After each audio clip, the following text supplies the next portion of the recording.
Get 8 gigabytes of all-access power. To do it all. Plus only TikTok to scroll and share non-stop. Power, work, life. Susundan ko ang iyong bakas, kasama patas, tagumpay natin ito dahil tayo'y malakas. Para sa Pinas, nasa amin ang alas, hindi tuwa atras, kinikilala sa taas kasi kami ang malakas. Para sa Pinas, nasa amin ang alas, hindi tuwa atras, kinikilala sa taas, ganito kami sa Pinas. Wow! Hold on. Yeah, wala ka sa Pinas. Laging every beat, no surrender, no retreat. Pag nagsama-sama, just imagine what we can achieve. Laging every beat, no surrender, no retreat. Giving 100 all my all, cause we just cannot be defeated. We are unstoppable, immune and invulnerable. Ready ang equipment, lahat frozen, malak crowd control. Pakita ko na jab like pow, east to the southeast. So matawag proud and loud, cause every enemy we devour. Susundan ko ang iyong bakas, kasama patas, tagumpay natin ito dahil tayo'y malakas. Para sa Pinas, nasa amin ang alas, hindi tuwa atras, kinikilala sa taas kasi kami ang malakas. Para sa Pinas, nasa amin ang alas, hindi tuwa atras, kinikilala sa taas, ganito kami sa Pinas. Wow!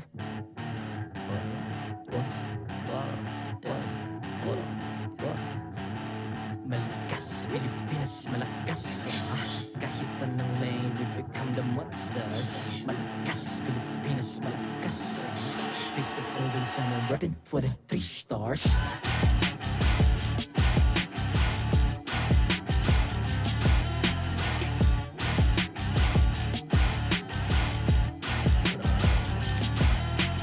Ang lakas ng Pinas, we unite, be the stars. Ang lakas ng Pinas, we unite, be the stars. Ang lakas ng Pinas, we unite, be the stars. Ang lakas ng Pinas, we the stars. Ang lakas ng Pinas, we unite, we the stars. Ang lakas ng Pinas, we unite, we the stars. Ang lakas ng Pinas, we unite, we the stars. Ang lakas ng Pinas, we the stars.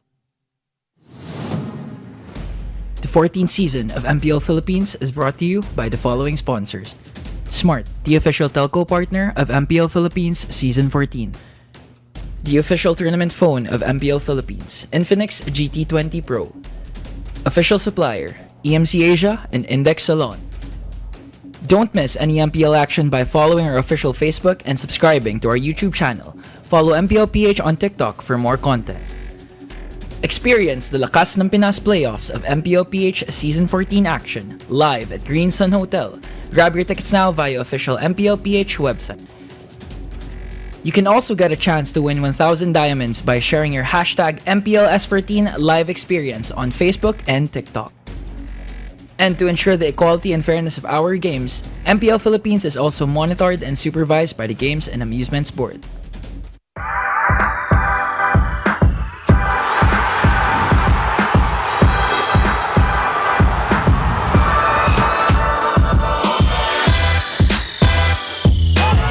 Unang araw pala natin ng playoffs sa Blacklist International agad at Smart Omega ang ating mapapanood ay ginamit na pero sa kasalubungin ng mga players dito ng Blacklist kaya it's gonna be a wipeout at parang dediretso na 10 minuto pa lamang iyon ng laban pero ayaw nang patagalin ng Blacklist at sila ang kukuha ng game number 1. Sila nakapag-pull down na naman yung Spirong Alpha ay si Joe pa ang susunod na mga maalam dito. Isama mo na rin si Atoy R kasi ang Blacklist International bumatok na naman sa base at maging game number 2 ay mapapasa kanila. May sarili talaga sila na nagiging pagkikita doon sa bandang itaas. Saka na lang. Ay!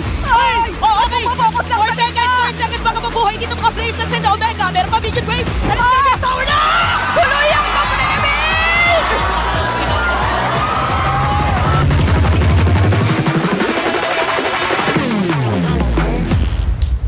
Aurora versus versus BLPH. Maganda na lang siya na pwede kumipin sa may linya ba ito kasi lahat nila pag na. At mukhang mahirapan na talaga siyang kumili ito mag-isa dahil Aurora ang magwawagi sa game number 1. Ay, magkagaling sa likod si The Hitman! Wala na dito si S14, dalawang mahuhuli with the implosion. Pero ang target lang naman hindi ay Silco na si Benny Cutie nagkaroon pa ng Blood Wings! At tatapos na nga yung laro!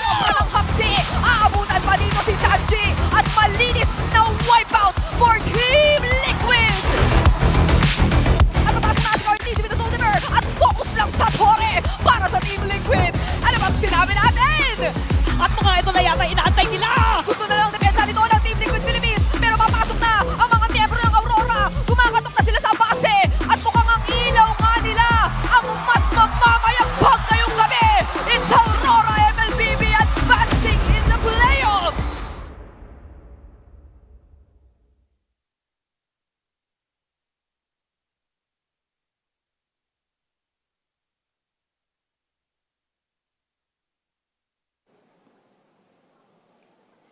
Welcome to the second day of MPL Philippines Season 14, the playoffs. Yesterday was full of twists and turns, with two teams surviving elimination to compete in today's series of matches. Later, Falcons APBren will go up against Blacklist International, while Fnatic Onic Philippines takes on Aurora MLBB. At this point, anything can happen, so brace yourselves. Who will advance and who will fight another day down in the lower bracket? That's what we're gonna find out. Ako po si Mara Aquino. Simulan na ang tunay na bakbakan. Casters, pasok! And there you have it. We are now day number 2 here for the playoffs. Season 14 once again. Welcome to the desk, the English desk. I'm Naisu, joined here this time with Ingan. And you guys saw the preview of what happened yesterday. I think everybody was surprised with some of the results. I know a lot of predictions out there, Ingan. A lot. Got thrown out the window. I think every single one of us had to redo our prediction, including a part of the community, because 20% only predicted Blacklist would win up against Omega. And who would have thought that they won the series, but not just that, they also swept them. A sweep. A sweep, Naisu. I would have never guessed that first match would have been a sweep. You know, I was actually here just watching in the crowd yesterday. It was my day off, but I was surprised as well for a lot of people. But then, you know, of course, when we move on to that second match that we witnessed yesterday, man, that was such a beautiful series. I think for a lot of people, right, they were thinking, you know, TLPH, man, they made some adjustments and everything else, but the thing that's happened with both those series, Blacklist and RORA, they just came ready to play and were the better teams, you know, with that days. Because now what it really leads us to is, number one, we're going to have a new champion this season. Yes, you know? for sure. TLPH being knocked out. Fortunately, the defending champion has been eliminated, but right now, if you're going to look at the schedule, Falcons APBren going up against Blacklist. And after that, of course, Fnatic Onic versus Aurora. Now, focusing on the first match, if you would recall what happened during their first 2 meetings, Falcons dominated Blacklist. But we all know Blacklist, when it comes to the playoffs, there is indeed a Blacklist playoffs mode. Yeah, and Blacklist, they actually beat FCAP once in the regular season. So they had that. We'll see, because this is a different beast. Like, this Blacklist International is different for the playoffs. And of course, you know, FNOP versus RORA. RORA, they're strong. Like, this is a team that a lot of people have had their eye on throughout the season. And, you know, to say the least, they have not won against FNOP, though. That's the one thing, because a lot of teams didn't win against FNOP. Yeah, it was only Omega, so it was shocking that Omega, coming into day number 2, is already eliminated.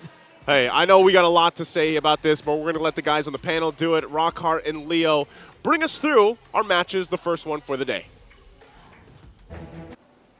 I'll do you one better, Joseph. We'll cover both. Welcome to the Infinix Game Tambayan at your service. My name is Dan Leo Kubanga here with Carl Rockhart to. And we're 2 of the youngest talents here in MPL Philippines. How are you, man? That is correct. We are definitely the youngest talents here in the MPL Philippines. And I would like to really invite you guys to just tune in, just relax, grab your snacks. Because if yesterday we got a sweep, I don't think that's happening this time around. You can see here our teams coming through, arriving on time here at the venue, Green Sun Hotel in lovely Makati City, the business district of Manila. And you see coming out of the Blacklist shuttle, Blacklist International, they're locked in. We're ready to go here.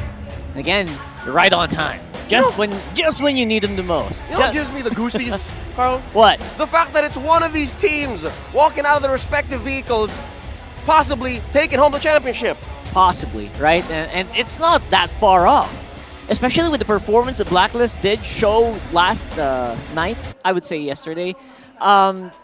They can do anything at this point, right? I would put them at par. And again, this is Blacklist that defeated the guys that defeated the guys with the 14-0. It's just plain math. It's easy math, guys. If they beat Omega, Omega beat FNOP, FNOP beat FCAP. It's logic. You see what I mean? It's logic, and the fact that you broke the logic by turning it upside down, and you proved the 70% of viewers wrong, maybe 80 if you round up, then you deserve to be here. Ladies and gentlemen, MPL Philippines brought to you by the Infinix GT20 Pro. That's the official tournament phone. Let's bring on to our discussion all the way from the ECA. It's Coach Vren of Team Spirit. All right. Or maybe he's just getting ready. He's just getting ready. Just a bit. There it is. Once he comes down, I'm pretty sure it's just the time zone. It is time zone. If I'm not mistaken, the time zone might be about 5 hours to 3.5, something like that. It's pretty close to that. Yeah, actually, you're correct. Technically, Central Asia is where he's in right now. So I think we're going to connect him very, very soon. Yeah. And I'm very excited to actually talk to Coach Vren. He has so much history with specifically almost namesake Bren Esports, right? So for sure. Yeah. And just the same, if I'm not mistaken, it was Coach Vren who was with Bren Esports when they had a heated rivalry with Blacklist International in Season 12. Who better to talk to today? Tell me who. More than Coach Vren of Team Spirit. There you All right, go. for reals this time. There he is. There he is. Told you it's a time zone thing. Coach Vren. All right. Hello, magandang hapon. Ayan, so we also have Leo and Rockhart from the English stream. What's up, Coach? How are you there, our friends? Do you guys hear us? Yeah, we're good. Yon. Yan, okay. Naririnig nila tayo. So I think we have a question para dito kay Coach Vren. Again, this is Epic Rivals Legacy versus Legacy. So, yep.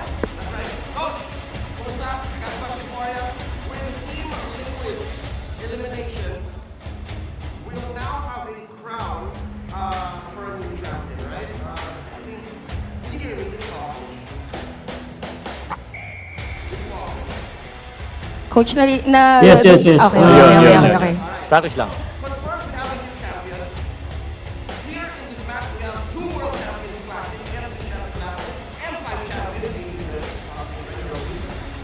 How would you describe Falcons APBren and Blacklist Legacy? Ano yung legacy nila? Unahan ko na yung sa Blacklist, no? So, Blacklist legacy goes back to their dominance from the past 4 years. Since Season 7 up till now, up till Season 12, they have always reached the playoffs up to the grand finals. And not only that, it's either they are the champions or they are the runner-up. So since Season 7, Blacklist Legacy is about consistency. Sila yung classmate mo na perfect attendance na with high honors pa. About FCAP, their legacy is about bearing the Philippine flag to the top. If we remember on M2, where it was Indonesia's supremacy, Bren stepped up and brought the Philippines back on top. And on time in 2023, it was almost the time for Indonesia to come back.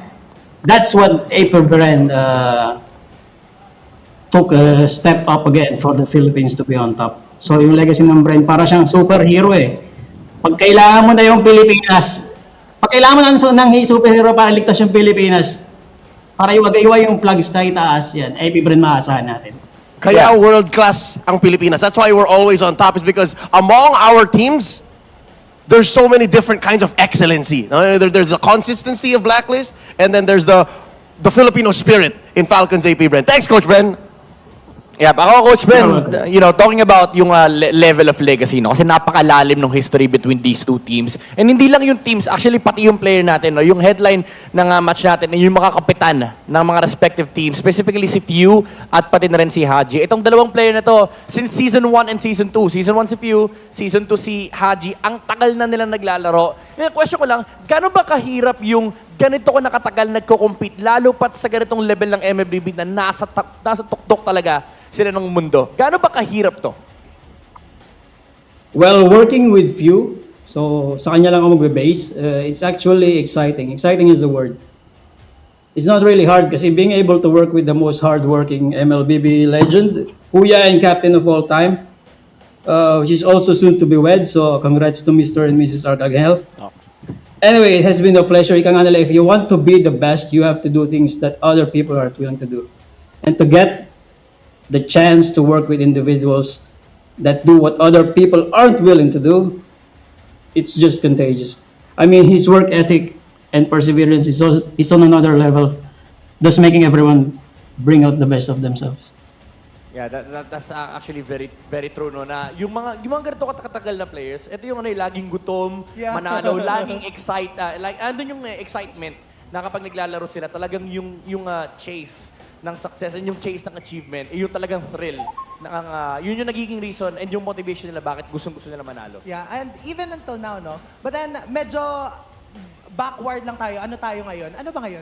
Thursday. Throwback sakto. Thursday muna tayo, Coach Bren. Kasi naging part ka, diba, ng APBren's coaching staff noong Season 12 and then nung M5 run nyo. And you went up against Blacklist International then. So what was it like to go up against Blacklist International nung panahon na ikaw pa yung part ng coaching staff ng APBren?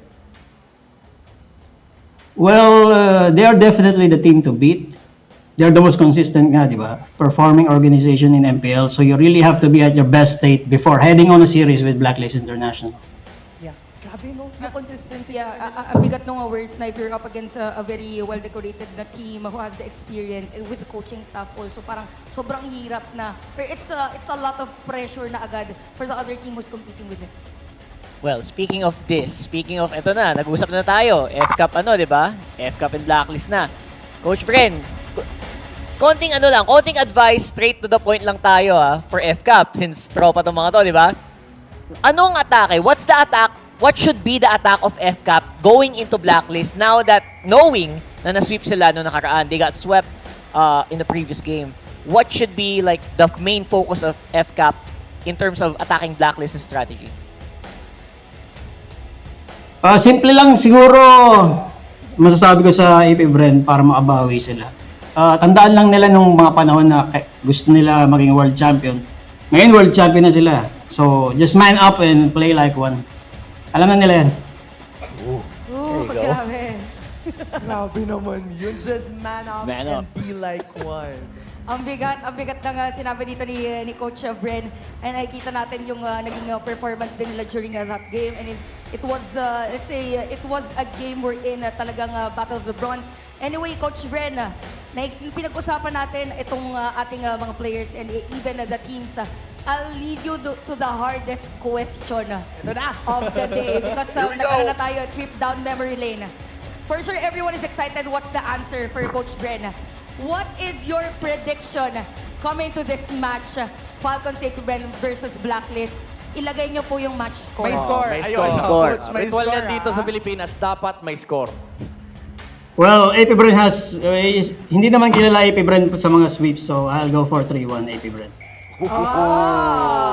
Humility at its finest, no? Parang mananalo pero syempre makakaisa yung kalaban.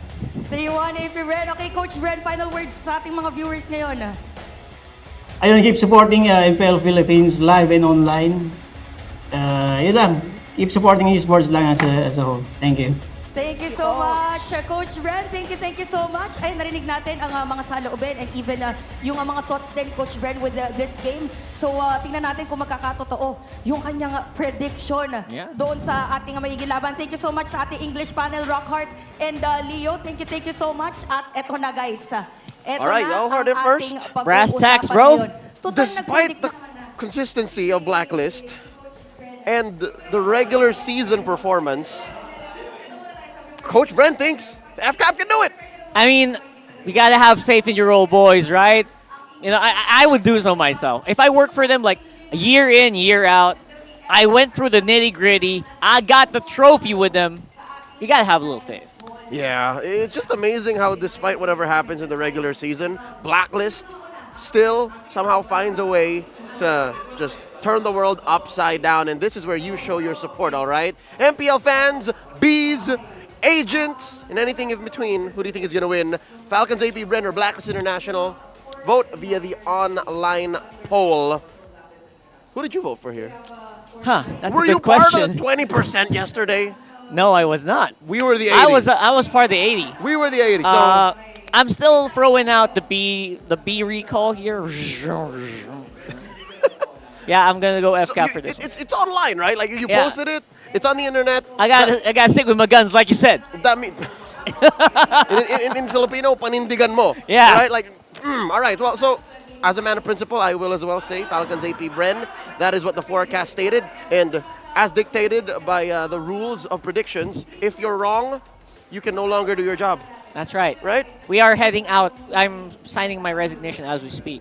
That's it. If your predictions are wrong, you are no longer as efficient as a caster because we are forced to have clairvoyancy and full-on knowledge of what will happen in the future. So what do you think? You have the benefit of predicting and voting and without replaying any repercussion. You just can enjoy the show and support these teams, but all jokes aside, Rockhart, now that Coach Bren has shared with us a little bit of context, built up and remind us of that legacy that both teams carry, it might even be closer than a 3-1, might even go all the way.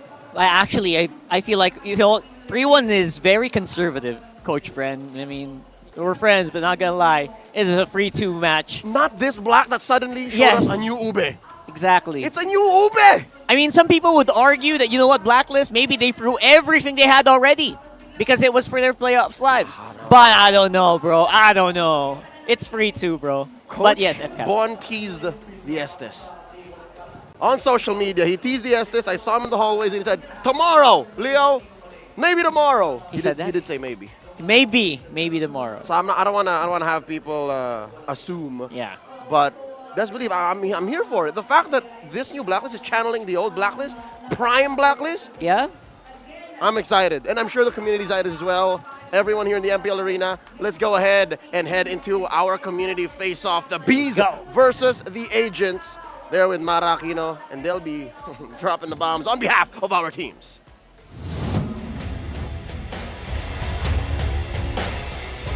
Face-off, representing Falcons APBren, the Bees. Representing Blacklist International, the Agents. Ito ang palag ng madla. Para sa Falcons APBren, ano ang palag mo? Well, mula sa players hanggang coach, nasa Hall of Fame kami. Diba?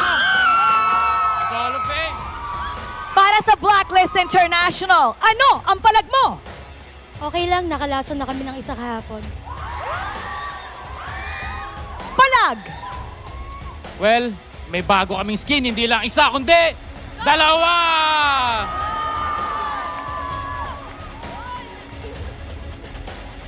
Palag! Good luck na lang ulit and have fun. Palag kung palag, fist bump! Fist bump! 2 teams, 1 goal, and everything on the line. Let's head to the Lanadon and get things started. Casters, VOG, pasok. Deep breaths as we welcome our marshals. This match is gonna leave us breathless and on the edge of our seats. It's Jeff, Chico, Pat, and Wilbert.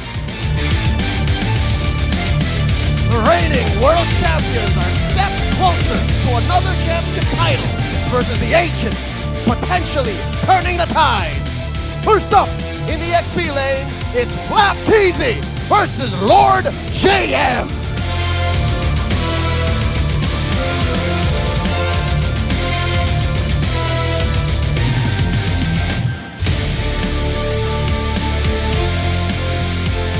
In the jungle, Kyle T versus MP the King.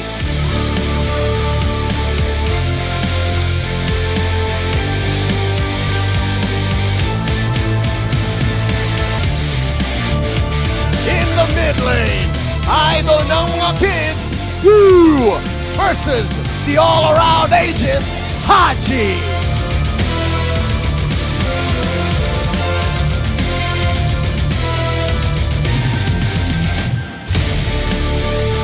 In Rome, Master Ogwin versus Perks.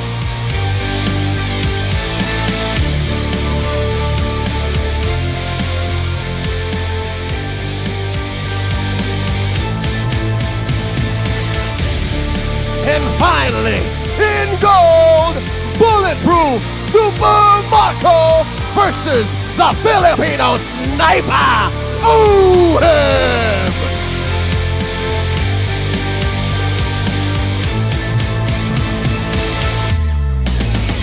And their coaches, Coach Trevor versus Coach Bon Chan.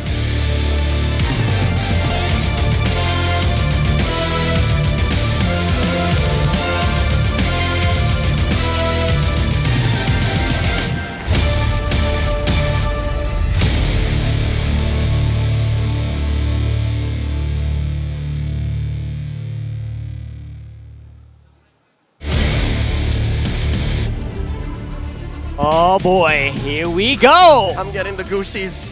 I'm getting the goosies. It's one thing to talk about them and then to see them walk into the arena. That's right. And especially with the performance of Blacklist, had everyone look like they were on Super Saiyan mode, man. More specifically, the gold laners. Is this me or is Super Marco more locked in the day than usual? And also, is it maybe because Oheb is too? You see that cold, hard stare on Oheb's face? I've never seen kill one like that. Yeah, I swear I saw sparks flying on the ground when they were walking. It was too much, man. And I think our fans also felt that. They got shocked. I saw reports of people getting electrical burns. I'm just kidding.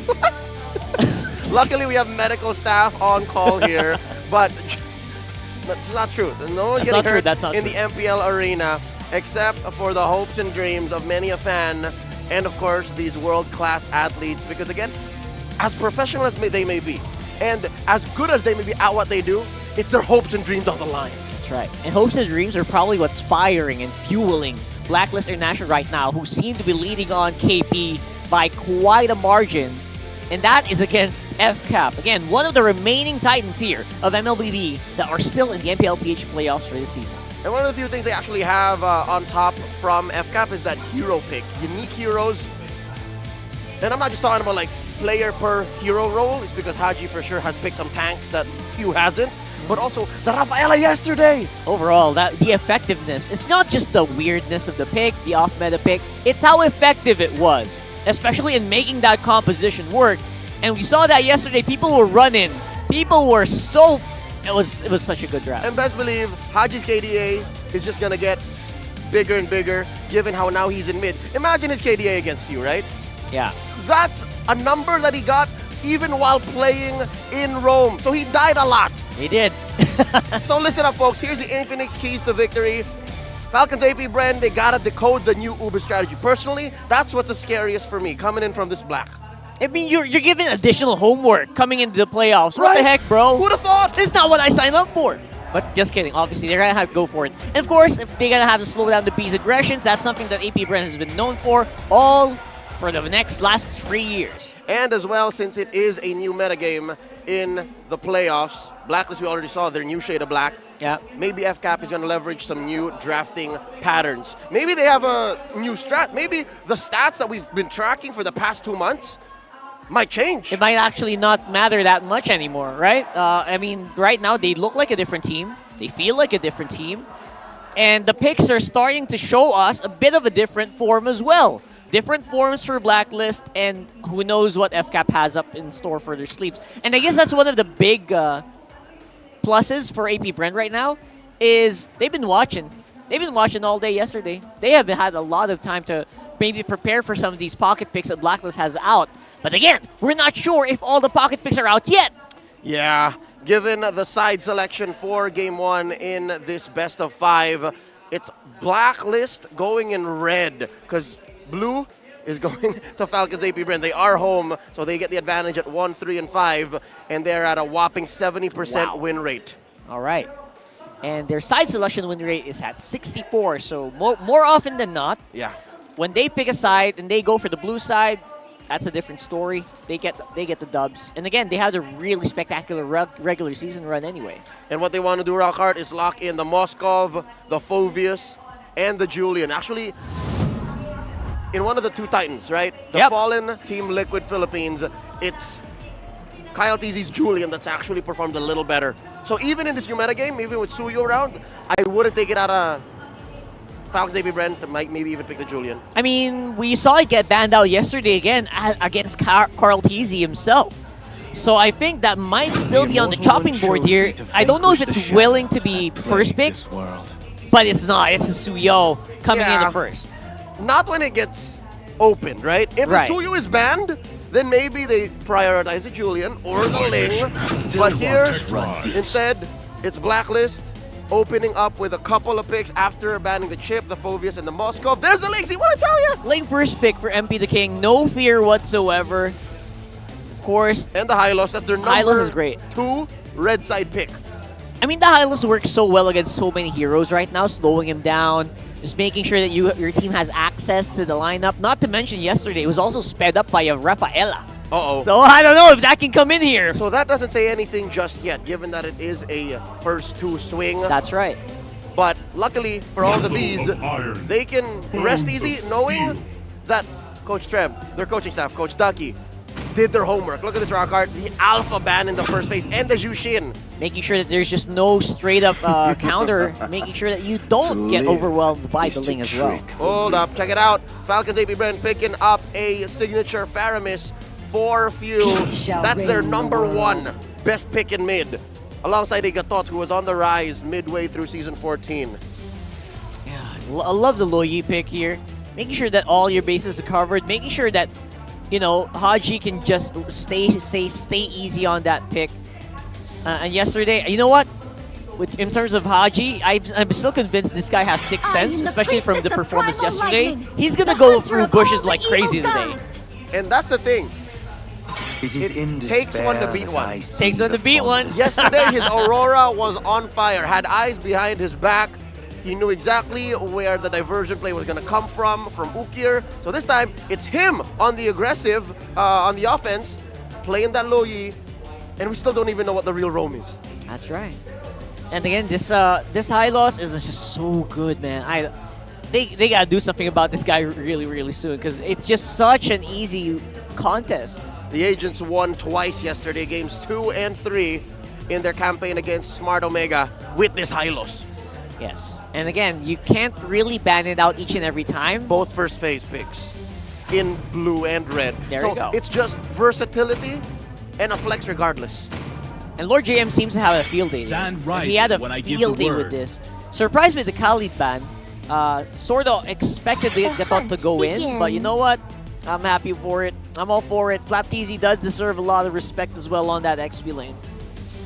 And now, a pick. We still do not know what Oheb will be picking up since his Nolan got banned out. That's the finishing blow on Smart Omega yesterday. Pretty big. So, what about? I will choose my own path. Arlo. Ooh, they're leaving it for last, bro. They're protecting him. This is old school Blacklist, man. It's just protect Oheb, make sure he gets to do his job, and then win from there. That's right. Hear me out, though. Beatrix. I don't see why not. I don't see why not. It's a pretty good damage profile already. You got burst magic from Luyi. You got the sweeper from MP. They're going to go all over the map, not just because of the Loyi, but because of the Ling as well. So he's going to have a lot of room to farm in, because the enemy is going to be so busy hunting him down. What's Marco to pick up here? Does he go carry? Carry sounds like a safe pick. Still open. Dangerous though against the Loyi.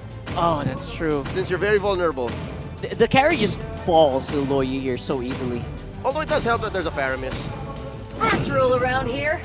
That sounds, is that an Iksha? Oh, that's a carry still. All right. I got bamboozled there a little bit. Laughs and analysis. All right. So, again, I asked the question, I answered it as well. The Faramis will protect the carry, and laning-wise, this asks a very interesting question. How did we miss that? I missed it as well. We overthought it. We read between the my lines, goodness, all right. and we missed the obvious. There's that white-haired little boy. Still a good pick, again. It is. I kind of get used to it getting banned out on first phase. Yeah. I'm sorry. Yeah, Blacklist International, they're playing to their comforts, which is explained by the lower numbers on their lineup rating and their counter index. If anything, they get countered clean by Falcons APBren. It does feel like it. Overall, the team fighting for Falcons APBren is through the roof, especially with the Faramis Netherrealm. So the carry can just stay close to get out Kacha. He should be fine as well. Stay close a few. And it's going to be tricky for Blacklist to eke one out here, unless they really take full control of the map. Key battle spells on these heroes. Take note, ladies and gentlemen, as we throw into the bout, it's Ingan and Naisu calling the action. And thank you so much, Rockhart Leo. Break it down, laughing in analysis. Us two here on the desk. Sometimes you just gotta go with what works. Welcome to the game number 1. First match of the day here, playoffs day number 2. FCAP versus Blacklist International. What we saw yesterday, man, very impressive from Blacklist. I think a lot of people, if you guys missed it, they performed out of their minds. Ingan, how are we feeling about the lineups here? You know, I gotta agree with the panel again. It's hard to execute what Blacklist is up to, especially when Super Marco, the bulletproof. We all know in terms of KDA, Super Marco's up to par when it comes to KDA with Haji, because he's bulletproof, but at the same time, he can dish out the damage. But Lord James going right after Flapteasy early on, forcing Blacklist to engage there. They want to go for an early kill as Ogun trying to protect Flapteasy, but they're revitalized, though they might bring him down. He has to flicker out, and Lord James' aggression will pay off. They will get the first blood. Already, you know, hey, some people said, you know, oh, hold on, I think they're still engaging. Perks. Okay, they want to go for the counter attack. Here comes a Shadow Stampede for El Capitan Few, but it's not going to be enough, though, as Flapteasy has to walk away, and Lord JM playing out of his mind already. A double kill early on, make it 3 as MP the King picks up the kill. Man, this is a whole lot happening here under the 2-minute mark right now. I mean, we're talking about a good respective lead. Early game leading into that first objective in just a bit here. And with those kills, 2 being on Lord JM, that's great for the lane matchup. You know, this is an Arlot pick. He just gets that level 4. He's got a nice lead against Flapteasy. So this makes things really, I guess, comfortable for Blacklist in the early portion of the game. We'll see if FCAP actually wants to respond to this and how they do that. But, you know, this team fighting, the skirmish is already happening, are really favoring Blacklist here. And imagine the first turtle just spawned. Already 3 kills for Blacklist, 1.3k gold lead. A lot has happened. Yeah. So for sure, this game will be action-packed as 4 agents are securing here the turtle. Flapteasy and Ogre just trying to survey the scene, trying to disrupt Blacklist as they will secure an uncontested turtle. The other upside of this lineup from Blacklist International is just the fact that, you know, you have this Lo Yi here. Haji's running the Warcry emblem, and that's why also those early skirmishes, you know, when he was able to get the interactions off, like that extra damage does play a part, and it's hard to fight those early fights with a Lo Yi across from you.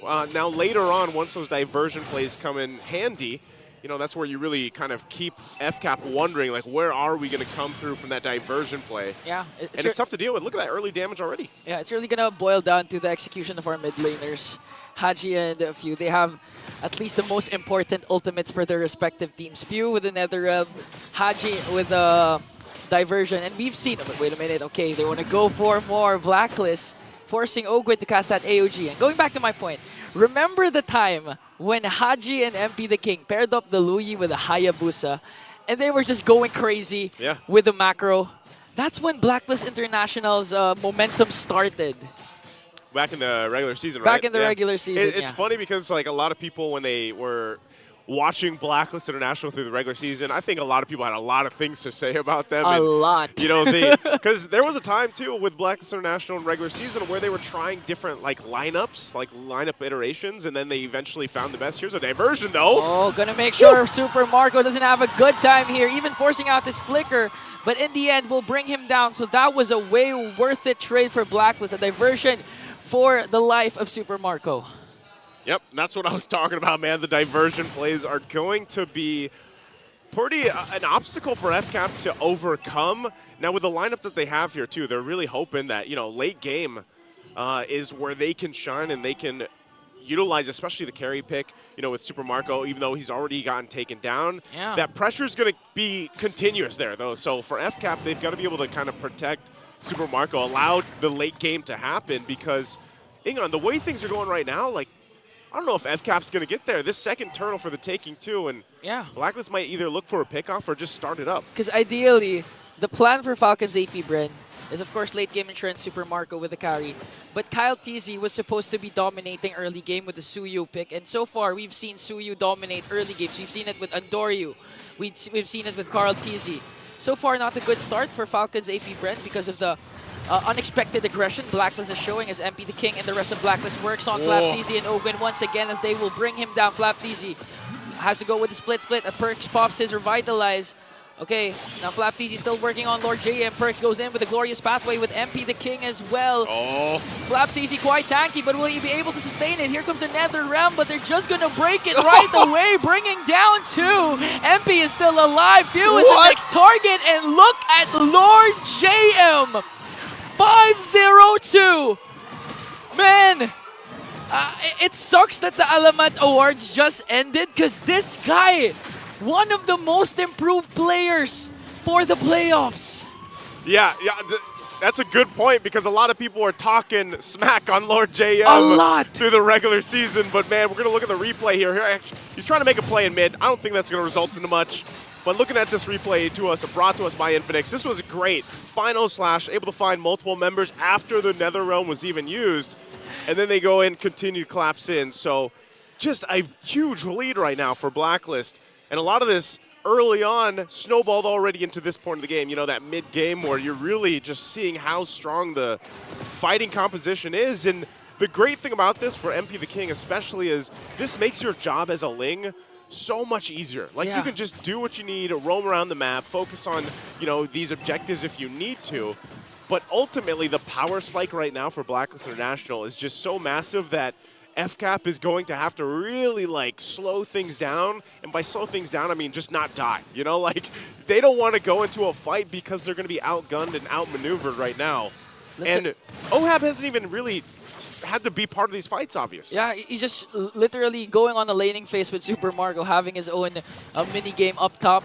And Blacklist, what you expect? No one could have predicted this. An 8-0 start coming into game number 1 up against Falcons APBren, the reigning, defending world champions back in M5. 5.4k gold lead already. And I do agree with your point. MP the King, right? Okay, they're going to send out someone there. It's going to be Lord JM with a diversion, and they're just going to wait. But I think they're going to spot out Ogwen. Are they going to be able to burst him down, though? 4 members of the Bees are here. Perks might be in trouble. The Shadow Stampede will catch him. Flap TZ goes in as well. And the class will stop there. And okay, going back to MP the King. He's having such a good time because during the regular season, we would always see MP the King struggling because enemies would tend to invade his purple buff. But this time, 3-0-3 start. Not even minding whatever clash is happening right now, just focusing on the macro for MP the King. And that's what I'm saying. Like, they're just gonna have kind of an easy time right now. Third turtle, I would be surprised if FCAP really wants to press into this and contest it. It looks like, you know, they're kind of getting angled for this. And we'll see if they actually do it, but it looks like not. 3 for 3 now on the turtles, as it should. Again, FCAP really just needs to get to the late game here. I think we have to talk about how can they get to this game. Oh, hold on. Okay, They sent him. Oh, they're displaced reposition. again. I think Ogwen knows. Ogwen has to know. He spotted that bush earlier, but oh man, if he walks into that. Okay, he still has the AOG. He still can't escape here, but he's getting bursted down, and Perks will pick up the kill. A fast burst, a fast rotation, fast play for Blacklist, and MP the King works on Kyle TZ. He's going to get stunned though. Templates of Blade will be casted. He has to walk away because of the tower damage. Kyle TZ pops his 3rd skill. He's chasing after him. Super Marco as well, but MP the King will remain alive. Oh, wait. Hold on. Wait, go to the bottom lane, please. Can I see? Okay. He got out. MP the King got out. MP's fine. Blacklist goes and swings it forward. Gets a turret up top. Tier 2 now. Down there. Just OHAB having the gold lane experience, pretty much doing what he wants to do. Farms up. He hasn't really even shown just yet, but look at this. He's already got the Feather of Heaven, Starlium Scythe locked in, working next on the 3rd item. most likely Holy Crystal. He's got a little defense physically. Lord. Hold on, mid lane. Okay, we're gonna watch for Lord JM. Okay, Final Slash goes in, as well as the Glorious Pathway. Netherrealm will be casted, but look at the damage coming in from Blacklist. They're gonna bring down 2. They don't have minions though, so they have to wait for it before they take down the mid lane turret. And Lord JM again, literally playing out of his mind. A 505 KDA. He's not part of just 1 kill all throughout Blacklist initiation. This is just nearly, for Blacklist in game 1, this is basically a perfect game for them. You know, there's been no like window for FCAP really to respond. Now you can see, I was just saying that he was going to pick up the Holy Crystal. He gets it at almost or under the 10-minute mark. And with Oheb getting those last 2 kills, this is a great moment for them to get this Lord and possibly get multiple base turrets down, because I just think if FCAP even tries to defend with this lineup, they've got a Netherrealm, but it's going to be worked on so quickly because of the economic advantage and items and power that Blacklist has. So this is a free Lord for them. FCAP will have to pull something through to get an amazing defense, but it's going to be so difficult. Kyle Teasy picking up a Sky Piercer here too. Okay. Yeah, very, very interesting, right? They don't have any kills on the board. He picks up a Sky Piercer, wants to just get one of the items that he can, but they're going to try to hold this down. Lord JM, as tanky as can be on this R-Lot, now picking up Radiant Armor. But he's been pumping out the damage too, and that final slash, especially when the Netherrealm is popped, has been a crutch for FCAP to deal with. So right now they try to hold down these turrets. But they're going to have to wait for this Lord to march in. Diversion again, where they go. Oh, they're going to catch Kyle Teasy! Instantaneously bursts him down! The timing. Haji instincts ever since day number 1 has been phenomenal. We're gonna forget what he did game 3 against Omega, casting Aurora. a skill with the Aurora onto that brush. That's why they found out where the diversion was and eventually swept Omega. And now the Lord is marching in. Lord JM catches 3 as the Lord is still there. They're gonna bring down 2. Next one, Flap. Ogwin manages to escape from the AOG, but they have to defend the push because 5 members of the agents are here with the Lord. Might be able to take game 1 as they bring down Marco. Kyle Teasy alone, and Blacklist will win game 1. And ladies and gentlemen, this is Playoffs Blacklist. That was about as a best of a game you could get with the lineup that they had, the way they moved, the way they showed up as a team here. Just an absolute stomp in game 1. The legacy of Blacklist continues to write some more memories as they take a phenomenal game 1 against the defending champions of M5. Man, oh man, let's throw it over to the panel here to see what they have to say about game 1. Something about Blacklist in the Season 14 playoffs makes everyone look inadequate. I'm gonna use that word. I'm gonna use the word dumbfounded. I think people are becoming dumbfounded here. That's one way to put it. Right? The teams are fighting them like, wait, what do I do? What? Congratulations to our MVP, Lord JM. Minute -1, he was on fire, and he started strong, ended strong, set up the rest of his team for success. He was this close to actually scoring all of the kills. KDAs, he was, at some point, he was just missing from 1, but we'll call it 100%. 100% KP on this Arlot asterisk. Dude. I mean, from minute 1, he was actually... He wasn't giving FCAP anything. That's right. I mean, they don't care. He doesn't care, rather. If FCAP was throwing bodies at him, he just answered.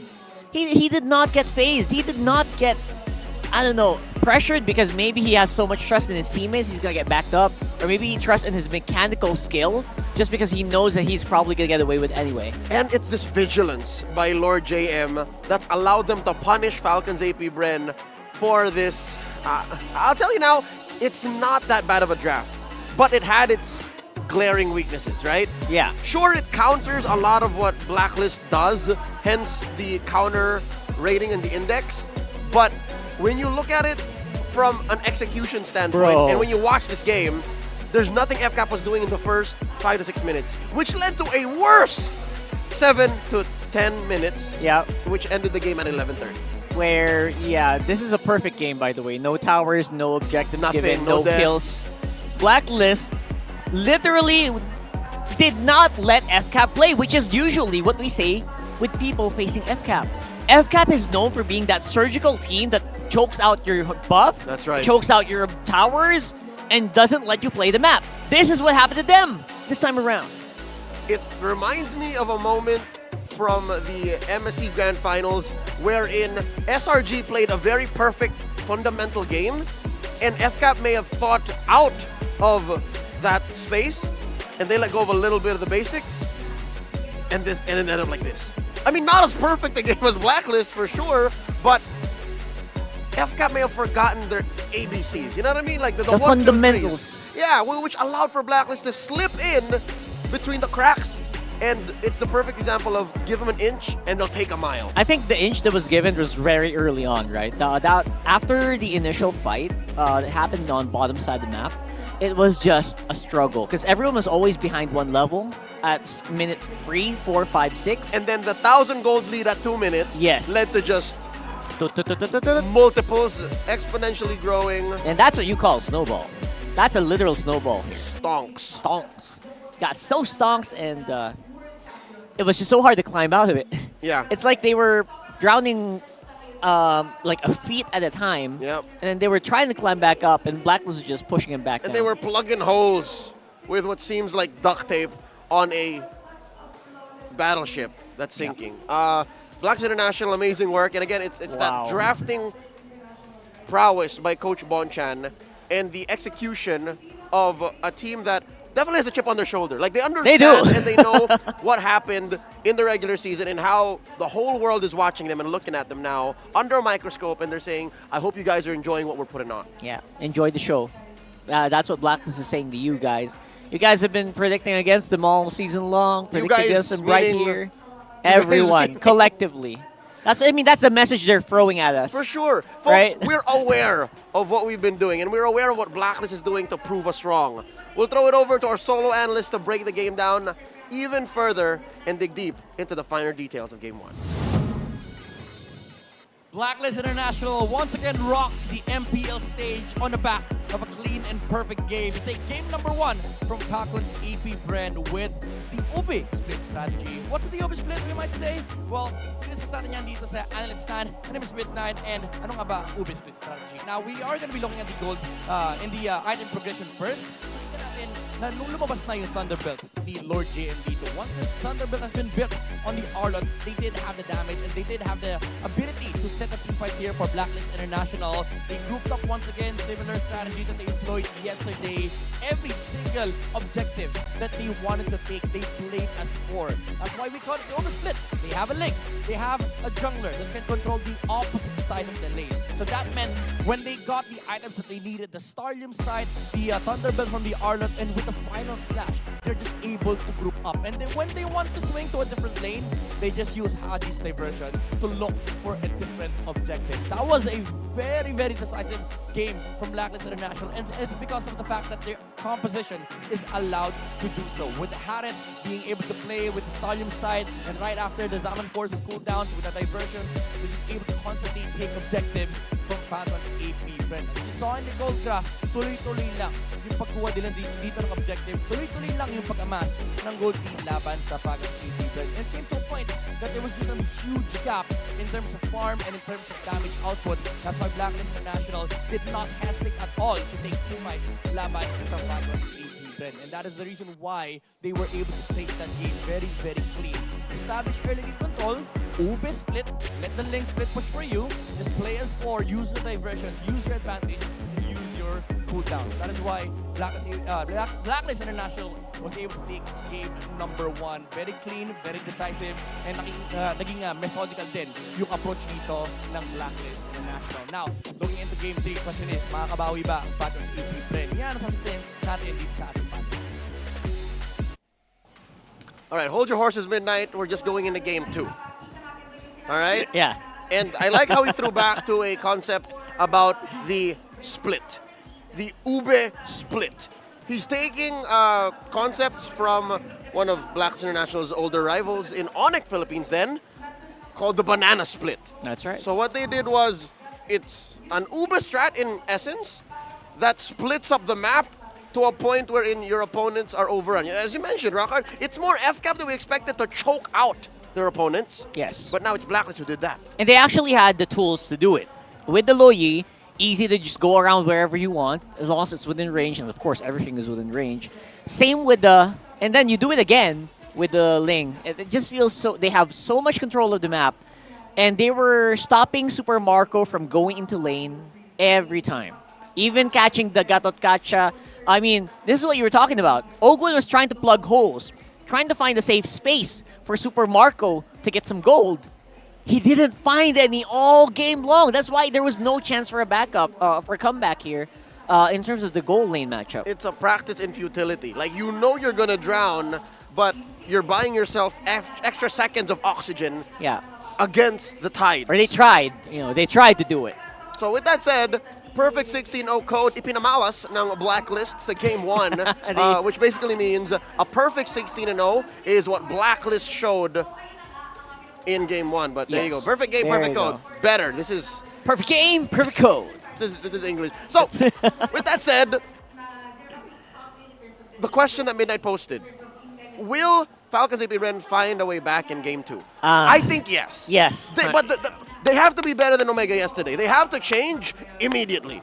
If this was something that they had to try out, I hope not. It didn't look like they were trying anything new here. Honestly, it was very comfortable for FCAP, so they have to try something else. Foot on the clutch, put it in 2, and then turn. Take a turn, because Omega took 3 games to recognize what they were doing wrong.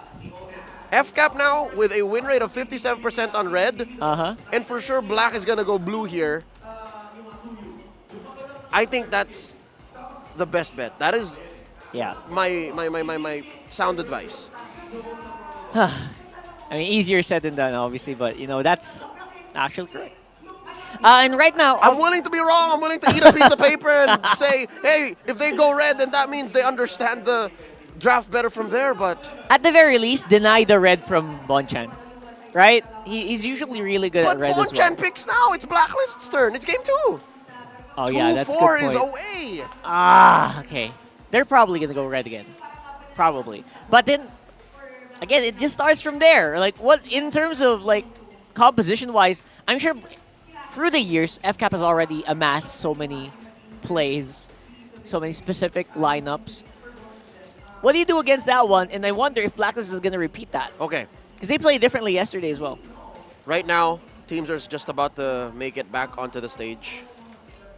If you're talking to-do lists, right? To-do list. Obviously, it's much longer a list for Falcons APBren. Number 1, maybe get rid of the Loyi. That's huge. Even with teams like TLPH, the Loyi seems to be so key. Yeah. Especially in going around the map and choking out the map early on. So you're right. Loyi number 1 has to go. Whether you're on blue or red, it sucks that if you're on red, you gotta get rid of the chip, but you gotta get rid of the Loyi as well. Or open the chip. No, I wouldn't risk it here. I don't know. I'm kidding. It won't happen. If you're on red, that's the thing. If you're on red, the chip is on you. Because if you don't ban it out, you're trading one of the power picks from your opponents for that one slot, right? You want to take the Soyu, you want to take the Edith, you want to take the Zushin, you want to take the Hylos. You know what I mean? It's your call. There's so many powerful first picks that you want to take the Matilda. Yeah. Yesterday, Matilda was off the walls. Maybe go for that again. Was the Alpha that bad? You know what I mean? Because we saw first phase Alpha ban from Coach Treb. I mean, it was mean, and it did win 3 games in a row. If you add the second series, it won 4 games in a row. Alpha, Jushin, and Hylos. Yeah, so maybe that's what he was thinking, but at the same time, do you really need to? We got so many questions, and I'm sure folks out in the watch parties do as well. Shout out to everyone all the way from UP Town Center in Quezon City, representing Luzon, in a festive walk mall in Iloilo City. maayong adlaw sa inyong tanan, representing Visayas and MMCM Plaza in Davao. Maayong adlaw also to you guys. I'm pretty sure a lot of y'all speak Visaya as well, representing Mindanao. Shoutouts to everyone. That's right. As well, if you're considering, all right, watching MPL Philippines, we're inviting you now to witness Lakas ng Pinas live here at Greensun Hotel and get 20% off on playoffs tickets for day 3 and 4. That's right. Buy your tickets now at ph-mpl.com/tickets/playoffs. You see how I clearly said day 3 and 4? 3 and 4 because we're on day 2 right now. But also, as per the system, 5 is sold out. I mean, it was sold out like weeks ago, I believe. So, But yeah. we'll see. We'll see, Between now maybe. and then, there's about a 72-hour window that maybe we get tickets back up. Maybe. Or find a way to fit more. Regardless. The only thing you have to do is just check. 3 and 4 tickets Check it. on discount. Buy them now. If you missed out on the grand final ticket, don't worry. The Infinix fam got you. We have official tournament phones brought by them. Oh, there it is. And there's a watch party happening at the Pop-Up in Katipunan, Quezon City on October 20. So join the party there in case you couldn't get a ticket here. Admission is free, so head on over. That's the Pop-Up in Katipunan in Quezon City. That's right. You can have like a lot of food around that area and just hang out with your friends while you're watching the watch parties. And a big shout out to everyone on the watch parties as well, all over the world right now. Hope you guys are locked in because I'm sure a lot of the newer guys are also learning a lot. To everyone also hosting their own local watch parties, like that's not hosted by the MPL. If you got a group of good friends. Yeah, we do that sometimes, right? Anything that is more than just 2 people is a watch party. Yes. So if it's you and your cousins, you and your siblings, you and your neighbors, take a picture, send it to me on social media, send it to him on social media, and we'll give you a little something. Yes. Let us know. Hey, look, Leo Rocker, we're watching. This is us. Sometimes you do that, right? We have do food. that. We have drinks.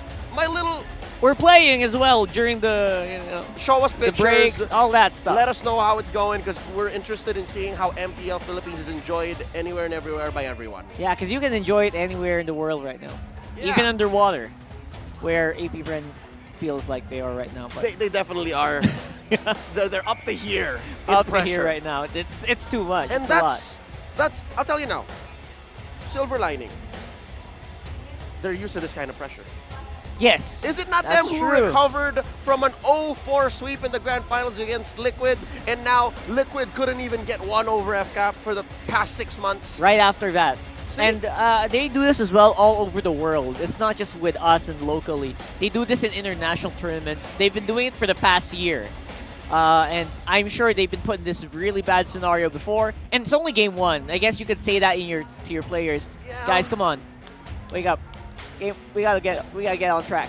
But not to take away from what Blacklist has done, all right? I think that is what makes this such a palpable thing. The fact that you got 16-0, you got the perfect game. 16-0, bro. This has to wake something up in Falcons APBren. Again, they took yesterday off. They marched into the arena for the opening ceremony, took the rest of the day off. Very fresh. So Blacklist on fire. I'm wondering if this was enough of a warm-up for FCAP. I mean, that's the easiest thing to say, right? It feels like just a warm-up, but I don't know. They haven't actually brought anything new yet. See? There you go. Blacklist, stay in blue. They got a win rate of about 47% and a side selection priority win rate of about 27. So, you know what the difference is, Carl? What? 7% between blue and red. So I was hedging on the 7% that black would go blue. Again, it's just draft control. Yeah, and I was actually wondering if they were going to go red, but you know what? Big props to Bonchan. That means they're going to show something a little bit less reactive, and they're going to do more of their own thing, which is what they should be doing. I think Bren was already expecting them to go reactive red.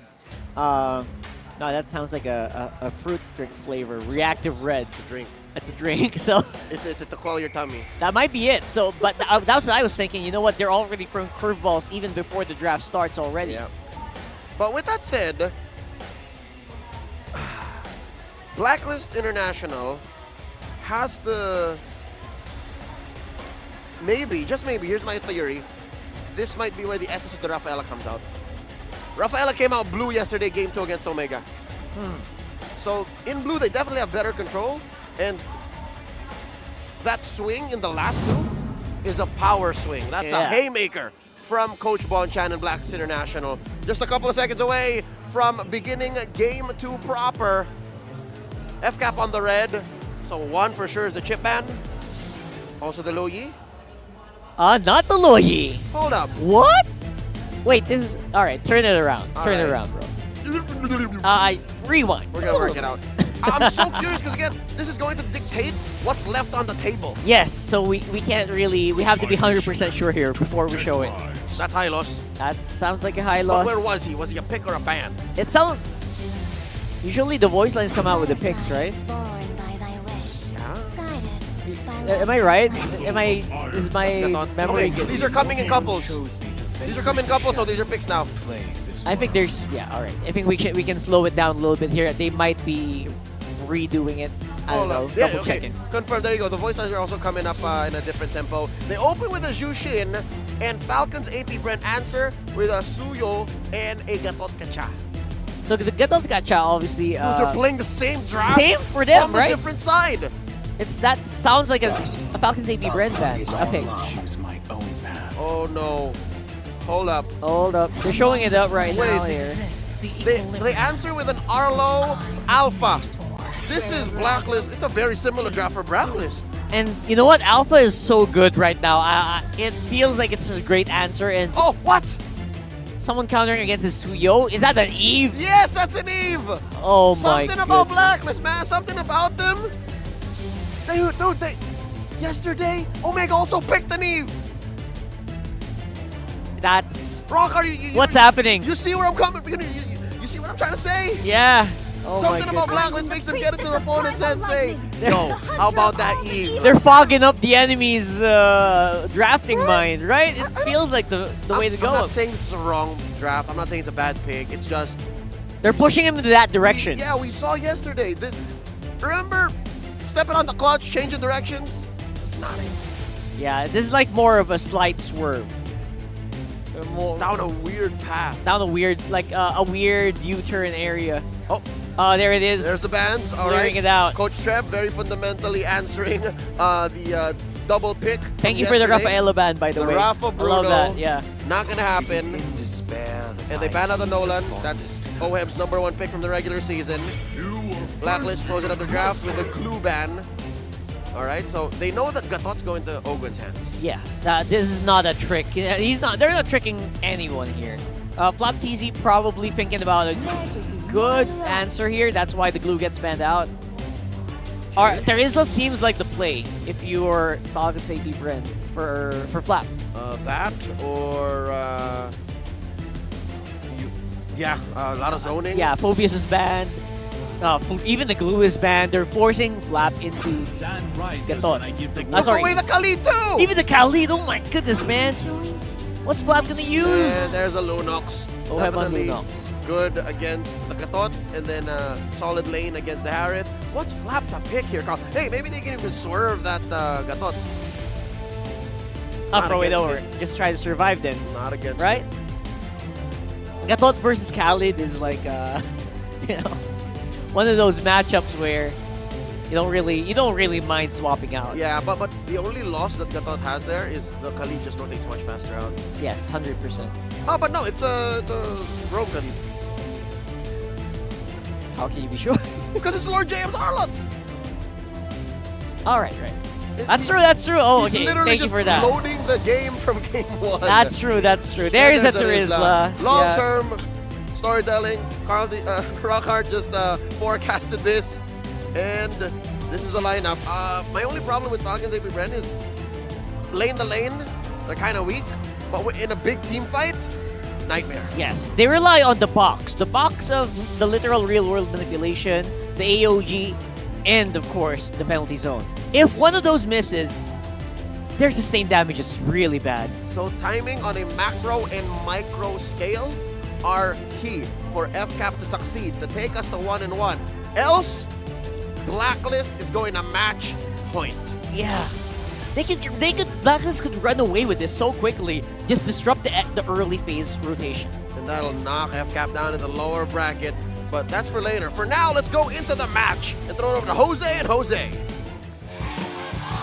Thank you very much, Leo, Rockhard. It's me, Jose1, and Jose 2. I've Jose accepted 2. my fate. I'm Welcome You're to number 2. Mobile Welcome Legends. to game number 2 here in this series, best of 5. And like you guys just heard, if Blacklist International takes this lineup to another W, then they're match point already against FCAP. So we'll see. I mean, I agree with what the guys were saying over on the panel too. You know, FCAP. Hold on, Ogwin. Ogwin though. Okay, he's Good going to revitalize. out-sustain that. Anyway, just the usual pokes between the two Whoa. laners, but another Lantern Flare. And it's going to be a battle between Perks and Ogwin, and they decide to disengage. It's not going to be worth it though. As Few goes in. Okay, will he be able to catch Haji though? Now he's going to pick up Few. Okay. Now it's a TKO. 2 TKOs for our 2 mid laners. And it's a matter of who's going to clear out the mid lane first. Ogwin is still there, by the way. He's okay. Now he's got the level 2. I love this when games are like this. When in the early portion, like, you're literally limit testing each other, and that's exactly what happened in the mid lane. This happened in the previous game too, but Blacklist International came out way ahead of those early skirmishes. So for FCAP, you know, if they can get some of these early kills, that'd be great for the lineup they brought to this table. And part of that, again, is what Rockhart said. Like, they have to play around the death box. By the death box means the real-world manipulation from Few. They want to fight into that. If they can lock people down with a penalty zone and then follow through with that, Zaman Force is there, then there's so much fighting potential and power with FCAP's lineup. The problem is, again, lane to lane, you know, they're going to struggle for a little bit right now. They're trying to make a play up top. Okay. They're going to go for Flapteezy. Flapteezy uses Flicker. Body of Smith, though, will save him. Quite tanky here as Perks goes in with a quick sand guard. Ogin is now here. Okay, so no casualties yet so far. So in terms of team fights, yeah, I do agree. You can expect Falcons APBren to really dominate. They have a lot of engage and for counter engages. But for Blacklist, in terms of rotation, you can expect them to be fast and go for those isolated pickoffs, especially with the kit that they have from Lord JM and Perks. And of course, you can expect Blacklist to really go for early game contention, like what Haji is doing again with Few, because of the presence of the Khalid that we know in the first 5 minutes will be a menace in the opposing team's jungle, and MP the King again will secure an uncontested turtle.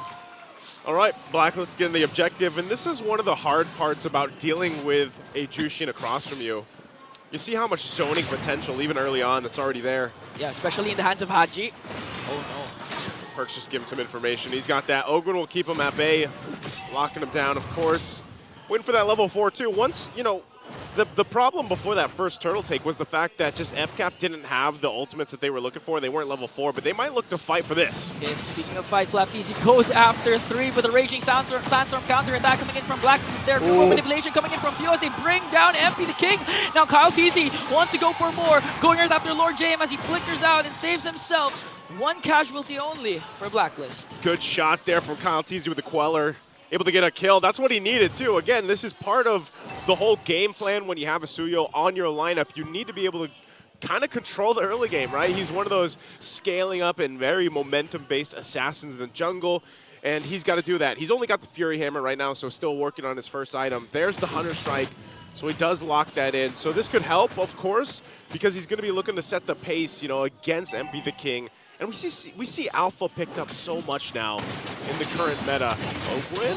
He's going to get dragged? Lantern Flare, okay. He might be able to out-sustain this, though. But 3 members are trying to burst him down as Haji brings him up once again to feed him to Oheb. And a counterattack from Falcons APBren up top. This time, they're not going to let Lord JM dominate like what he did during Game 1 as the Game 1 MVP. Yeah, a lot more, you know, just aggressive, I would say, this time around from FCAP, looking for picks if they can, even if they have to trade around the map. You know, and Oheb does lock in a ton of extra gold that he's able to get that first item locked in. So he's got the Holy Crystal now, and that's where also, when you have a Lunox here early on, the power spike is going to be there, and it's definitely a huge threat to the damage department. Yeah, especially in the laning stages of the game, early game. You could expect the Lunox to really be ahead versus a Harith. So right now, Falcons APBren, they really need to manage the early game potential that Blacklist could give. Whoa, like what they're doing Oheb. right now. Kyle TZ has to walk away as Oheb here, dangerously low. There's going to be a turtle clash finally because 5 members are here as Oheb will recall home. It's going to be an outnumbered match for Blacklist. Falcons APBren still holding on. Flapteezy goes in. Plus Ogwin's AOG. They're really targeting Lord JM here. Plus the real manipulation coming in from View. Lord JM manages to do a final slash counter attack for Blacklist as they bring down Flapteezy. Next man is Ogwin. win. Lord JM, MP will fall. Wow. Perks as well. Haji forced to back away as Oheb is now in the picture. A 4-4-2. Trey goes in and brings down Haji. That fight was so good because there was an initiation from FCAP, there was a response from Blacklist, and you thought they were going to win that team fight, and then all of a sudden FCAP's like, no, I'd win, and they end up winning that team fight. So they get an objective, they get a ton of extra gold through it, and that's a good transition for them now at this point. Falcons APBren, prior to that clash, Kyle TZ targeted Oheb, forcing Oheb to recall. That's why when the clash happened, Blacklist was outnumbered. Oheb wasn't there, even though Lord JM was able to kind of out-sustain the damage of Falcons APBren to be able to cast the final slash, serving him up to perks for that Raging Sandstorm. They lacked the damage because the Filipino sniper wasn't there. But imagine it would be a different story if Oheb was there. So those are the little things Falcons APBren continue to do. They're not just thinking about the big picture. Even though they have huge ultimates, they're thinking about the things that they need to do before they go in for the clash, like what Blacklist is doing right now. Kyle TZ goes in for the second kill and will be taken down by 3 members as Lord JM survives. I'm surprised he was able to get away, with that, but good response.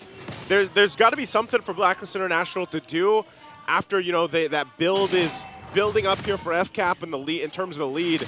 And so if they can find some of these wins across the map or whatever they can find, even if it's just objectively some of the turrets, get some space to work around, Oheb could be in trouble. Oh, Oheb's in trouble. Okay, he has the Order in Brilliance, with Owen trying to chase after him as Perks forced these to hit Raging Sandstorm to save the Filipino sniper. Kyle TZ picking up a Blade of Heptases this time. So in terms of damage, you can expect Kyle TZ to be more aggressive now. I believe the first item he picked up was a Hunter Strike, right?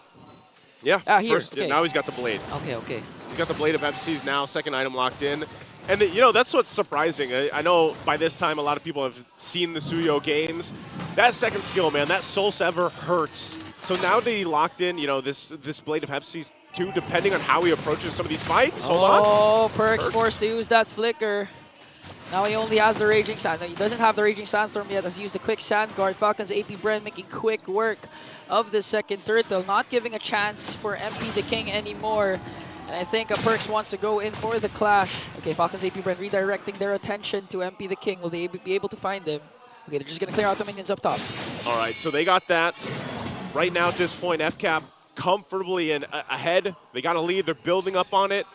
So for Blacklist International, we have to look at what's coming up here. That's that Lord fight. Because if they don't actually have a fight before then they've got enough time to go ahead and get to where they need to be. Part of that is, again, Oheb. He does Okay, Haji used the flicker to walk away as Ogwen will miss the AOG. It's going to be a matter of setup, so Blacklist continue to engage. They have 4 members up against 4 as well. Haji goes in for the recall. And okay, so the thing is, for Falcons APBren, they got what they wanted, an early game start. And if you have a Suyo in your team and you got the early game, chances are you're winning the game because of the fact that you can get neutral objectives a huge advantage solely because of your second skill and retribution combination. We've been talking about this yesterday. So at this point, if Falcons APBren continue to dominate, play it safe, play it disciplined enough, that they don't even need to go for those over-aggressive plays. The only thing that could beat Falcons APBren right now is if they make a really, aggressive play that Blacklist manages to turn it around. And if we're going to talk about turning things around for Blacklist International, it's all the itemization, right? The fact that they're down a few thousand gold, they can go ahead and try to catch up the best they can. It's good, Glowing Wand, Holy Crystal, and Oheb. He's going to be a big part of the damage profile later on. The biggest thing, though, too, is, again, counter-playing into the real-world manipulation that FCAP's going to be looking to set up. We've seen him do it multiple times now at this point. And so for Blacklist International, this is crucial because realistically, all this comes down to these objective fights. The Lord that's going to be up here in just a second. And even if they have a great initiation, they still got to withstand, fighting into that box or possibly escaping it once it's set up and then re-engaging. That might be the best course of action here for Blacklist. So Lord is up. You can already see it. They're getting set up here. Interesting there. Sky Piercer is going to be picked up by Haji on this Jushin. So they set up for around the space around the Lord here. FCAP, what's Blacklist going to do? What are they going to look for here to deal with this? They do push him off a little bit. Kyle TZ trying to join this part of the map. Oh, a catch for Lord JM, serving it up to the Raging Sandstorm of Perks as they bring down Pio and Owen. Flap TZ forced to use the penalty zone to go in right after 3. Order and Brilliant coming in from OHEV as they bring down Flap TZ as well. But they're going to counterattack with a kill onto MP the King. So there's no jungler for Blacklist. Falcons APBren lost 3, but they have Kyle TZ. What's the play here for both of these teams? Well, the play right now, I mean, you're down 1-2. Kyle TZ will go ahead and bring up the Lord, though. MP is down for another 15, so there's no Lord going to be taken. It's too quick of a death timer, but you saw that little window of hope. Hold on, Kyle. Hey, they go in right after Kyle TZ commits the final slash, but he's able to escape. The mobility of the Suyu is just unmatched as AOG casted by Ogwin to bring down Perks. And now the advantage is on to Falcons APBren. What an escape from Kyle TZ. I didn't think he would actually be able to get out. Even with the mobility of Asuyo, that was still a great escape. And now this is probably going to give them a chance at taking this Lord here. The fact that Perks is down unless MP wants to go in and contest this. It's going to take a lot of miracle for MP the King as he's getting zoned out by the 2 tankiest heroes of Falcons APBren. Soft reset for the Lord is trying to go for Lord JM. He's going to fall down in the hands of Super Marco. In exchange for Ogwen, though, it's going to be a 4-on-4. A hard reset on the Lord as Haji goes in with the Crimson Beacon, plus the Lantern player going to be taken down by Kyle TZ. As Perks, though, trying to zone out Pew. A 2-for-1 trade in favor of Falcons APBren. This is definitely their Lord here. There's nothing that Perks can really do. MP's just going to go grab his orange. FCAP definitely playing different than what we saw in Game 1. I don't think they liked that. They didn't like that score from Game 1, and they came out ready to play for Game 2. Quick adjustments, and that's going to be the Lord now finally secured for FCAP. And now Blacklist will have to be on the defense here. Even when you look at it, man, like despite the difference in gold and everything else, like OHEB, luckily he hasn't gone down, but you know, they still have to fight into setup potential. They're going to be on the defense in the base. Yeah. They can go ahead, utilize the amount of utility they have. Blacklist has a ton of utility, even if they go ahead and just try to clear the waves and not really fight this one, but just try to withstand it. But it looks like they have something else up their sleeve. Yeah, actually, whoa. Flap TZ goes in right after 5 flickers out. Whoa! A bit too deep there for the finals MVP of M5. And now the Falcons APBren, they do still have the lead, 3.7k. They still have the Lord. And okay, this is what I was pertaining to. It's hard to go up against Asuyu if they dominate the early game. But if Falcons APBren continue to make these kinds of risky plays and Blacklist punishes them, Blacklist again can still defend and continue to extend the game and might even win game number 2 as they work on the Lord up top. Man, I don't know. With that just last play of Flap going down, I don't know if they're even going to get to the base turrets with this unless Blacklist is actually able to keep them completely off it. Right now, it looks like that wave's still pushing in top. FCAP's going to go ahead and take their time with this too. So still respecting the fact that, you know, Blacklist has that capability of being able to fight and win some of these fights even. And MP the King picks up a Radiant Armor. He's going to get a little more tanky. He's got to be, because he and Lord JM are going to be looking to fight the front side most of these fights. And then Perks, you know, if he can get a great Raging Sandstorm off, then that will set them up for the fight. OHEB now, though, too. Getting another item locked in here. Got the wings, but FCAP, they'll get the tier 2s. Still, that mid turret is up, tier 2 and mid turret, but I think they're happy with that. Again, the first Lord, they'll get in position in about a minute here. But I think even if Blacklist can find a pick off, this is going to give them a huge chance to take the next objective, swing things in their favor. This 4K lead right now doesn't mean too much, because when you're looking at the way these team fights are going, Blacklist is still in a good position.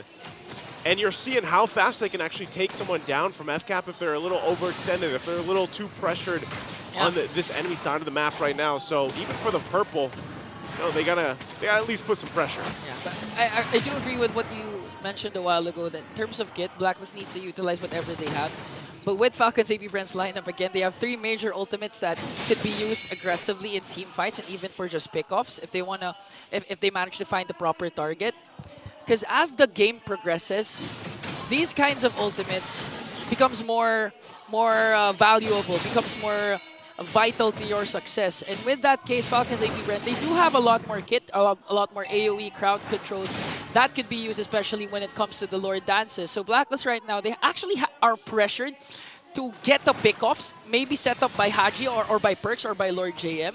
Because if you're gonna go up against the lineup of Falcons APBren towards this Lord 5v5, regardless of what happens, you still have the Suyu that has a huge advantage when it comes to the Retribution second skill, again, when securing neutral objectives. Yeah, the Suyo is great, especially in this part of the game, but he does tend to fall off the longer this game goes, and it'll get definitely more difficult for FCAP to go ahead and continue doing what they're doing around, fighting this. But always the advantage is again, the real-world manipulation around the Lord pit. Anytime you come around, we're talking about these objective takes. That's one of the great things about the Eve pick and why teams still like to go for it. So you can see some of these more defensive items being locked in by Blacklist. Haji picking up that brute force, so now they work into this. They're going to look for a setup.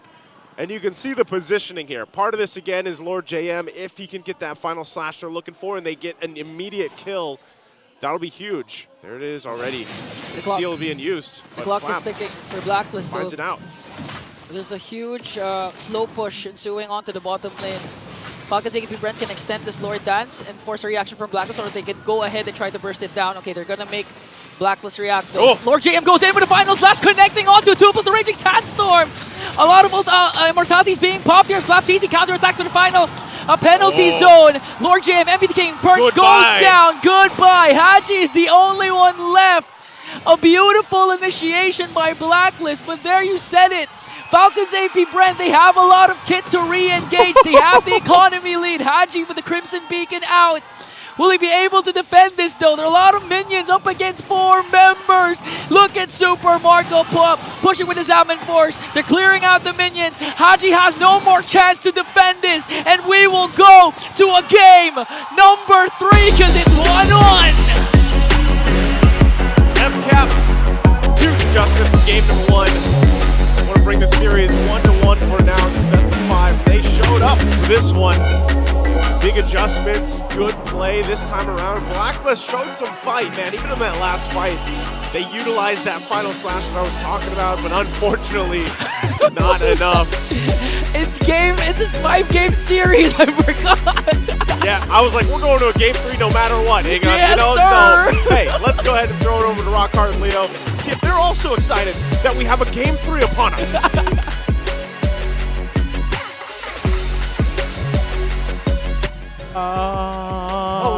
We're on. All right, welcome back to the Infinix game, Tambayan. 1-1 is the score, and Blacks International suffer their first loss in all the playoffs. It's a marksman. It's a 1-1. And, true, it's Benny Cutie's daughter's nickname.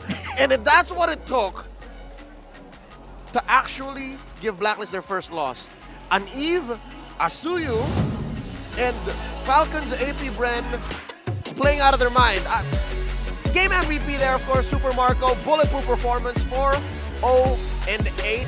Rocket, is it just me, or does Falcons APBren look like they're not comfortable in the skin being disciplined this way? I mean, it does feel that way, right? They wanted to be more aggressive, but Blacklist is forcing them to not. That's why I was thinking, it was a pretty good, cool victory, but it wasn't easy. Not at all. It had to take Kyle TZ doing so much fancy footwork. It had to take basically Flap TZ sacrificing himself more than a few times. Flap TZ getting bodied. Yes, and so far just pure coordination. They used the def box to its full extent here, and they were able to really get a big advantage early on. That's right. This is like 5 minutes into the game. Yeah. And I'm surprised that Blacklist actually fell for it.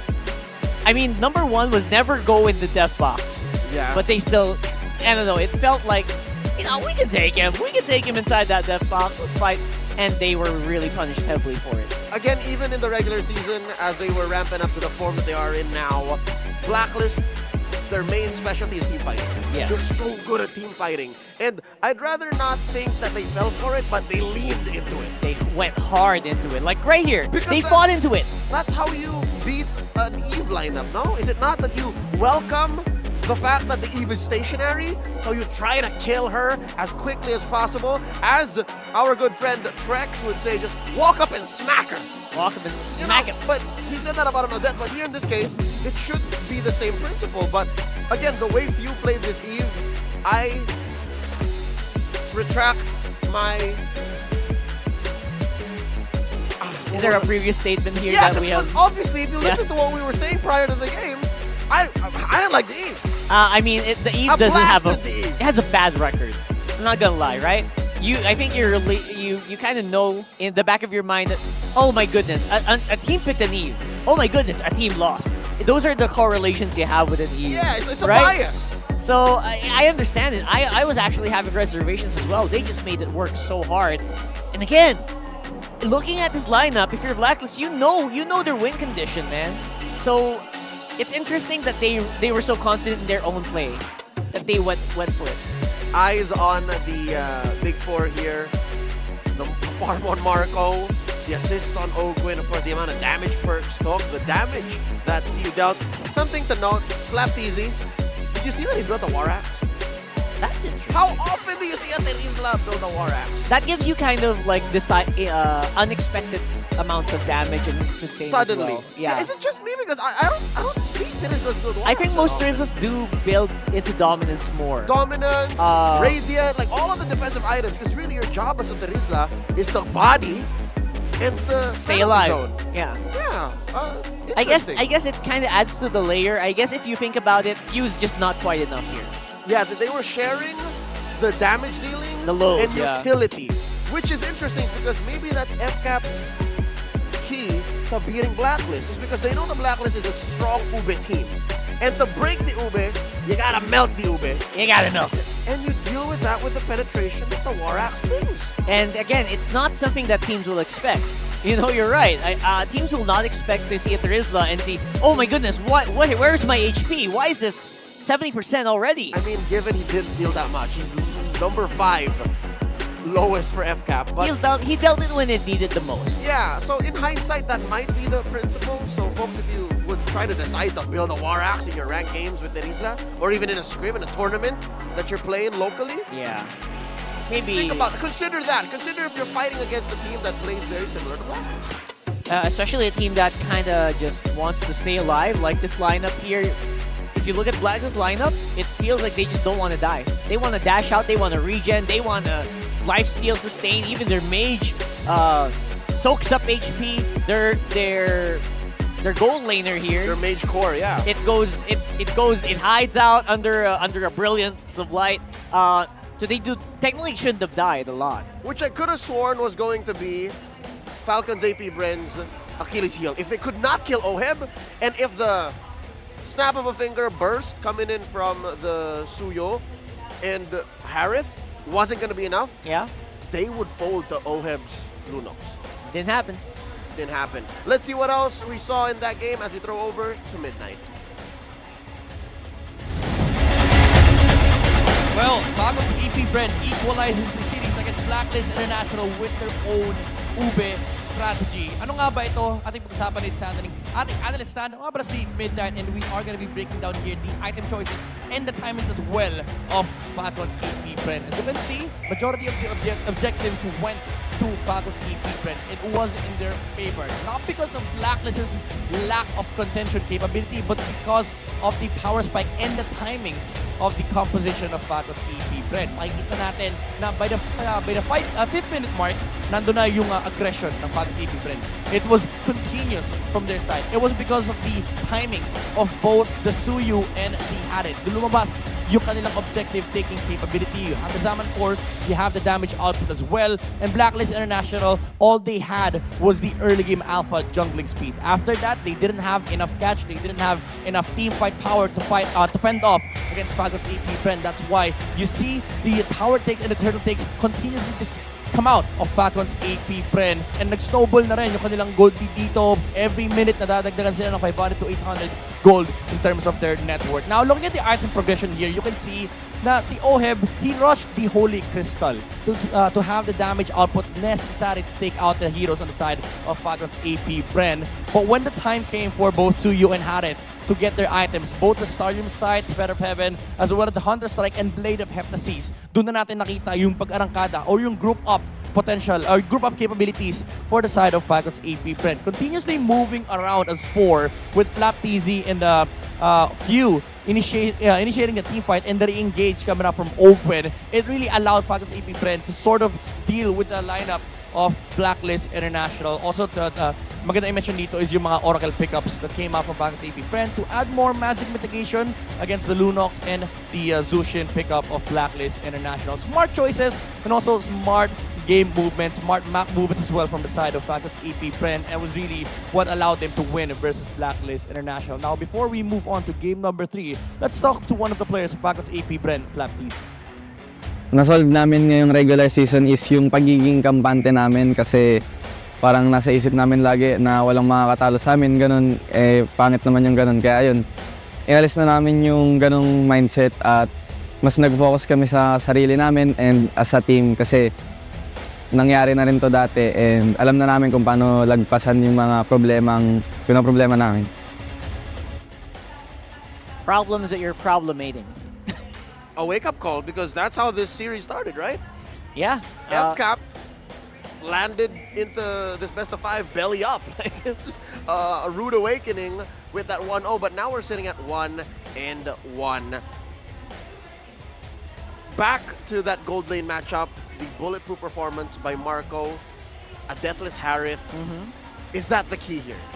Do you make sure that everything that's happening on the map is just too much so that Blacklist can't bear down on Marco?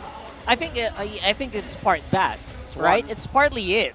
Because this is Marco this is the stat line of Super Marco that we all know. He's supposed to go bulletproof, right? This is why he's called bulletproof. And I think it boils down to what Falcons APBren should actually do. And kind of similar to what Flap TZ said, just go back to where you were. I guess you kind of just fell into a trap that you felt kind of like a Titan. You're up in the clouds. You don't have a care in the world. People were just attacking your feet. But then you realize they got wires going up on you now. They got 3D maneuvering gear. 3D maneuver gears, and that's not cool. Next thing you know, they're in your neck and just So I guess the trick here is to go back to human form and level with people. Sorry. There's no going to human form. What is it? As far as people are concerned, Titans are a force of nature that live outside the walls of your city. Are they not humans? If Anyone once you who turn... hasn't seen Season 2 onwards wouldn't know that. Oh, I'm sorry. Attack on Titan. Right. All right, so anyways. I thought they were... That's the term, right? They just go back to... So, become human. Understand that this is a level playing field and these are all world-class athletes that you have to compete against. Thank you for the clarification. Folks, we want to give a shout-out to our mega restreamers who are live on their official channels. Restreaming the MPL Philippines Season 14 playoffs. Catch them! And don't forget to give them a follow for more quality MLBB content. Yeah, we know who you guys are right there, especially on YouTube. A lot of people on YouTube. Mega streamers. You're ultra. There's some ultra. Yeah. There's some hyper. You know who you are. You guys are cool people. Infinite restreamers. Infinite restreamers. All right. Shout out to y'all worldwide. Shout out to y'all locally as well.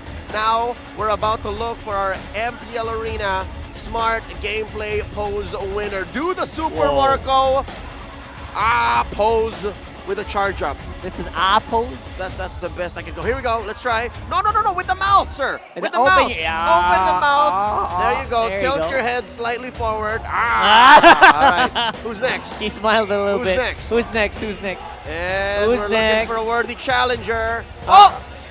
Oh, Brody's gonna do it. Maybe don't go for the Brody. And that's not the pose we're looking for. No, Marco. Oh, wow. All right. One more. What?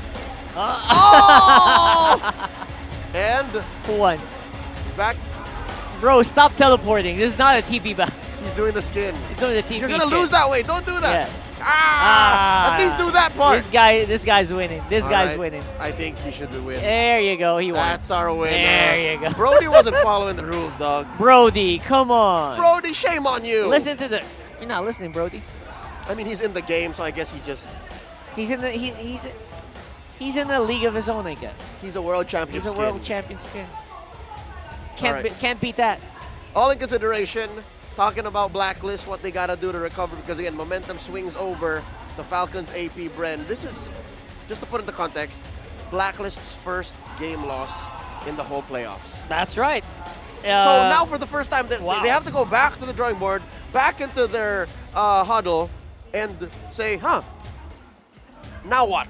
Maybe we have to redo something. Or maybe they can just try again. Some teams do that. Yeah, Some for teams sure. go for like the redraft, like Super Blitz draft. You know what? Gentleman's agreement, fight with me. Come at me, bro. But knowing Blacklist, they're likely to just reiterate and build about the same kind of lineup. Yes, they're trying to go about their own identity, which is something that they've been working on for the regular season. And I think they have found it. And they got to do that from red because Falcons APBren picked blue. Yep. And because of what happened in Game 1, they now just have a 67% win rate on blue with a 65% side selection priority win rate. Still pretty darn high. Okay, so considering. A red side Blacklist yesterday played against Omega to win that final match, to win that final game against Rio! Hylos, Alpha, Aurora, CC, Nolan. So maybe here's the thing. Here's my read. To be able to switch up a clutch for Blacklist, they adjust on Lord JM. Lord JM on CC is it's something. It's really something that you don't really expect that much. And for the most XP laners here as well, they don't expect that kind of play, but it does limit what Lord JM can do. This time around, 2 targets for the most part, which, if they do that, if they go for the CC, they will dominate at least the laning phase. Yeah, but it's not just the CC specifically. I'm saying change the priorities that the XP lane has to do and reallocate the priorities. Reallocate. So in this case, since the CC was kind of, a little off, maybe put a more proactive hero on Haji. Yeah. Right? Here he was playing the Aurora, so maybe now if the Luya gets banned out, switch it up to a Vexana. Switch it up to Valentina. I mean, these are things that you also kind of just can play against APBren with, especially with their tendency to go Faramis. That does sound kind Haji of Val, the point. Block out the Edith because you are on the Val. Edith, by the way, surprising we haven't seen it today so far. Ain't nobody care about Edith no more. Interesting. I saw Edith cry in a corner in the bathroom. Oh my goodness, really? I hope she's okay. I wasn't in the ladies' bathroom. I just heard. Someone was Edith's crying a in the voice line of Edith. Yeah. So yeah, again, Edith is seemingly going the road of Roger. Edith is going down the road of Zask. These are heroes that were big in the first half of the regular season, but now they're about an empty husk of what they were. Yeah, but it feels like it's still pretty much on the table. Yeah. I believe it's a big playing field for Edith. On Rome, Hylos just gets Hylos Gatot, picked these up. are your Yeah, heroes now. over Where and is over the again. Cho? Where is the Cho? Does Perks have a Cho in him? Tigreal. Where I mean, are if these you're heroes? talking about setter heroes, Cho is like maybe number 3 in the Perks playbook. We're still looking for that Tigreal, bro. That Tigreal, come on, bring it out. That's his number 1 pick, Yes. by the way, across the board. Let's see. Game number 4 is upon us. Rather 3. I'm on midnight time. You're on Game number 3. Something about the series makes it feel so slow, but when you're in game, you're like, what? Especially here, especially in the decision making. I love the high loss ban. I think that deserves to be banned all series long if you're Falcons APBren. Show. But now you're gonna see a lot more stuff open. I'm surprised that we haven't seen a Fanny come out yet. I guess neither of them were confident with that. Yeah. I was expecting maybe Calties to bring it out once or twice here. Suyu, Ling, Haya, like these are just higher priority picks. Yeah. Nolan even. We got one more ban for Coach Bon. And there's the Moskov. So that leaves Suyu open. And lo and behold, it's not gonna get picked up right away. So they're baiting out the Suyu. And you know what? We were talking about this before the season started. MP the King feels like he is the prime Suyu player. Is it though? Because he still has all of the So space many in the world. stuff. Bane. That, but hey. But also Alpha. Alpha's too good. They've been winning with it. Dude, Alpha is 2024 Blacklist's Fredrin on Wise. Right. Right, like Right, if it's open, you're right. just put it on him. So because of that, like for better or for worse, because of that, we probably won't see it, but apparently it's appearing. Here we go. Wow. All right. So they're not it's not as simple. It's not as simple, Rockhard. So now they finally get it. This is MP the King's first Suyu game, if I'm not mistaken. I believe, yes. Yeah. Game 2, he played the Alpha, so here 3 we go. games Alpha in the previous series. Correct. So this is the first Suyu for MP, and I'm excited. It fits his personality so much. That's right. His mechanics, his aggression. Here's the Fanny! You were looking for a Fanny, and here's a Kyle Teasy's old flame, the Fanny, alongside the Vixana. I love it. Which is good against the Khalid, which I would assume is the Roam. Yeah, if the Kali's just gonna stand there and regen his HP with Quicksand Guard, might as well throw a big boy at him. Yeah, XP lane Khalid usually shows up in the latter phase of the draft. But here, they're very honest about it. Yeah, we're gonna own the early game. We're gonna try to roam as early as we can. And they close up with a Faramis. Yep. It's a go signal. It's a green light because there's no Valentina. Yeah, and you don't expect the Valentina here. Not to mention, you can ban it out if you really want to deny the Netherrealm. Yeah, but there is a Vexana already, so yeah, never mind. Cannot. Unless you're gonna go for Valentina jungle, which no one was gonna do. Plus, there's a Fanny already. Beautiful move here, coming in from Blacklist. There's the Edith. Again, the punish in the Valentina's not here, so she's still a good hero. It's just, it's a little tight for the Edith. At least still getting banned out. People still think about her. She gets her respect. Yeah, get some of those letters. So here's the Nolan ban. Of course, they're closing All right. down. Choose my own You know what, Rockhard? This has got to be a Harith or a Lunox ban. Coming to this last one for Against FCAP. OHEB, yeah. Know that once OHEB gets into comfort mode, he's just automatic. He just does what needs to be done. So you're right. Just try to remove that. Try to remove as much comfort from OHEB as possible. Me personally, I would have done free marksman ban, free gold lane bans here if I was FCAP. But you know what? They're trying to cover their bases. Love the high-loss ban, so I won't complain. You just had to ban the high-loss. Had to, yeah. This is so much. All right, what's the call? For honor. Phew. It's the take reel instead. They're allowing any of them, and they're still open to the fact that maybe this Khalid ain't going to the Rome. Phew. On his longevity, as long as anyone believes in me, I will keep playing. I'm going to show them that their trust is not going to waste. That's a statement he made, paraphrased and translated for philstar.com. As long as someone believes, any single person believes in me. I believe it. That's like such an anime protagonist thing to say. Yep. Love it. He is. He is an anime He's a living protagonist. legend. He's a protagonist. Like, name me anyone who hates Few. Nah. Nobody. Nobody hates Nobody. Few. Name anyone in the comment section who does that. We're gonna have to talk. Here's a count check for Khalid. One per side. And there's the Cho, which telegraphs the Khalid going to the XP. Yeah, you were looking for it. And there's a Cho. You gotta pick someone to catch the fan, you know? That's true. Again, that's a pitfall that some teams have actually fallen for. Completely disrespecting the fan, saying, you know what? Yeah, we don't care. We're not gonna pick up Goofer. No need for Kaja. No need for Cho. Rock, do you Melissa here to mess up the Faramis?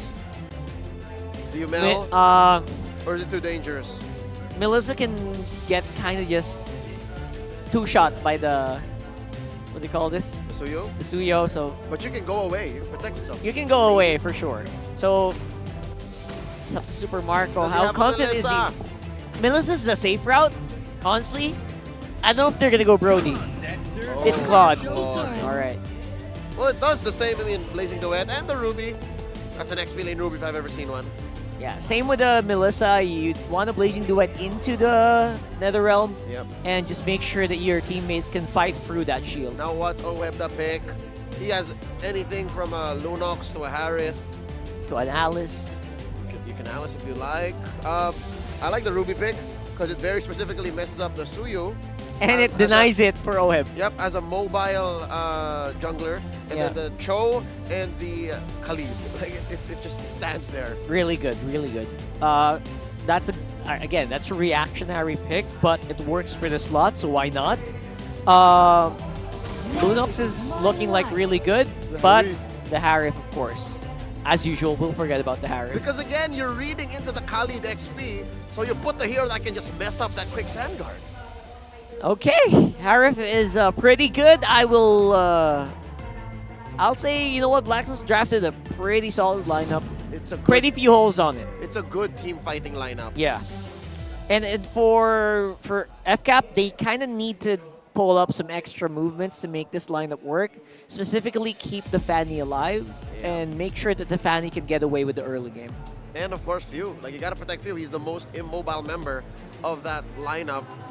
Well, luckily, he's got a flicker on it. I don't know if that's enough. You think that's enough? That's true. I don't know if that's enough because the thing is, it's gonna be very crucial. It's gonna be dependent on the setup. Enough yapping. Let's throw on over to our casters to bring us the action for Game 3. And now it's time for our time to yap. I agree, I'm on that train too. There's no Few haters out there. Welcome Few, to the player, Mobile the guy Legends. is a idol of all, I would Kids. say. Not just kids, man. Oh, okay. Adults as well. All his fans are now adults, like me. I'm an adult. You are an adult, Egon. You know what? Now, for this game, when we look at the lineups that are for game number 3, I like both of them because they also solve the issue that maybe some of them had in game 1, game 2. I feel like FCAP at this point just doesn't want to talk about game. Whoa, low JM. Okay, he is quite low. Good response coming up here from FCAP. As they try to work on perks as well. Okay, so now the thing is for Blacklist, they know that Kyle TZ has his Fanny, so there's this temptation, especially that they have the Cho and the Khalid, to invade early on. Not just to, steal the orange or purple buff, but just to really try and delay and disrupt the farming pattern of Kyle TZ and give a lot of information for MP the King, especially because it aids the early game of Suyu if he has a lot of information gathered by perks. Yeah, and I think that's why you have to. I mean, anytime you obviously have the Fanny on the lineup, you've got to kind of take care of it, take care of the buffs, make sure all those boxes are checked so that Kyle TZ can do what he needs to do. And that's really just scale out of his mind and then just be, a Beyblade of damage. Beyblade. Oh, right. This is exactly what I was talking about. So, hey, first blood going to the hands of Kyle TZ there. Okay. You can already see it. So right now, you know that Kyle TZ wants to... Oh, wait a minute. Okay, they're going right after Flap TZ. There he is. Early on, but Kyle TZ swings in with the cables onto MP the King. Might be able to bring him down, and Few will take him down. That's 2 kills for Falcons APBren. So this is a good start for Kyle TZ because the last time that we saw Kyle TZ, now they're going to work on the turtle first. 2 members of the agents are here working on Lord JM. They're going to bring it down once again. Few picks up his 2nd kill. And they're not going to start yet the turtle because Kyle TZ has to go back. Yeah, they at least delayed the turtle being taken here, but FCAP finding quite a few kills this early in the game can help them scale up, especially Few. We were just talking about Few and how he is going to be scaling really well. Now the fact that he's got 2 early kills on this, you play into your power spike and the fact that you also have this Eternal Guard and good damage to kind of deal. No one's going to get the turtle just yet. Looks like, Kyle TZ wants to get both buffs, but it'll be Blacklist that starts it up and goes for this. Good flicker out. Good flicker out for a Few and a good catch from Ogwin. Haji with another up trying to save Perks, but Flap TZ goes in from the backline. AOG will be casted, but will be evaded by Perks, and Suyu, MP the King, gets the turtle as Blacklist tries to disengage. Good effort once again. Blacklist, really what they're trying to do there is just kind of cause that distraction, allowing MP the King to get the objective, and they do just that. When you're falling behind a little bit in the early game, that's really what you got to do. Your team has to come together. You have to be able to get the objectives once they're for the taking here and kind of slow down that momentum that was being built up from FCAP. So taking a look at the items too real quick. No first items locked in just yet. Flap. First one. Pops is revitalize. Gonna out-sustain the damage coming in from MP the King as Ogwen and Kyle TZ goes in. Will he try to go for the engage? He's gonna be disciplined enough not to get tempted by getting those extra kills as it forces out a reaction from Blacklist. Now Perks will just really give a lot of information to MP the King by trying to camp out in the jungle of Kyle TZ. Yeah, this is the thing. Anytime you have that Cho locked in, man, you have to be going, providing the vision, mid lane. Good catch there for Ogwen. That was one of the most obvious catches that we know is gonna happen, but it still amazes us. Yeah. And it gets a kill onto Haji. Whew, that's really tough to deal with when you have that much burst, because that's one of the great things about having a Fanny. You don't know or against it, you don't know if it's going to show up or not. And so that's the call signal that goes to KyleTzy, shows up in the mid lane. And what I was going to say about Perks is he's got to be able to find vision, provide that, but also keep tabs on KyleTzy. And then you're going for pickoffs, right? Like you're trying to get the pickoff potential here because you have the Cho. Maybe even sometimes it's just to disengage though. And with the way things are going right now, FCAP will continue to find some of these wins across the map, but Blacklist is doing a good job at, despite the momentum, again? Gonna catch Perks. Was popping the ultimate appeal onto Perks, but Perks manages to survive. That's a good initiation from Falcons APBren, forcing out Blacklist. Okay, 2 ults, but Perks is still here. They want to go right after KyleTzy. Lord Game goes in with a raging sandstorm, but KyleTzy answers right back with a cutthroat onto Perks. Turtle will be slain. And now the clash will disengage. MP the King is still alive here. A 1-for-none trade. And Blacklist still got the turtle. Yeah, you gotta give it up. MP the King, despite all that chaos, goes in, gets the turtle. Those were 2 pretty big ultimates, though, used earlier on against Perks before the turtle was actually committed to. So, like I said, Blacklist will try to find what they can, keep things steady at this point. Oheb farming up. Wow. Oheb going up against 3, but that might be just too deep because FlapTzy was there with the taunt. And they're going to shut down the Filipino sniper. Haji wanting to go right after Ogwen with the Ghost Bursters. FlapTzy, Super Marco continuing to work onto Haji. Okay, FlapTzy goes in up against 3, Perks with the kick. But they're going to be able to survive that though. No trade for Blacklist that time. Yeah, no trade. Flap there just the whole time on this Kanakacha as well. So he's going to be, you know, causing a lot of issues when he's just roaming around with everybody else. And you can see how tanky he is, plus the Revitalize when they have that available. So trying to hold it down. There's still some good pushing, of course, happening from Lord JM. Not sure if he continues. He's going to cut that wave. There's the jump. IOG, I am offended. There's literally no escape for Perks. During that time, got bursted down by the hands of few. And again, a beautiful pick off there from Falcons APBren. In the last 2 or 3 minutes, they got Perks twice.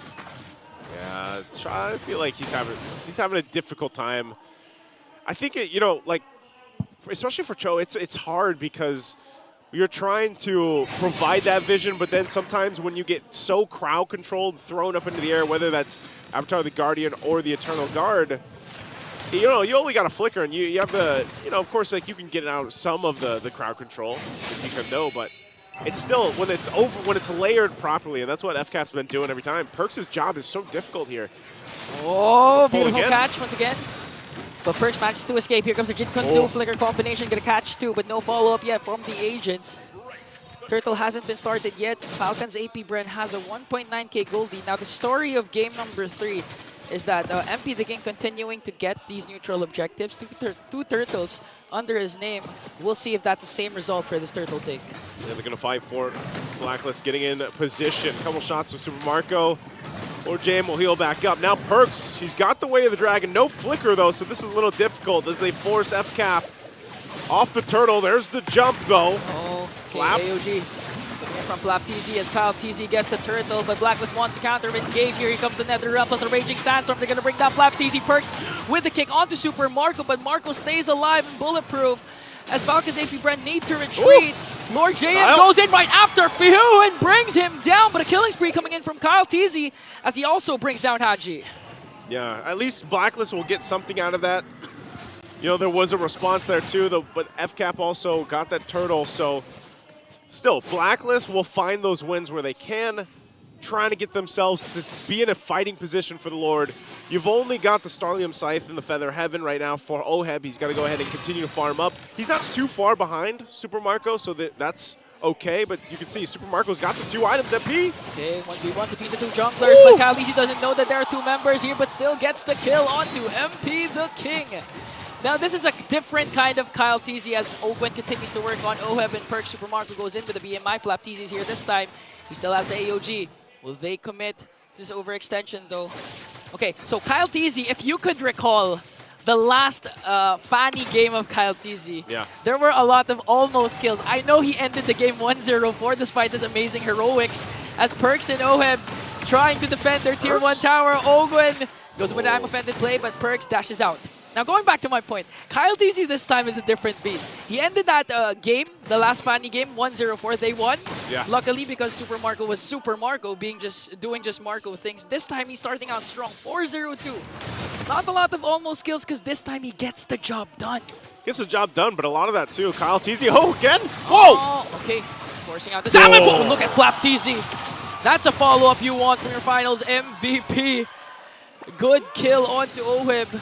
AOG casted perfectly to bring down the Filipino sniper. Before that all broke out, what I was going to say is, you know, Kyle TZ, the reason why he's having this kind of game on the Fanny is because, again, his instincts are really good, but also just the vision that FCAP's providing him, whether that's Ogwen or even Flap, the fact that he's just been roaming around for the most part, is so pivotal to make this work. And this is going to be a difficult Lord. If Blacklist actually wants to contest this, it looks like they do. Half health right now. Lord JM a part of the fight as well. They're going to go and press it forward. Oh, Ogwen goes in, Flicker in. NetherRealm coming in from Haji, who's going to get the Lord here. As Super Marco goes in with a Blazing Duet. MP still gets the Lord in exchange for perks, and that was a well worth it trade for Blacklist. Yeah, that's a trade for them.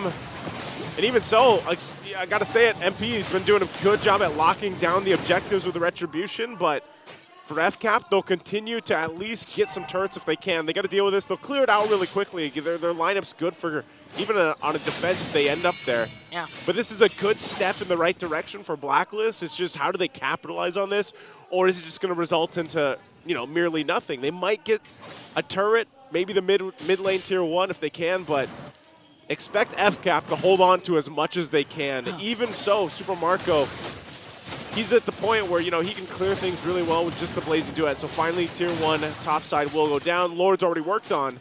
So Blacklist, what else can they take from this? And this is where, Ingan, we start to see that transition here where these gold laners are going to be also very crucial to this. You can see Super Marco. He's got the 3 items he needed. He's going to be working on the next. Oheb's still relatively doing good at farming up. Still working on the Holy Crystal, though.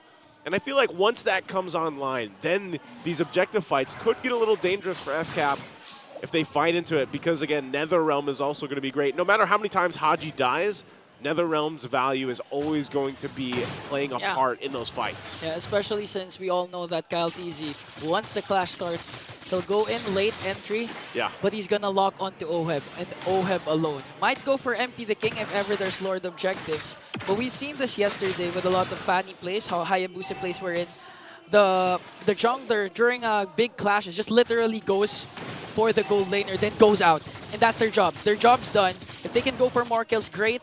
But if they take out the first enemy priority first flop, Daisy goes in with the jump. Salmon Force will be casted by Oheb.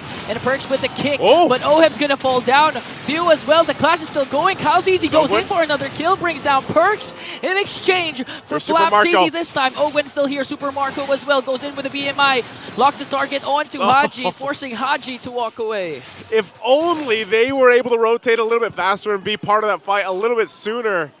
That would have been a easy pickings for Super Marco, but great play once again from Blacklist. Look at Kyle. Kyle TZ knows. MPT okay, goes in for the cutthroat, but MPT King able to sustain that though.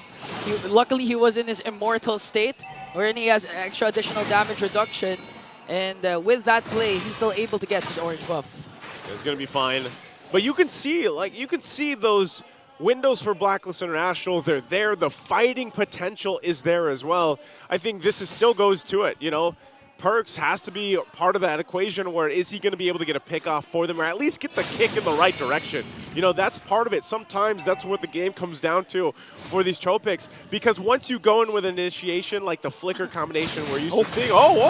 Okay, beautiful Winter Crown play coming in from Super Marco. Will he be able to evade the potential death? He did. BMI out, goes in. Falcons APBren with a counter attack. Kyle TZ swinging with his cable. Gonna bring down MP the King. Says hello as well as Perks and Lord JM has to retreat here.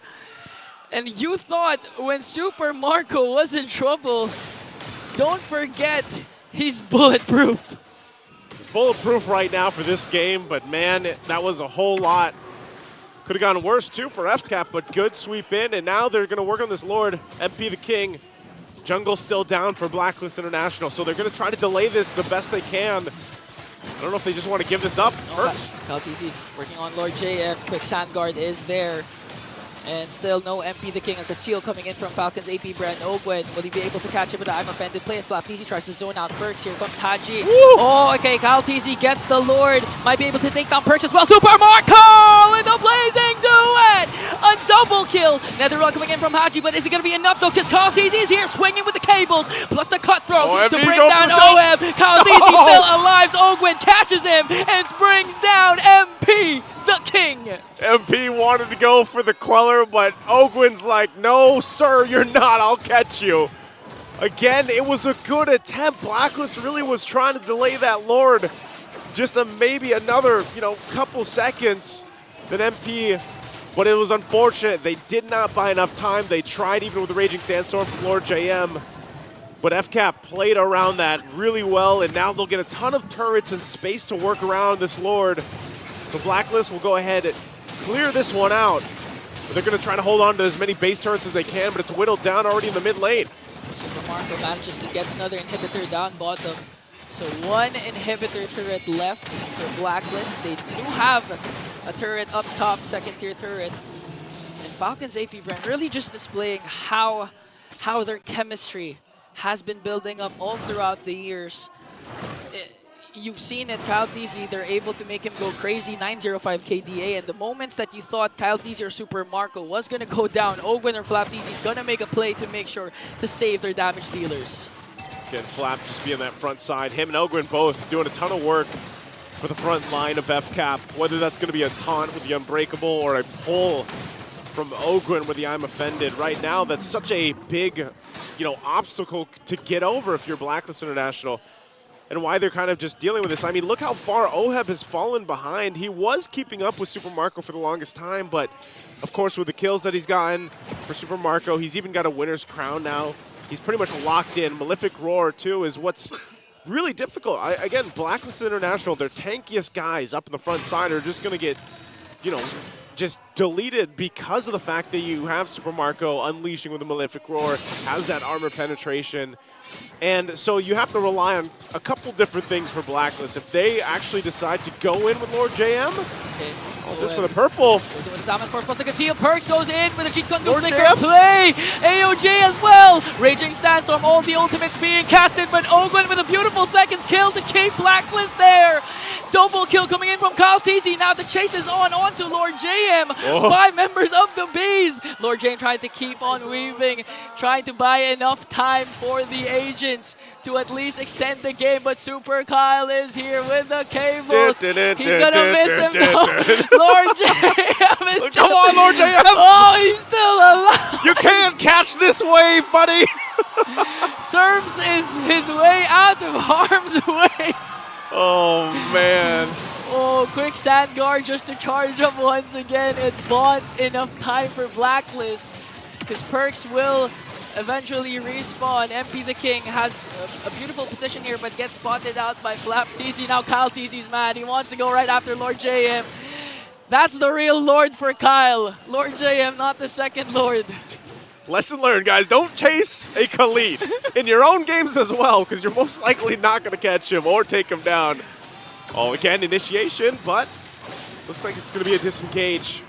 So still, Lord is up here. It's evolved now as well. They hold on to that one turret. Lord JM just being that guy right now. Yeah, all throughout that time, he hasn't recalled yet because of the quick sand guard. Doesn't need to. He doesn't need to. He was born to be here and do this. That's, that's what Khalid is for. Surfs up. Literally. So now, Blacklist, they're going to want to contest for this Lord. Kyle TZ just working on the mid lane. Let's see who's going to get the catch first. There it is, Conceal. They're holding it at the half health right now, though. I think they still want to be able to have that advantage, and that's what they're going to do. MP also, he's been on point for the Retribution, so as long as he stays up, man, he might give Kyle a run for the money. And that's what FCAP's worried about, too. They want to be able to zone him out. Can't catch him with the Unbreakable. Goes over the wall. And now, quarter the health. Raging Sandstorm coming in from Lord Jane, trying to zone out the members of Falcons APBren. It's going to be a Retribution battle between the two jugglers. Kyle TZ all of a sudden is gone. This might be an opening for Blacklist. The window keeps getting bigger and bigger for the agents as they also bring down Flap TZ. Now Lord JM trying to keep Falcons APBren here. Super Marco's immortality will be Poppy. Poppy's purified just to walk away. Now they're working on Ogwen. They might be able to catch him though. Haji trying to chase him. They don't have minions and they do bring him down. The Filipino sniper will take down Ogwen and Blacklist gets the Lord. I don't know what it was, but maybe that journey around the map chasing Lord JM kind of tilted FCAP because the game has been turned around for Blacklist International as now they march towards the base of FCAP. It looks like what happened yesterday versus Omega working on Super Marco. Kyle Teasy this time is here with their crowd play. Super Marco goes in with the blazing duet. They're doing the best to clear out the minions. Match point for Blacklist. Oh man, you see a game slip through your hands, and that's what it looks like. What a play, what a kick, what discipline as well from Blacklist International just as a team here. Lord JM, MVP Lord JM MVP. Yeah, oh man, panel, Leo, rock hard. What do you guys think about this one? Safe to say, Blacklist is in your head. They live in your head rent-free, and one way or another, you will have to respond. Welcome back to the Infamous Game Tambayan. Let's talk about game number 3 and how for 95% of that game, FCAP was in control. Up until Lord JM said, hey, look what I can do. Yeah, not just control, but I was dominant control. There were a lot of maps or areas on the map that were like no-go zones here for Blacklist International, and was just completely toppled by one team fight, specifically that last one on the Lord. All right, fair enough. There was a moment in the 10-minute mark wherein maybe Blacklist could have clapped back, but FCAP just jockeyed the position. And then eventually, past the 18-minute mark, Lord JM said, hey, y'all are forgetting, I'm here. And some way, somehow, is it just me or did FCAP just bite down on the bait? I think they did. I think they bought down it hard. And when they do that, you know what? People like Lord JM are the ones that punish really hard as well, especially with the Khalid pick. And it's not just that one play. You can't say it was all on Lord JM. It was more of a downward spiral for Falcons APBren's discipline and focus. And now in hindsight, you can see that they were planning for that base race. They were looking to distract Blacklist long enough for waves to crash in through mid and bottom. But at the end of the day, it's also this Khalid that kept them alive. That's true. I mean, the Khalid is such an anchor for these fights, especially after they kind of can't recover from a fight. And then again, this big one. This Kyle Teasy disappearing here surprised me, to be honest. 19 minutes in, the death timers were so deadly. And Blacklist, they knew the mission. The mission was to hunt down these members one by one, make sure they can't fight back.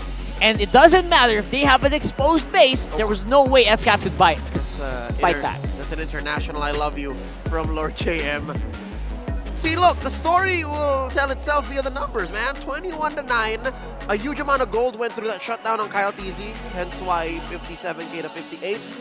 And not to mention the switcheroo. We were reading it as a XP lane Ruby, but eventually it was an XP lane Gatot with the Ruby in the roam.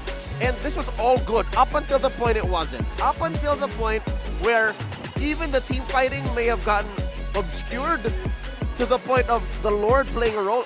There was also that very impactful Lord knockup that, you know, benefited Blacklist. It messed it up a lot. It messed up the FCAP game plan a lot. Basically just tried to zone it out, let the Lord do some damage as well to the opposing team. It didn't work that way, man. And again, the Lord can be very feisty. Lord JM specifically was super feisty as well. Lord. That's a different Lord. He's still also a Lord. Overall, the control on the map was nullified, right? It was a shame because FCAP worked so hard to make sure that the flows were correct for that Lord fight. And that last one, and again, Lord JM really got into their heads, I think. The fact that he's not on the big four means his effect on the game was intangible. Psychological. It was in that moment that it turned the tides. Look at the rich guy, Oheb. A good majority of why this GPM is the highest in this game is maybe because he got the shutdown gold and suddenly it spiked. That's and when you calculate for that on an average, it's higher than however much Kyle or Marco could have farmed. He also got all of the assists after. 20-minute game. After so that. there's a lot of gold on Oheb, despite his Harris actually struggling. Oheb was barely staying alive here, actually, for a majority of this game, and look at him. Dealing the final blow and making sure that they could also chase down Ogwen inside the base of FCAP after that happened. And a good chunk of the damage he dealt was actually in the mid-game. Because if you remember, Marco got away with a lot, Kyle got away with a lot of Falcons APBren could have fallen if only Blacklist had the closing power in the early to the late. Now we're approaching ultra late. That's where suddenly their clutch genes come in again. Flap easy damage taken is also the number one. He's a sandbag for this game. 160k about.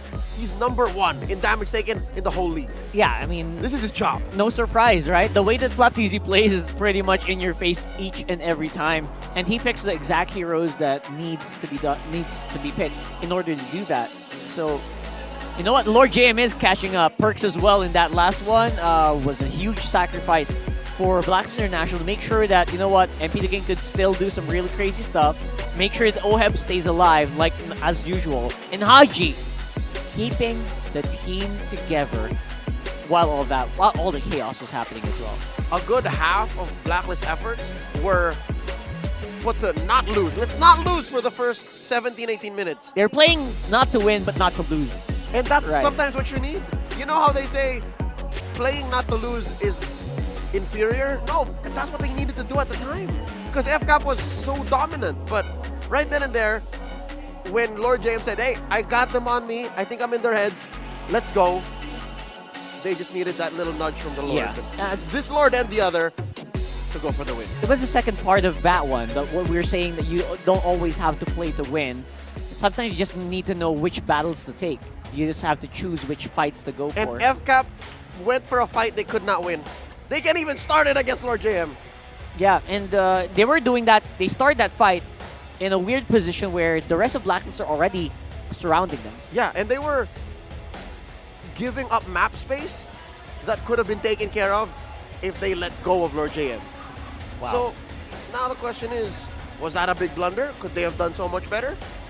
Let's dig deep into the details and go over to Midnight to tell us more.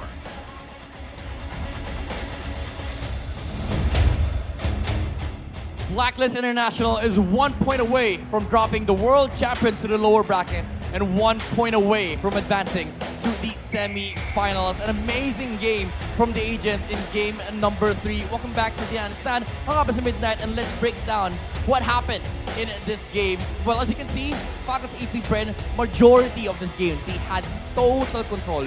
Full control mula dito sa mga Bs on the back of an amazing Fanny performance from Kyle TZ. But what made this game really hard for Falcons APBren is Blacklist's ability to prolong the game to a point where the Lord Dance really mattered. This is where Blacklist International showcased their excellence in Lord Dancing, the Filipino Lord Dance as we call it. And makikita natin in just a bit yung replay kung ano ba yung nangyari dun sa last fight. It was the micro decisions that allowed Blacklist International to take that Lord away from Falcons APBren. Now, this clip, makikita nyo na yes, nakuha yung retribution, nakuha ng Blacklist International yung Lord, but if you slow it down even further, what happened here was Lord JM used the Raging Sandstorm to dissuade Kyle TZ to getting into position to contest the Lord.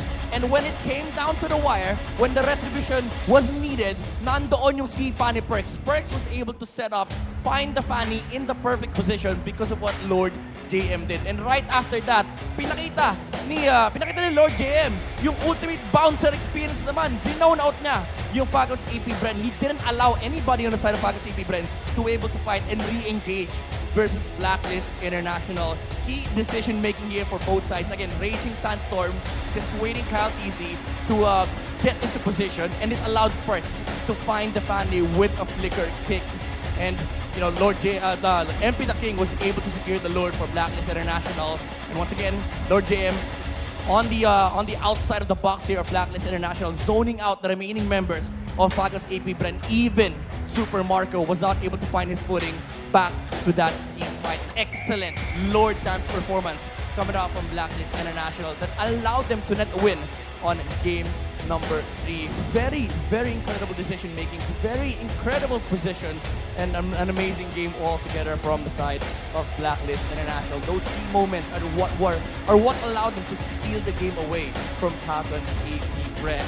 Now the question is, can the Bees bounce back? But before we move on to the next game, we're going to be going back to Mara Aquino for some little bit of an interview here in MPL Arena.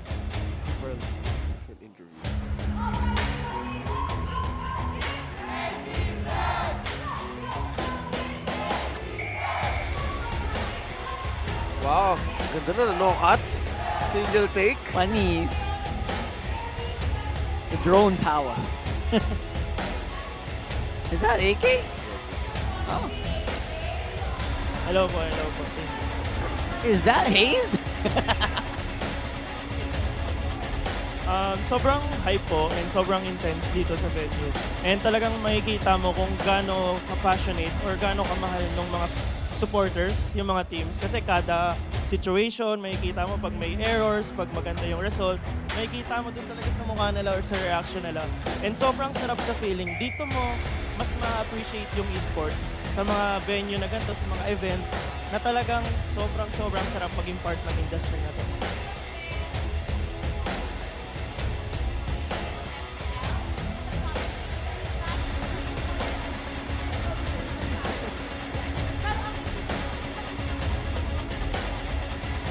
Oh, wow.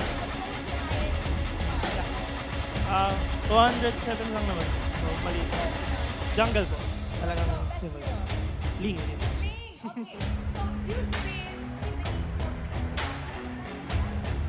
Nasa esports scene na po ako 4 years old. 4 years old po ako nag-start. Pero syempre laro-laro lang. And nag-compete po ako 10 years old. So, doon na yung nagsimula. It's been 14 years po since yung first competition.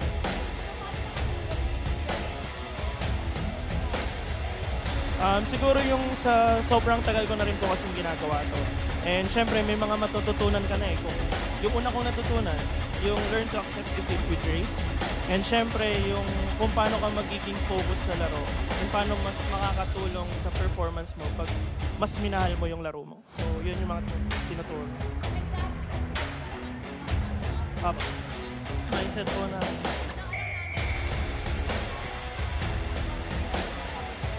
discipline. Pero ano yung mga na-apply mo dito at nakukuha din ng Falcons APBren mula doon? actually, parang ako pa po yung natuto eh. Kasi, syempre from solo, na yun nga, yung genre ng laro ko, is really different compared dito po. Ang ginawa ko na lang po is, syempre, kapag kahit naman team game, meron ka pa rin tinatawag na judgment call eh. So parang papaniwalaan mo yun, and at the same time, syempre, kailangan mong makinig din sa team or dun sa captain. Kasi syempre, mas maganda pag as one kayo and nagko-connect yung mga like yung nag-sync kayo. So yun. Let's see how Falcons APBren will adjust dito papunta sa ating game number 4. Babalik na tayo sa ating panel. Tulungan mo ako dito, okay? Panel, pasok! Let's hear from AK, who is also a semi-pro. There was a time in his career that he actually played collegiate and semi-pro MLBB. And a legend in his own right. Yeah, he was very humble about his experience in the land of Dawn, but if you know, you know. That's right. He represents the Philippines in different disciplines as well, so big props to that guy. And I'm surprised to see he was actually assistant manager. That shocked me. So, you know what? So many people watching here. I'm sure we'll have more spicier, spicier personalities coming in soon. So excited for that. All right, snap back into reality. Game 4. We are at match point. Blacklist International, through the help of Lord JM and, of course, perks his catch onto Coyotes, who was seemingly unstoppable and immortal up until he wasn't. Clutches a Blacklist from sure defeat. I'd say about 90% of that game was FCAPs to lose. 99. Make it 99. Up until suddenly Blacklist out of nowhere takes it. So now, at 2-1, you wouldn't be wrong to assume that FCAP are trembling. They probably are. I mean, they're professionals, and they've been here before, and they know how to bounce back. But sometimes you can't help but say, "That was ours. How could we have done that? How could they've gotten away with it? It does affect, right? And players have been starting to talk about like mental fortitude. Obviously, they have that in spades. But then again, you're in the position where the team that was unexpected to make it into this stage actually are the guys giving you the beating. I believe it's really hard to really play cleanly after a match like that. Yeah, that's one way to look at it. You know, frustration could arise and say, how are they beating us? Why? Yeah. Especially what happened in the first 15 minutes. What? But since this is FCAP we're talking It's FCAP. about, and you heard it from Flap himself, you know how few looks at situations like these. The rest of the guys, I would assume that they're saying, hey, it's not so bad. Yeah. This is a challenge. Yeah. This is just us needing to rise above the occasion and do better. This might be one of those times where you just have to push the switch, like Ogun says, just come together. So Play together. how do they come together from red side? Because Blacklist choose blue. Well, in that regard, I believe they might be the team who will have to play a bit more reactive. Because last game really was Blacklist was playing super reactive in that last one, even on the draft. That's your read. That's your read here in this best of 5 in game 4. The reactive team who's able to kind of, you know, slip between the cracks and find a way in. Find a haymaker, you know? Wins. Yeah. Because it does feel like that way, even ever since game 1. The team has been answering has been the team winning. Yeah, so it's not who's in full control asking the questions. Yeah. You have to find that right window and then maybe. So it's the momentum breaker. It's the guy who's like behind, what do you call that? Who's against the ropes. Uh-huh. And then finding like that bouncy area and we can bounce back. So rope-a-dope. Who can rope-a-dope. rope-a-dope? So in my read, that means Falcons APBren, the Valentina or the Faramis is going to play a key role. If they can somehow end up with either on red, first phase, that might be the trick. I believe you, because the Faramis just gives you like a second chance, right? Yeah, the Vixana, I don't think that's a very reactive hero. That's a win right here, right now hero. It's like, I'm going to throw this down, you guys better follow up, because if not, we're doomed. Something like that, right? Yeah, so following that logic, if they can play with the Valentina or the Faramis, then they win. Yeah. Rockhart, given how great Blacklist is at team fighting, you think the Eve is going to show up again? Because that might be key. I don't know if you're going to fall for the same trap twice. If you're... it's unlikely. I don't know. It might show up, but the question is, will it work the same way like what we saw, right? Can you get Blacklist again? Yeah, exactly. Can you do that twice? Blacklist again. Ladies and That's gentlemen. a tall order. Blacklist International, if they win this game, they move on through the upper bracket. Just one best of 5 away from representing the country at M6. It's that close. It's that urgent that FCAP wake up. Blacklist taking out the Fanny and the Phobius, while APBren, Falcons APBren, take out the Chip and the Matilda. There's the Harith. So, you think they're going to start choking down on the Nolan this early, or rather the Nate? Nope. High loss. Okay, almost forgot about the high loss. That's a perk special. Right now, Suyu still feels like the prime pick here. Picks that can kind of just answer that might come in. That's close. Sushin! Sushin, wow, all right. Okay, so Suyu open, Valentina Vexana open, Gatot open. Gatot's great. Especially with... the problem is it's great with the Sushin. I'm not sure if it's going to get picked up in Falcons APBren. They've shown 2 games on it, right? So... there it is. Third game with the Gatot. Yep. Check out the red side win rate for Falcons APBren. 60%. You're taking account the regular season. Yeah, that's right. So now though, one chose me to a different story. There's a Suyu. All right. Suyo and Gatot, kind of not unexpected. Wherever I go.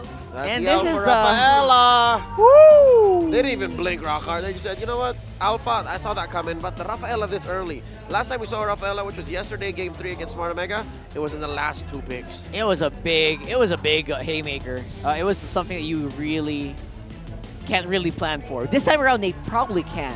Yeah. A little bit. Yeah, definitely this is blocks out the Eve. Yeah. Now, their mid trio is secure here for Blacklist. I believe that's pretty solid. You can really work on that. Add maybe another wall and then another backline. Yeah, you're they're good. just small.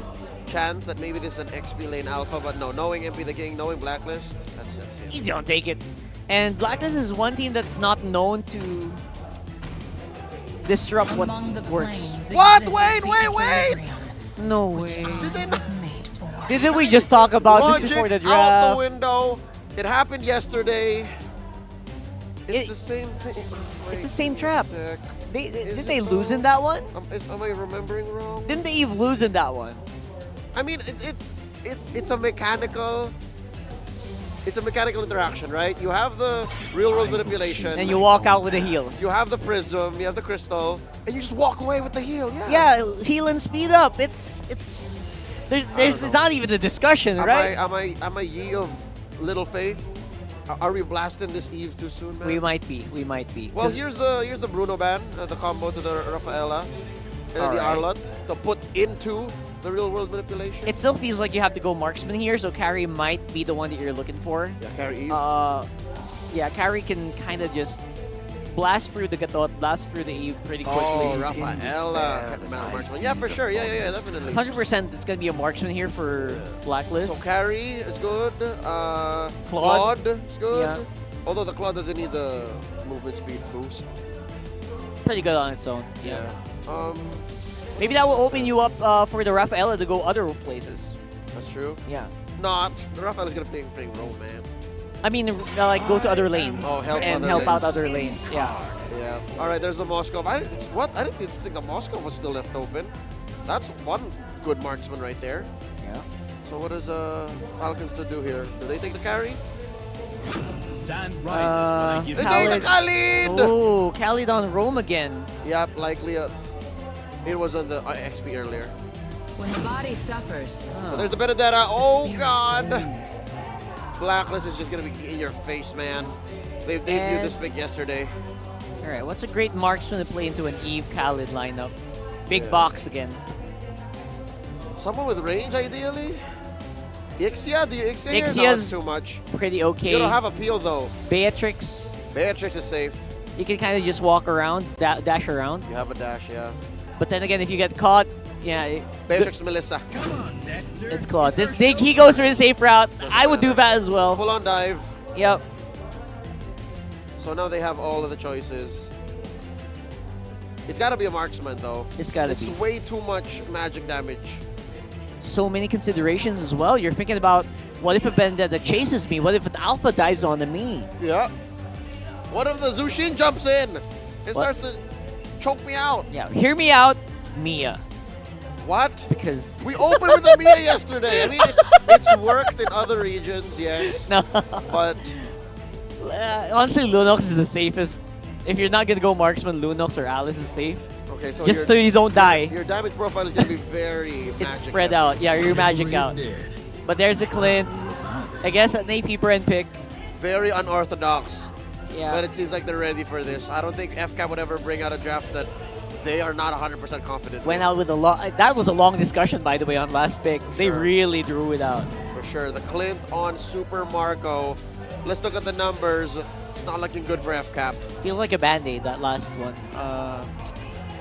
It's not optimal, but they can take team fights. They can take fights with Suyo. Well, the last time we saw Clinton said, I don't know, was on Kelra for Fnatic Onic, and he won with that. I guess. And ready to, again, we're always so ready to be proven kind of wrong here. Oh, revitalized Bennett. It's a tank Benedetta. Tank Benedetta with the dominance eyes and everything, right? All right, here we go. Blacklist and match point. Gentlemen, take us into the bout. We'll head on into the bout, and it is high noon, says Super Marco. We'll find out Welcome if to they can bring it Mobile to a game 5. Legends. Because, man, that should have been theirs the last one, but great response from Blacklist International. And yes, gentlemen, Lord JM running the revitalized, tanky Benedetta. We saw this yesterday, but also from our old friend over at Diablo in MPL Singapore. He loves to do this. Yeah, so we can expect Lord JM to be a menace again, disrupting Falcons APBren's rotation, their plans. Not necessarily go for the kills, but to do enough to force Falcons APBren to react to what Blacklist is doing. Because, again, if you just tuned in you missed a huge play. Lord JM with the Khalid. Chased after 4. There was even a Fanny from Kyle TZ. Manages to escape. That actually made them win game number 3. That's why Blacklist is on match point now. Yep, match point here at this point. But you know, I have to kind of echo some of the thoughts here of the panel, because you know, Rockhart and Leo made good points. I mean, even for Few to bring this Eve, your game plan throughout this game and everything else is kind of, it's more so like one-dimensional, where like you really need to be fighting around that real-world manipulation. That's what you're going for and everything.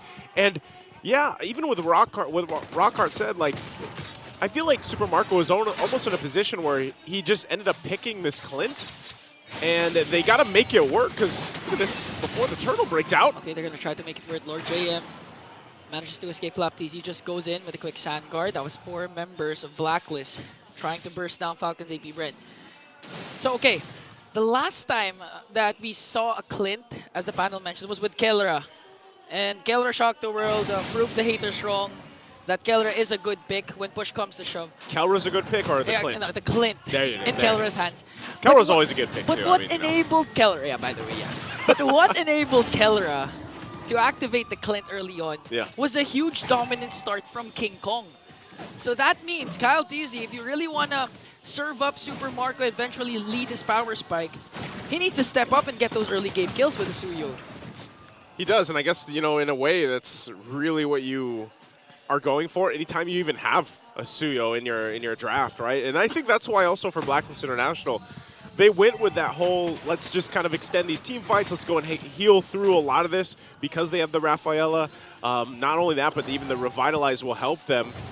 And if they get to the later portion of the game, the amount of utility that they have and the amount of angles that Blacklist lineup can come from in a team fight or a skirmish is good enough to fight around the box. You know, that's really what we're looking at here, because you're able to find your entry points for Oheb later on, especially with this sprint. Like, that alone will also make him kind of hard to catch and able to go and put pressure, even if Few just sets things up with the ultimate, you know, if they decide to go that way. Yeah, and actually, the Blacklist lineup right now is actually misleading. You'd think they lack crowd control, but what Perks have shown us yesterday when he picked up the Rafaela, I don't know if it was game 2 or game 3 up against Omega, but leading towards that game win, they had an amazing three times he popped his Holy Baptism setup for 3 crucial times towards the ending game. That's why they won. So Perks isn't going to be a defensive kind of Rafaela. He's going to look for those Holy Baptism plays for the setups.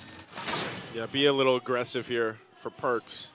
It's funny, too, because, again, that last game, you know, I was saying even throughout that, like, man, he hasn't found the kick he was looking for, and then at the end, he found it. Whoa, top side. They're going to find Lord JM as he pops his Revitalize and the Electro Final Blow just to walk away up against Flap TZ and Kyle TZ.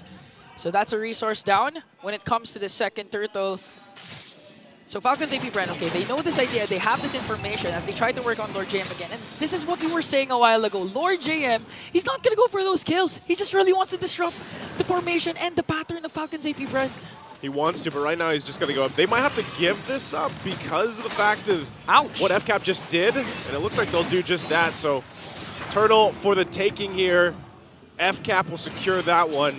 And all that was played off the fact that they got those resources out from Lord JM. And so now it's up to Blacklist International to go ahead and try to play the map, find what they can. That's what Lord JM does. Get some extra gold in his pockets up here. Flap. Okay, forcing out the Raging Sandstorm. Hachi goes in with a Crimson Beacon. They want to go for Flap TZ, but Flap TZ with a quick Sand Guard. Gonna get picked up by Hachi. But the sustain is not there as he goes down. But Lord JM as well up against 3 members of the Bees. Good trade. XP for XP. Duke it out with that, but that's what Lord JM had to do. So Oheb, too, at this point, he's just going to put pressure on that bottom side. Look how far they're pushing Super Marco off. Good damage, though.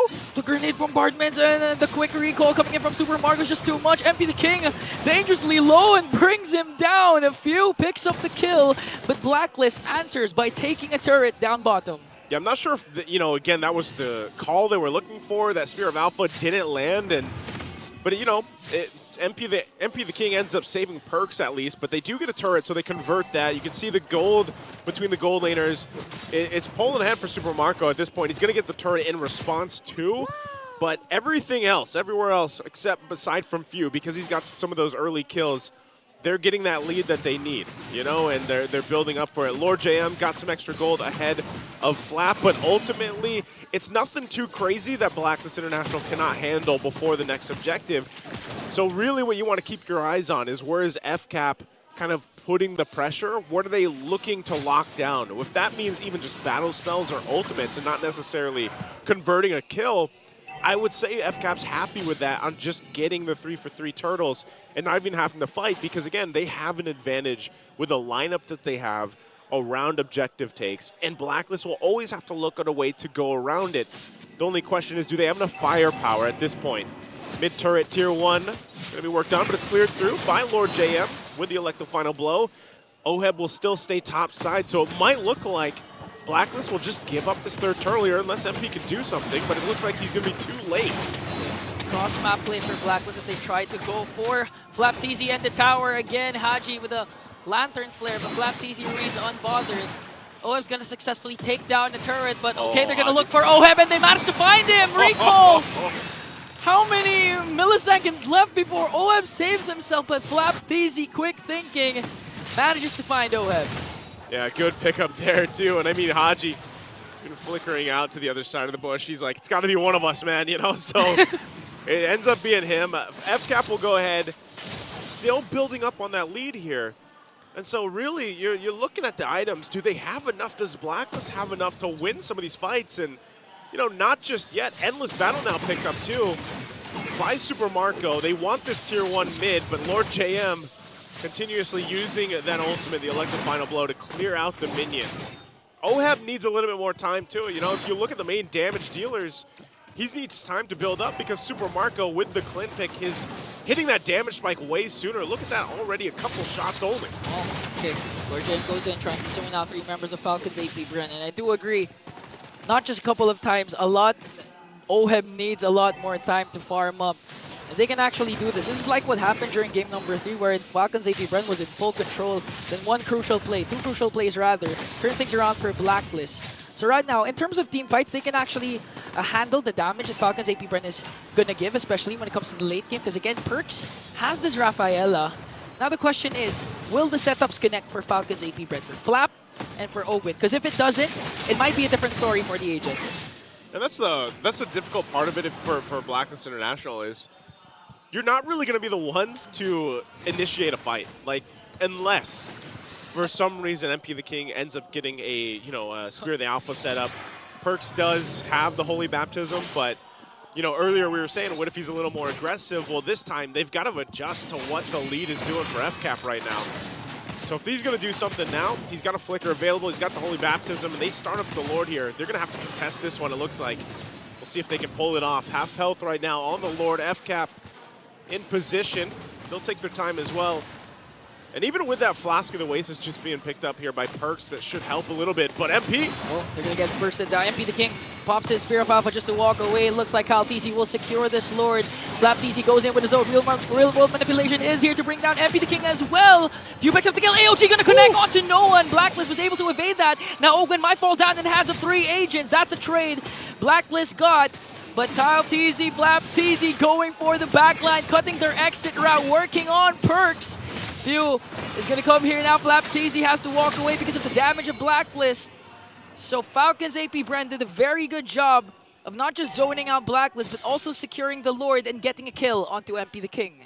Yeah, even in that fight, Blacklist, the way that they played that, even with OHEB kind of like breaking ankles and using the sprint to go the other way, I'm surprised no one else went down, you know, because it could have been way worse, and they had the healing to prove it and sustain through that fight, but they still have to deal with this Lord push in because FCAP, you know, as hard as it is to get some of those kills because of just how, you know, dynamic and how much mobility this lineup from Blacklist has, they're happy to just go ahead and take the objectives. They got the Lord, they can get these turrets, get to the base turrets and the Holy Shields down from this.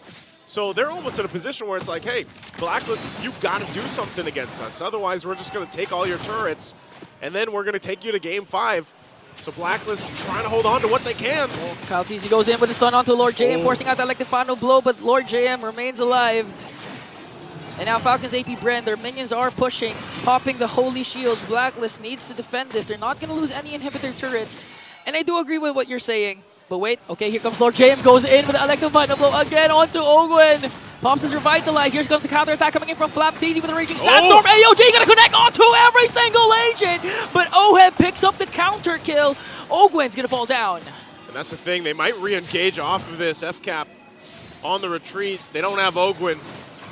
And so that's the thing, you know, they want them to fight. FCAP with the lead that they have, but Blacklist, they're playing the sustain game. They're playing the fact that they have the heals and they can disengage if they need to and then hopefully re-engage, especially when the Revitalize alone is up from Lord JM. It does help with that whole thing. And really, again, it's all just a timer. Whoa! Oh, the damage coming in from Kyle TZ might be too much as Flap TZ goes in with a raging sandstorm. Quick sand guard plus flicker combination to evade a potential death. Lord JM is gonna fall down. Heads up play there from Kyle TZ, charging up the Queller. Hit on Lord JM before he casted the Electo Final Blow. That's why when the animation ended, Lord JM just went down. Blacklist back to this, the form of just this Ube. They gotta stay together, stay around Perks, providing that speed and the healing, of course.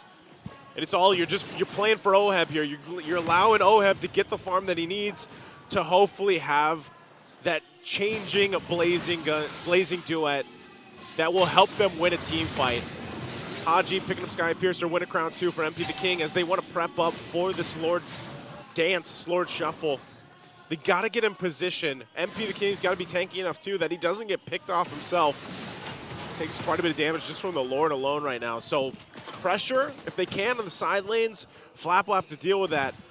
Neither team, though, I don't think wants to fully commit to this. They're going to have to kind of feel out the area, set things up, keep an eye on Few where he decides to set up the real-world manipulation. And so we'll have to see what angle is taken, either Lord JM or a fully stacked Oheb here. They might break out in the fight, a fourth the health on the Lord. Okay, real-world manipulation will be dropped down as Flap TZ and Ogwen trying to zone out. Kyle TZ will get the Lord. Oheb goes in with a blazing duet. They might bring down Flap TZ there. Now the counter engage coming in from Blacklist. Lord JM making sure not to let Few go home. Haji goes in with a Crimson Beacon, forcing Falcons APBren to retreat. Flap TZ for a Lord. I think Falcons APBren got what they wanted. They got what they wanted, which was the Lord at only the cost of Flap TZ. So Blacklist tried. Again, even despite them being behind, they are still trying to go for these fights, go for these objectives. They just unfortunately haven't found the right setup they're looking for. And even with that one, when Oheb went in with a blazing duet, it wasn't exactly the best place to do it, only hitting Flap at the time. So they'll clear out this Lord. They might be able to hold on to these base turrets. They can keep things from getting too out of hand here. They're trying to keep the Lord from getting in that range. So FCAP will focus elsewhere, maybe the mid lane as soon as that wave's pushing in. They gotta respect the poke coming out though too. Like the final blow gonna be used from Lord JM. Now the mid wave pushing into the base, but so far so good. A sliver of health on that bottom turret. Super Marco will get this one with the shot, but Blacklist holds on to as much as they can. Turret finally goes down. Successful turret takedown for Falcons APBren without committing a lot of resources and without suffering casualties. So that's a good sign for Falcons APBren. This game compared to the previous game isn't as flashy because of course there's no Fanny, but it shows the discipline of Falcons APBren and their mental resilience to take things slow even if, you know, fatigue's kicking in because this is a best of 5 series. They know that they have to play it safe. They can't go for those risky plays even if they have a 6.1k gold lead because again, they're putting a lot of respect to Blacklist's counter engage. They have a lot of heals coming in from Perks. Lord JM, the Revitalize works quite well. So right now, Falcons APBren, they're going to do this by the book. If ever they get a pick off, they might force on inhibitor turret takedown, but ideally, they would go for another Lord dance. Yeah, you can see this pressure on the buff of MP, just keeping it, because really there's nothing else for FCAP to really do at this point unless they just wait for the Lord. At that point, they can wait for the Lord, force the fight, because you got to remember they're always wanting to fight around their strengths here with this lineup, which is just that Eve pick, the Eve pick alone, and real-world manipulation is what you want to do. So for Blacklist, that's the same story. You know, huddle up, stay together, farm up, get those last items locked in and hope that you're just ready to go by the time this Lord comes up. And so far, you know, that's why it's agreeable here. Inga, you said it, like, even with a lead that FCAP has, it doesn't matter, really, because the lineups for Blacklist is able to go toe-to-toe with FCAP for the most part. But where it does start to change is once you get to this portion of the game, that late game where you do have some of the items being picked up, like the Immortalities, the Winter Crowns, the Wind of Natures being switched in, switched out, could change the cause of this. But the biggest thing, though, is the positioning for Blacklist. How do they utilize fighting or counter-fighting into what's going to be set up by Few here? That's always going to be the point of contention for them if they're able to pull it off. Super Marco now picking up that Wind of Nature. So you can see both XP laners too still staying down there, wanting to put some macro pressure around the map. And we'll see where Ogwen goes into. Both the Revitalizers can play a part in this fight as they're both available. We still have Lord JM. Bottom side, half health on the Lord here. There's the setup. Real world manipulation for Falcons APBren. They're going to work on this Lord. Okay, they're going to get the Lord there. Now they're trying to disengage AOG coming in from Ogwen. Oheb goes in with a Blazing Duet. They might be able to take down Flapteezy though, but Flapteezy flickers out. Now they're working on Ogwen. Ogwen still has his immortality though as Flapteezy goes in with a quick sand guard. Now Falcons APBren play this to perfection. They got the Lord, no casualties. Although they didn't go for the kills, it's a necessary thing to not lose any members of the Beast, because this Lord push, if you're complete, could end this right away and then force a Game 5 and eventually send Blacklist packing to the lower bracket. The Falcons APBren, okay, they need to play this to perfection again.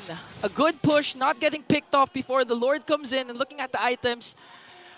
Oheb already locked in. You have to respect the potential of a Blazing Duet connecting onto every single member, and plus the heals coming in from Perks.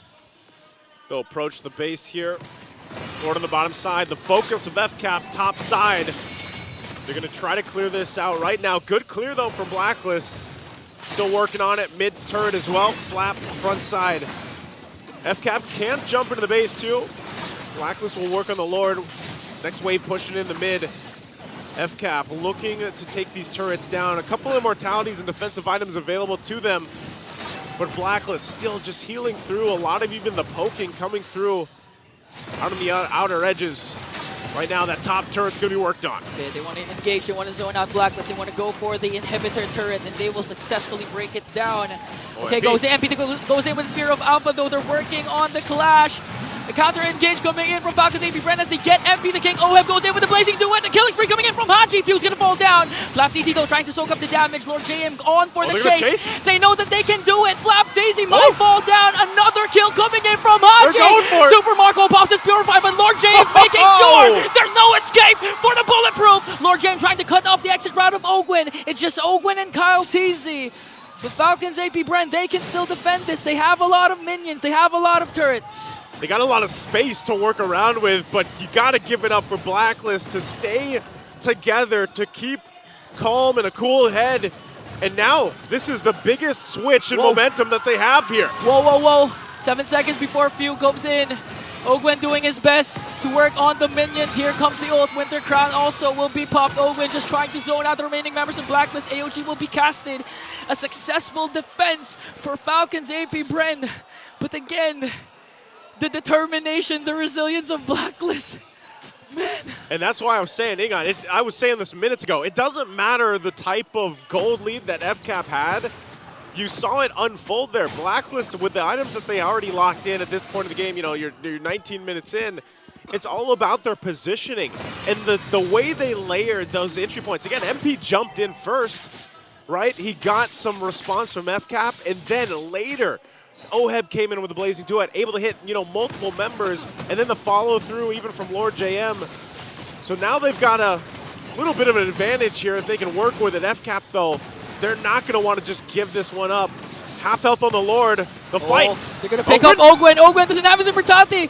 AOG, he'll be able to escape though. Few with the real world manipulation, but they're going for the backline, trying to force out Few. Flapteezy, quick sand guard. Blacklist holding their ground, forcing Falcons APBren to retreat. They're going to heal. Oh, they might burst down the Lord, though. They're going to try to. FCAP. What do they do? There's the initiation. MP the King goes in for Flapteezy. Flapteezy's immortality will be popped. He does flickers out. Quick sand guard just to heal up. Here comes the counter initiation coming in from Falcons APBren. Okay, now they can engage. Both revitalized, already used. This is the push and pull we always talk about as close as an evolved Lord dance that we've seen here as it resets after reset. Oh. And FCAP getting in position again. They know Lord Jam's got to clear and handle that wave up top as they try to get an advantage here. No flicker available, just picking up the Divine Glaive. But now do they play into this? Once again, Lord Jam will be joining the fight. Revitalize almost available for Ogwin. And so they'll just reset, take their time, wait for all the ultimates and these battle spells to be back and available. Again, this is one of the upsides of having a Rafaela with you. And Flap and Lord Jam both there top side. Right now, neither team just wants to go just yet. Look at Falcons APBren's lead. Almost non-existent. Haji has been doing a good job zoning out the members of the Bees. And with that previous clash, good play from Lord JM using the Electo final blow to reach where the source of the real-world manipulation was coming from, which is Few. That's why Few had to flicker out, because if he didn't, this could be the end, the demise of Falcons APBren. And now Blacklist reacting to what Flapteasy has been doing, sending out Haji and Oheb also to get the purple buff. This is difficult too because both the lineups, it's not like you're going to make a surprise play. You know, there's no Lu Yi. There's no Lu Yi. You're not going to just go ahead and appear somewhere. Lord JM just kind of putting pressure on that off lane to keep it there. And also, Flap's got to respond to it as they go ahead and start things up. Once again, they bought enough time for these battle spells to also be available. So we'll see if they punch it through. Again, one Revitalize can change the course of the fight. Oh. Mortality's here too. Fourth health. Are they actually going to go for it? Is it going to reset again? Probably one of the longer Lord fights we've seen throughout the season. And still FCAP respecting the fact. Real world manipulation set down. They don't have it. Okay, no more real world manipulation for Falcons APBren. Oh, this is tough being on here. You can see how much tension between both teams because of the fact that those are down, but they're going to fight it out. Oh, I think they're committing onto Ogwin, popping a lot of ultimates. They're going to pop his Winter Crown. Flapteasy have to go in with a Raging Sandstorm, trying to save Ogwin here. MP the King's Immortality will also pop here. Will he be able to escape though? No casualties yet for both of these teams. This is a long Lord Dance. We can call it a Lord Dance once again. It's no more a shuffle, but here's the fight. Blazing duet coming in from the Filipino sniper, but counters out with the real world manipulation coming in from Phil. They have to walk away though. The agents are retreating. Falcons APBren still holding on to this Lord. Oh, they're trying to heal through it. Lord JM had to clear the waves, but the Lord. MP the King still here. Oh, they're working on MP Spear of Alpha. It's going to be a retribution battle, but MP the King goes down. 3 agents as well. Falcons APBren got the Lord. A double for Kyle. Working on Oheb. His immortality will be popped and he'll be erased in the map as Kyle Teasy works on Lord JM. A payback for what Lord JM did in game number 3. And just like that, Falcons APBren will extend the series, and we will go to a game number 5. Talk about a Lord Dance, a Lord number, whatever we want to call that, but that was probably one of the longest Lord takes we've seen. And leave it to FCAP, the masters of the macro game here, pulling through that fight and all of it. Again, phenomenal game there, very close, and I can't wait to see what's in store for game 5. But first, Rocco and Leo, what did you guys think about that Lord Dance?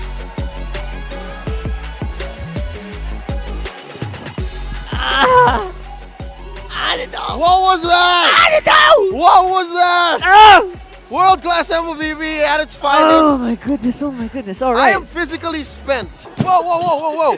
The set's falling apart. Folks, we that was not planned. That was not planned. This was a skit. This was not. People may have walked by. They're mad. In frustration, in enjoyment, or in awe, and they may have knocked over our set here, but this definitely helps. Thank you so much for throwing over the few. Our there MVP, you go. The Eve, who died just once. One time. This whole time, and I have to apologize, all right? I take it back, everything I said about the Eve. It was insane. The fact that you were playing it means I shouldn't hate it. Look at that build, by the way. All right. To explain the couple of win talkers, it's because He They're ran in the for base. it. Yeah. They just wanted to end the game. Wanted to but go for the best hit. believe this They was- were so mad. This was a normally built Eve. Yeah, right, that's folks? normal. That's normal. You look at the game and you watch it at around minute 21, minute 20. That's the right build. Yeah. Not the double win talker, but Rocker, talk us through. Talk us through. All right, so far so good for Blacklist. I mean, it was just a minimal. It was a minimal lead, at least for FCAP, for the majority of this. Maybe around 2K, 4K, 5K at most. But then again, that was before explosions, big fights like this actually happened, where, you know what, it was selective. It was Blacklist basically suffering from the, you know, we were talking about the lack of CC here, talking about like that big wombo combo. A hard lockdown. It bit them a little bit too hard this one. That, but also you're looking at an Eve who at the end of the day, you really can't even CC, right? They can't do anything about it. There's no use leaning into FCAP's lineup. So it also makes sense that they went for sustain instead. And just movement. Just a Yeah. wall of meat Yeah. to run through Falcons APBren. And for a good 5 minutes, it worked for a good 5 minutes. It They is. had the bees, all the fans of FCAP around the world, the whole MPL arena, thinking, hey, maybe Blacklist can do it. They're biting back. So at the end of the day, it really is, the draft didn't really, you know, hit too bad. They didn't hit as badly as I thought they would. But For both sides. For both sides, That's exactly. right. With the Clint, you know, I call it a bit of a band-aid solution. And the Eve. Somehow, it was there. It did the job. But Flapteasy, bro, really, and Few knocked it out of the park here. We foreshadowed it again. Whenever you doubt a Clint, you have to watch it in practice. You have to understand what the Clint brings and how the rest of the team converges into that pick. And you'll see here, Owen was farming out of his mind. Yeah. Again, the fact that he picked a Claude alongside the Rafaela means no one was going to catch him. He could just go double lane all he wants, triple lane if he wants to. And large aim being a sandbag, you laughed at this, bro. At Yeah. some point, it was like 120K already?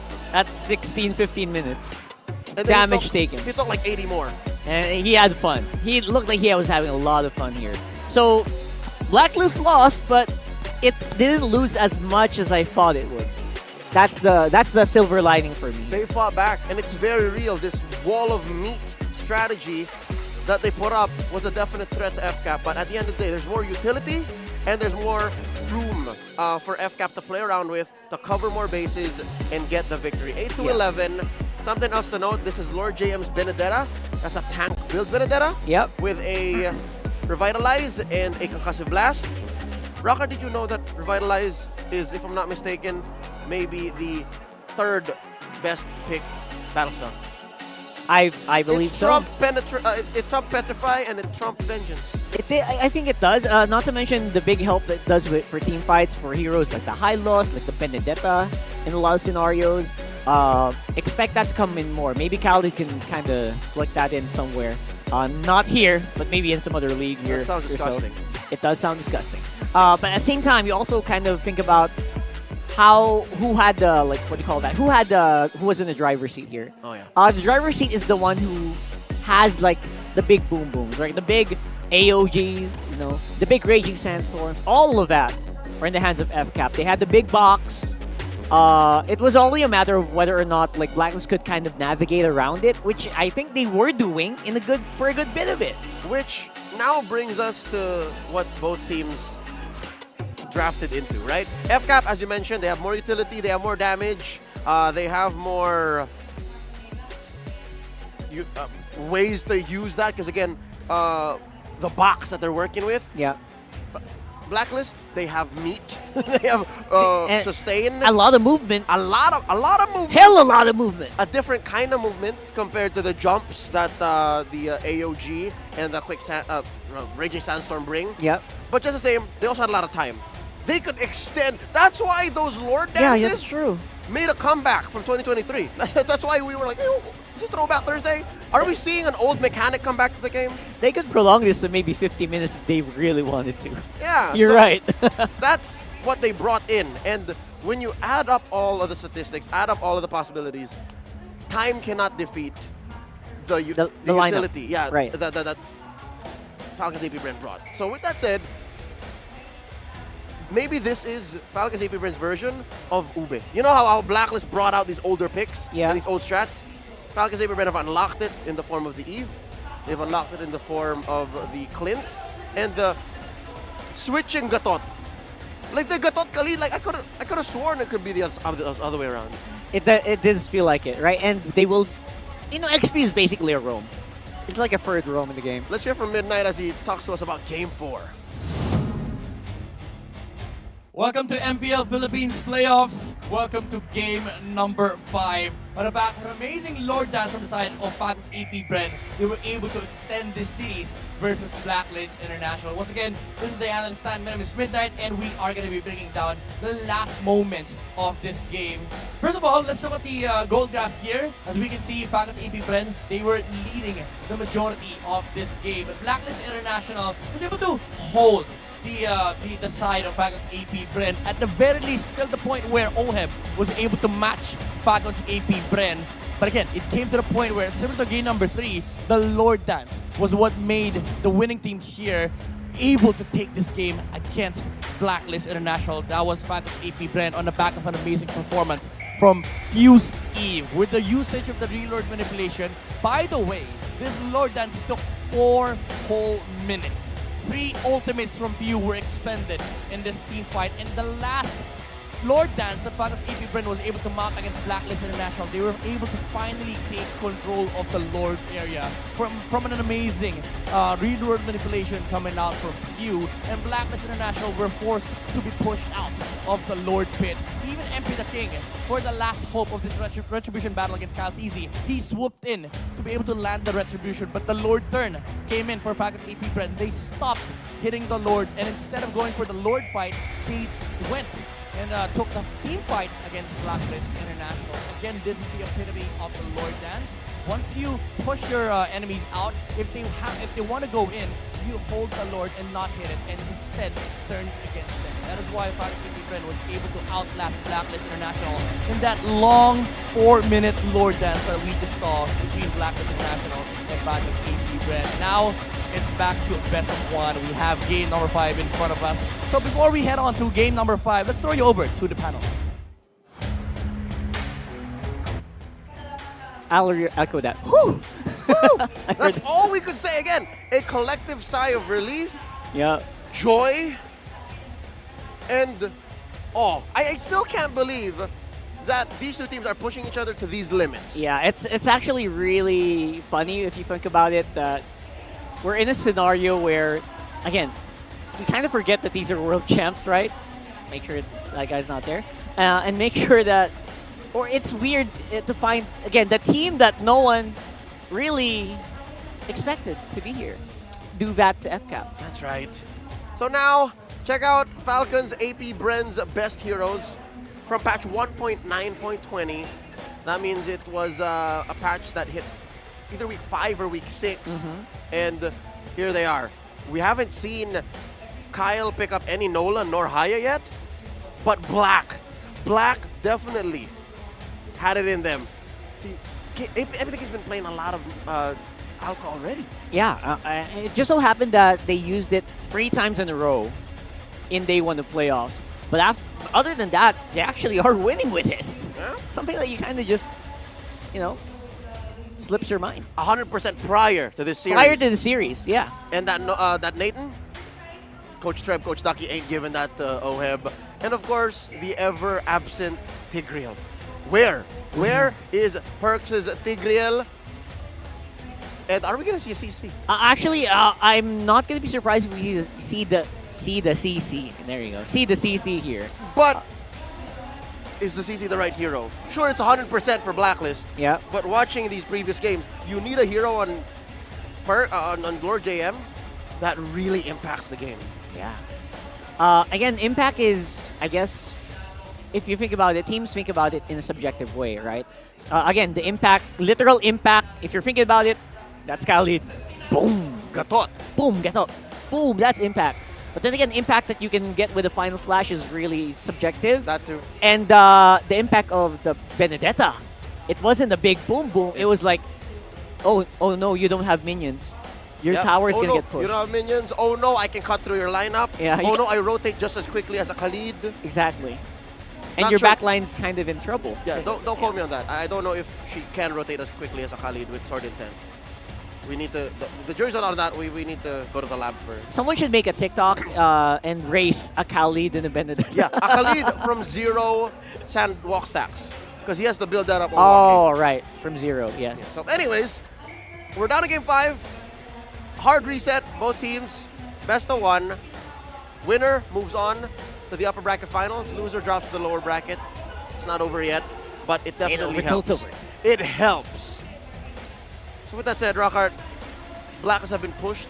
They're furthest in the playoffs. They've, I don't know, I don't want to say they've exhausted all of their strats just yet. Knowing Bonchan, probably not. So does he bring it out now? Maybe Treb knows. Maybe Treb knows the tells. You're the guy who said it, right? You're the guy who said it. I mean, it's not like going home kind of vibe yet, but you're like that close to M6. Dude, you're gonna lock that close to M6. You're locking upper bracket finals, minimum top 3. So from the season that Blacklist had, and you're gonna go minimum top 3. I would throw everything right now. But then again, right time, right place. You can't just force an S this year.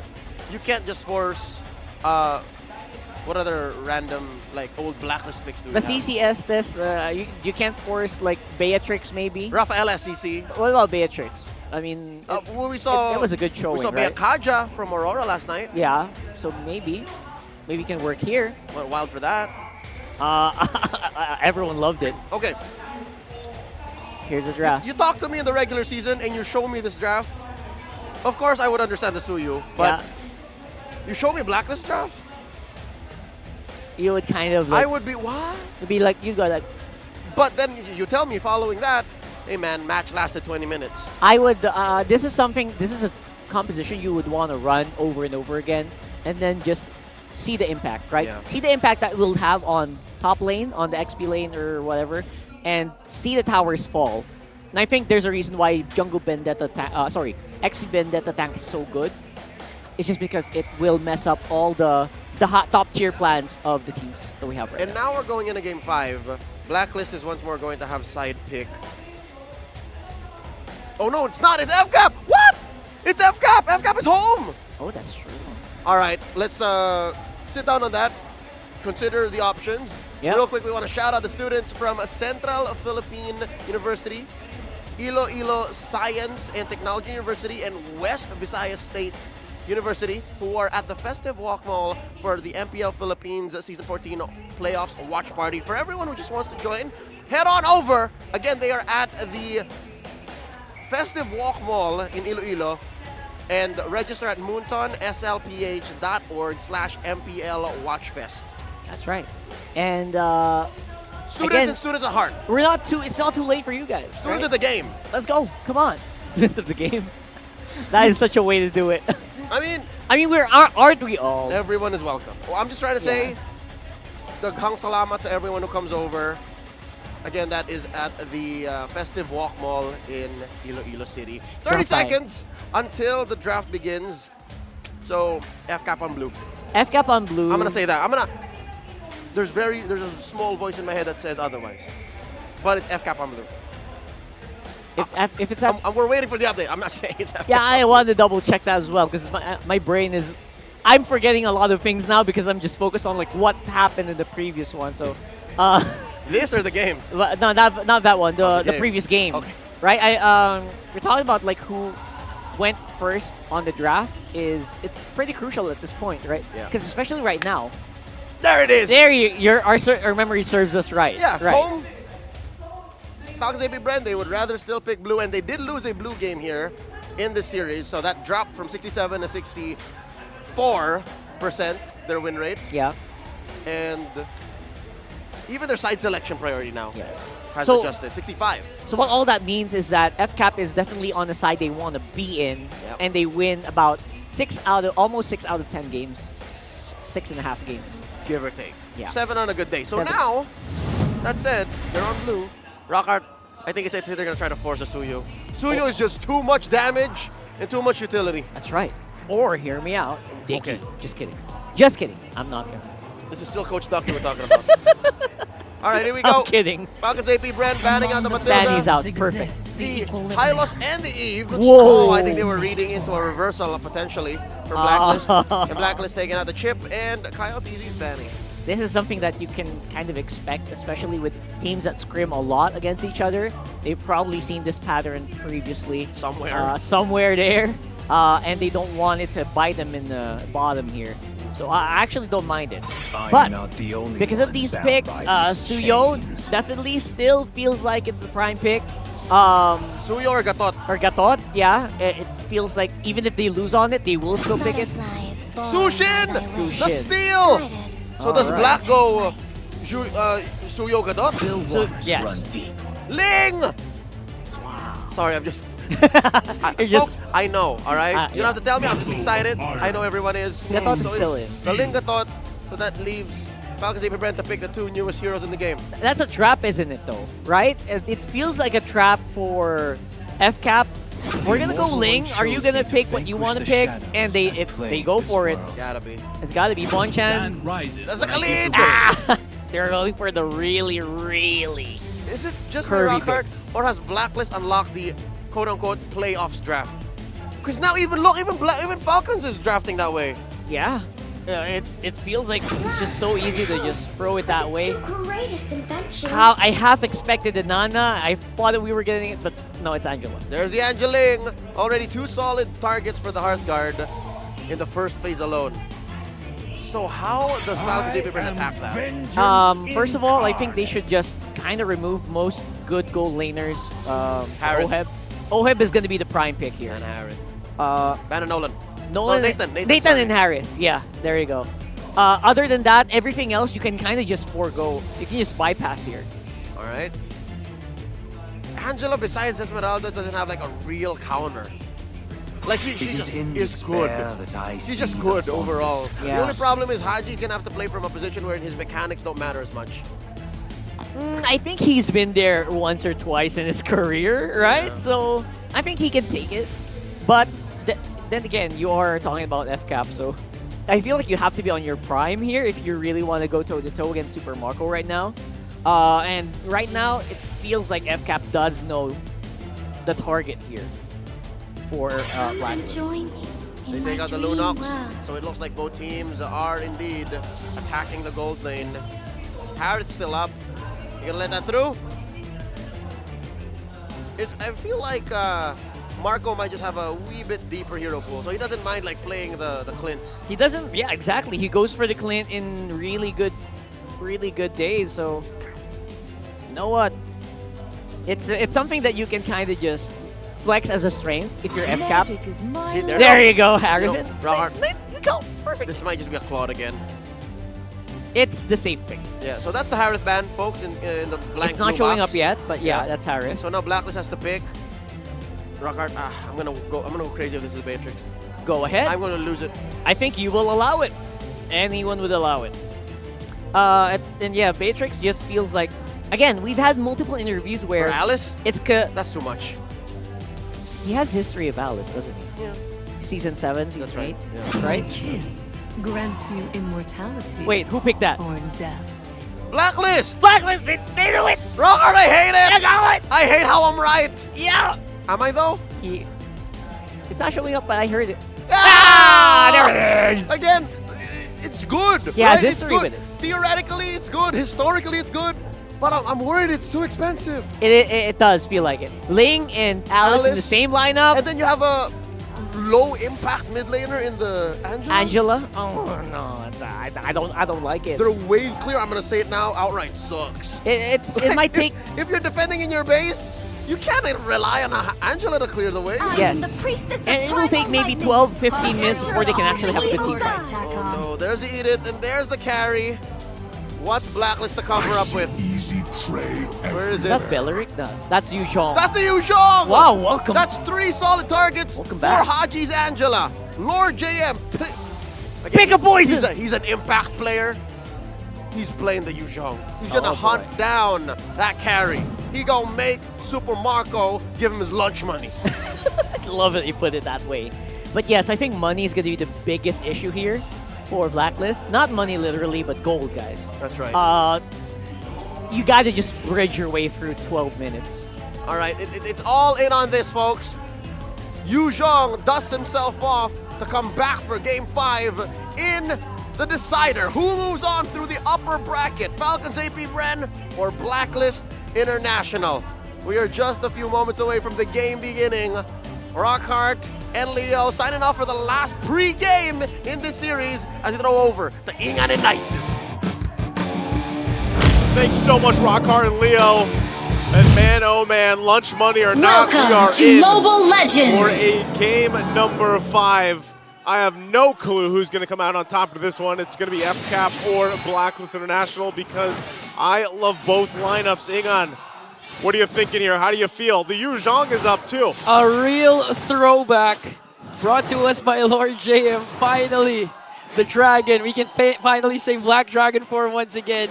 And this actually complements his playstyle because the Benedetta a while ago, he was just literally, zoning out, trying to disrupt Falcons APBren.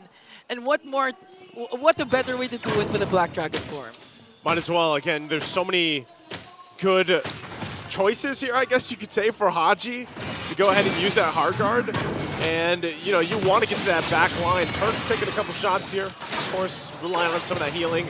Again, even the Revitalize is going to play a part in both. Or actually, it's just Black that has it. Oh, whoa! Okay. They're committing a lot just to bring down MP the King. But Haji with the Love Waves will save MP. Now they're focusing their attention next onto Kyle, onto Perks.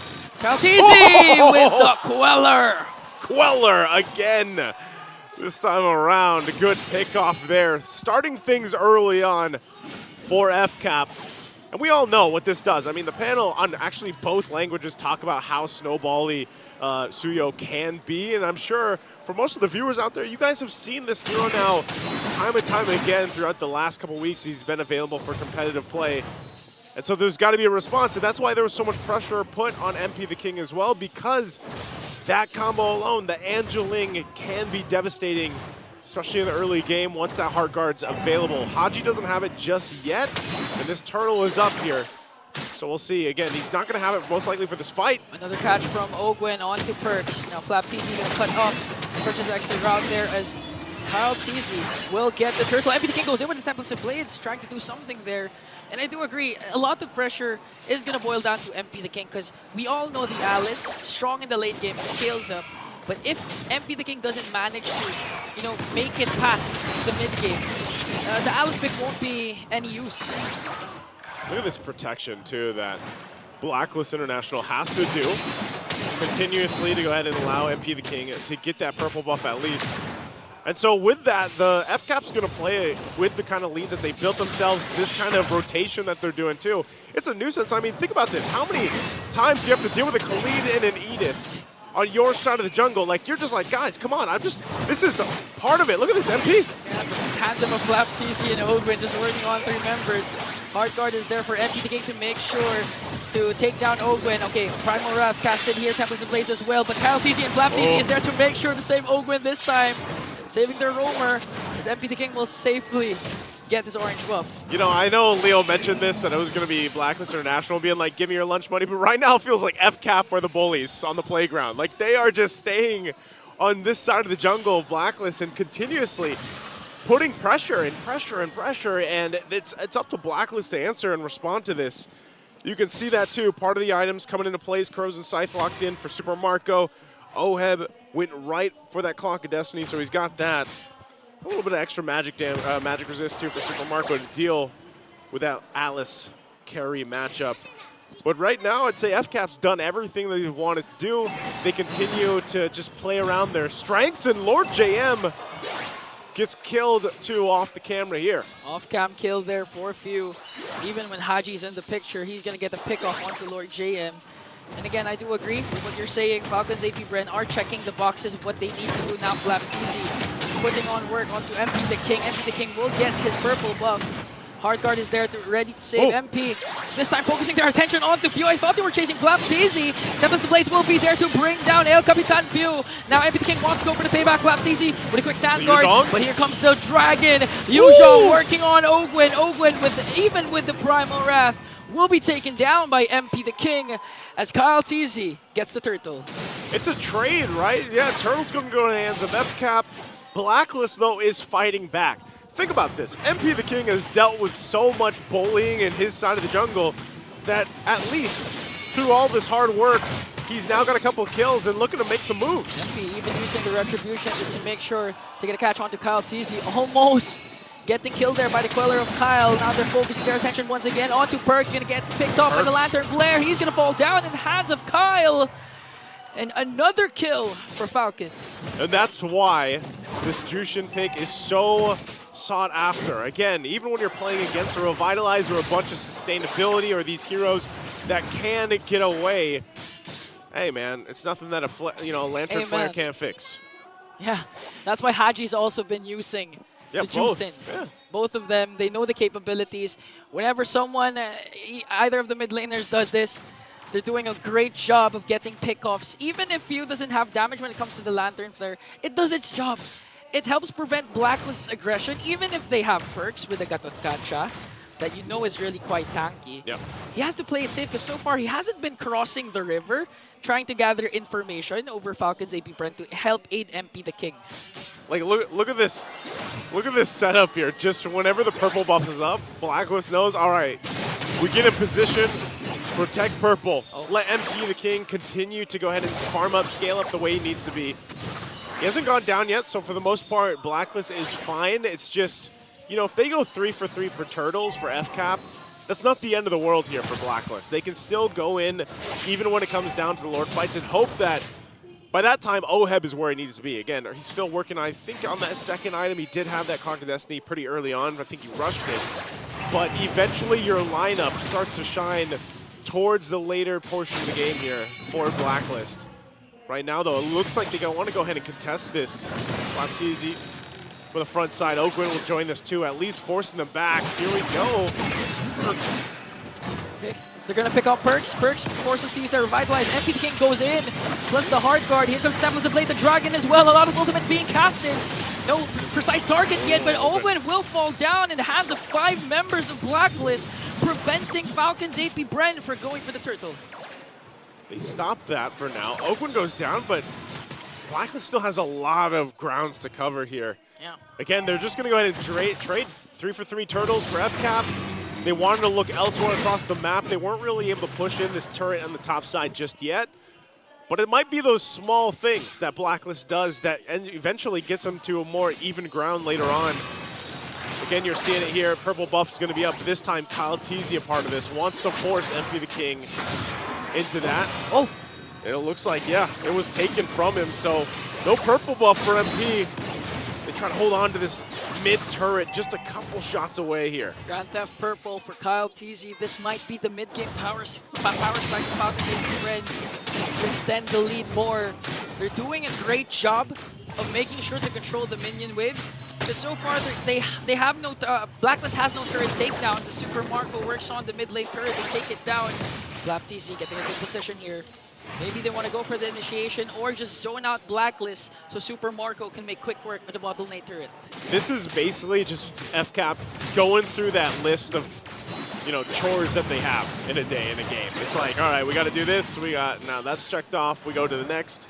And because really this was almost in a similar way where we saw a previous game where they wanted Blacklist to fight them, but if they didn't, if Blacklist was like, no, we don't want to fight yet, then FCAP will continue to just play that macro game and get what they need, farm up themselves, and then we find ourselves in what we saw earlier, where it was just, Lord shuffles for a bit, and then it was a full-on Lord dance breaking out here. So for Blacklist, with the lineup that they have, it's not like they can immediately fight unless they're able to actually find like a moment where they can collapse down with the Heart Guard and everything else.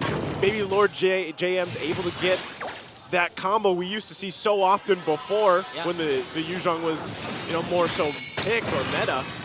But again, this is going to happen here time and time again. Okay, another catch for Ogwen and Few onto Perks. Lantern Flare is there, forcing the Revitalizer. Not going to be able to pick up Perks there. No casualties just yet, but this might change because the first Lord has spawned. So, Blacklist case, there's a 4.4k gold lead on the opposing team. They can still go for the Retribution steal. Again, they have Haji with the Angela, so they can aid MP the King if ever he wants to go and try to contest for that Lord. Okay, Lord is up here, but as we saw, purple buff was taken with that retribution from Kyle TZ. So they'll start things up. Good push into that tier 1 at the bottom side. Now they'll work on it. Half health on the Lord right now. Perks dealing with it. There's a conceal. Okay, MP the King goes in with the Tempest Blaze. That's the hard guard, but they got bursted down. Super Marco also goes down. Here comes the Black Dragon form. Has to retreat though as Perks trying to soak up the damage, but cannot out-sustain the damage of Falcons APBren. Counterattack coming in from Blacklist as they bring the flap in Owen. Oheb has been activated, but a triple kill from Kyle TZ. Flowing blood just to escape. A 3-for-4 trade. Falcons APBren gets 4 agents and might be able to take this Lord away. Yeah, Oheb's not going to do that. Not against with Kyle TZ there. And you to help him out with the utility. So that is a Lord secured here for FCAP. You can see it though, Blacklist, just like in the previous game, like they have some fight in them. It was unfortunate that even with the hard guard earlier on, MP the King just got obliterated. You know, he was taken out so quickly. Man. That again, this is, it's more so difficult on a Ling to be able to do this, especially when you don't have a purple. You know, like the purple's been taken, what, the past 3 purple buffs have been taken from MP the King? Yeah, they're giving MP the King a very hard time despite the presence of the Heart Guard. And for a moment there, I didn't understand what you were saying because the fans are screaming. Yeah, it's so loud here. They're erupting, man. I mean, both the teams here, I'm not sure, but what is sure is he's back. Welcome back, the Black Dragon.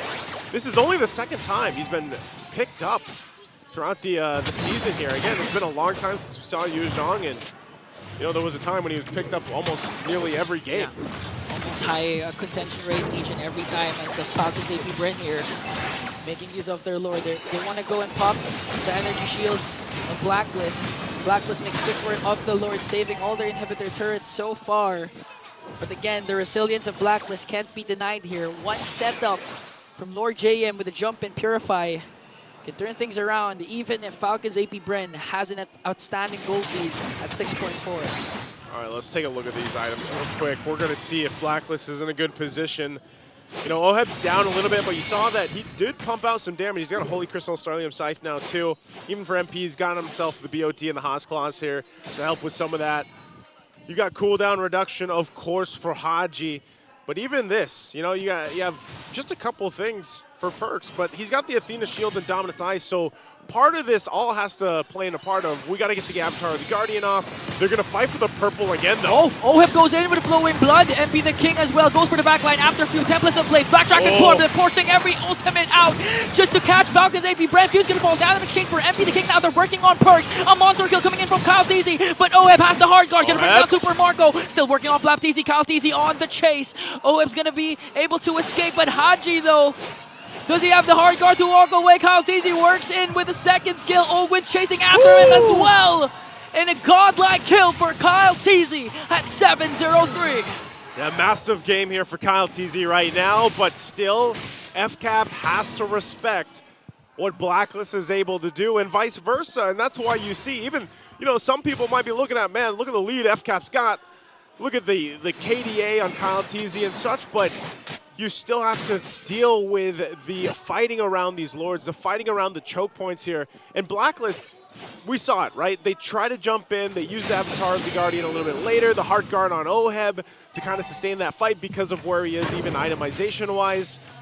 So those extended fights might come out helping Blacklist with their lineup, but if they don't get to the later portion of the game, it's going to be difficult for them to do. So FCAP, with this lead, their items nearly locked in. They'll start up this next Lord here.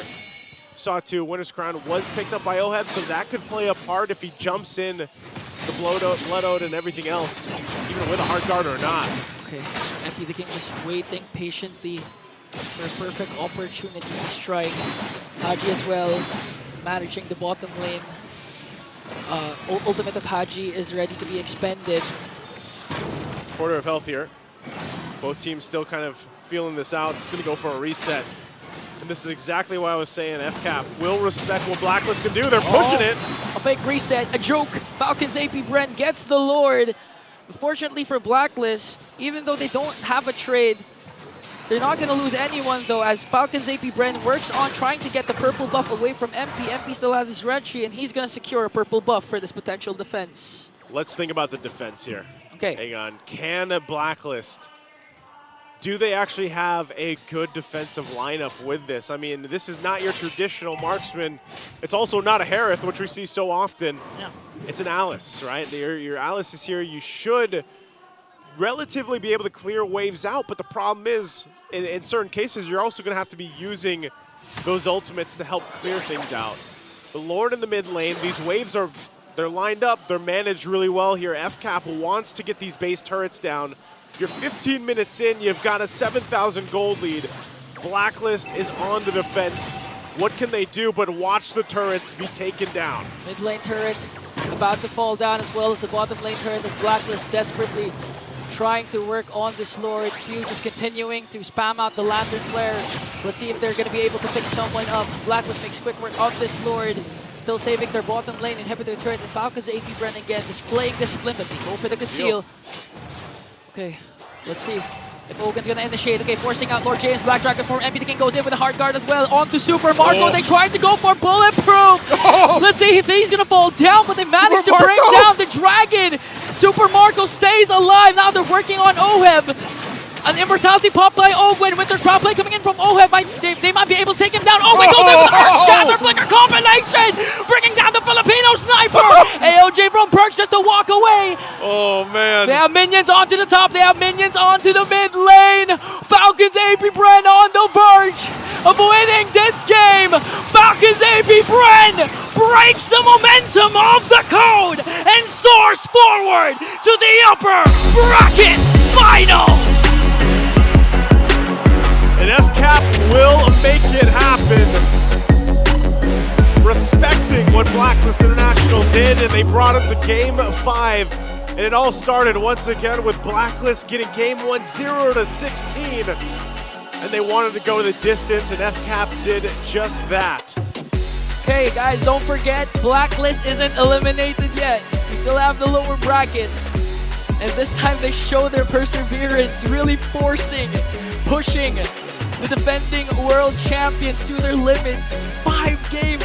5 games. 5 games, nice. Defending world champions. This is not the Blacklist International that you saw in the regular season, ladies and gentlemen. Maybe hints of it, but this is definitely playoffs Blacklist.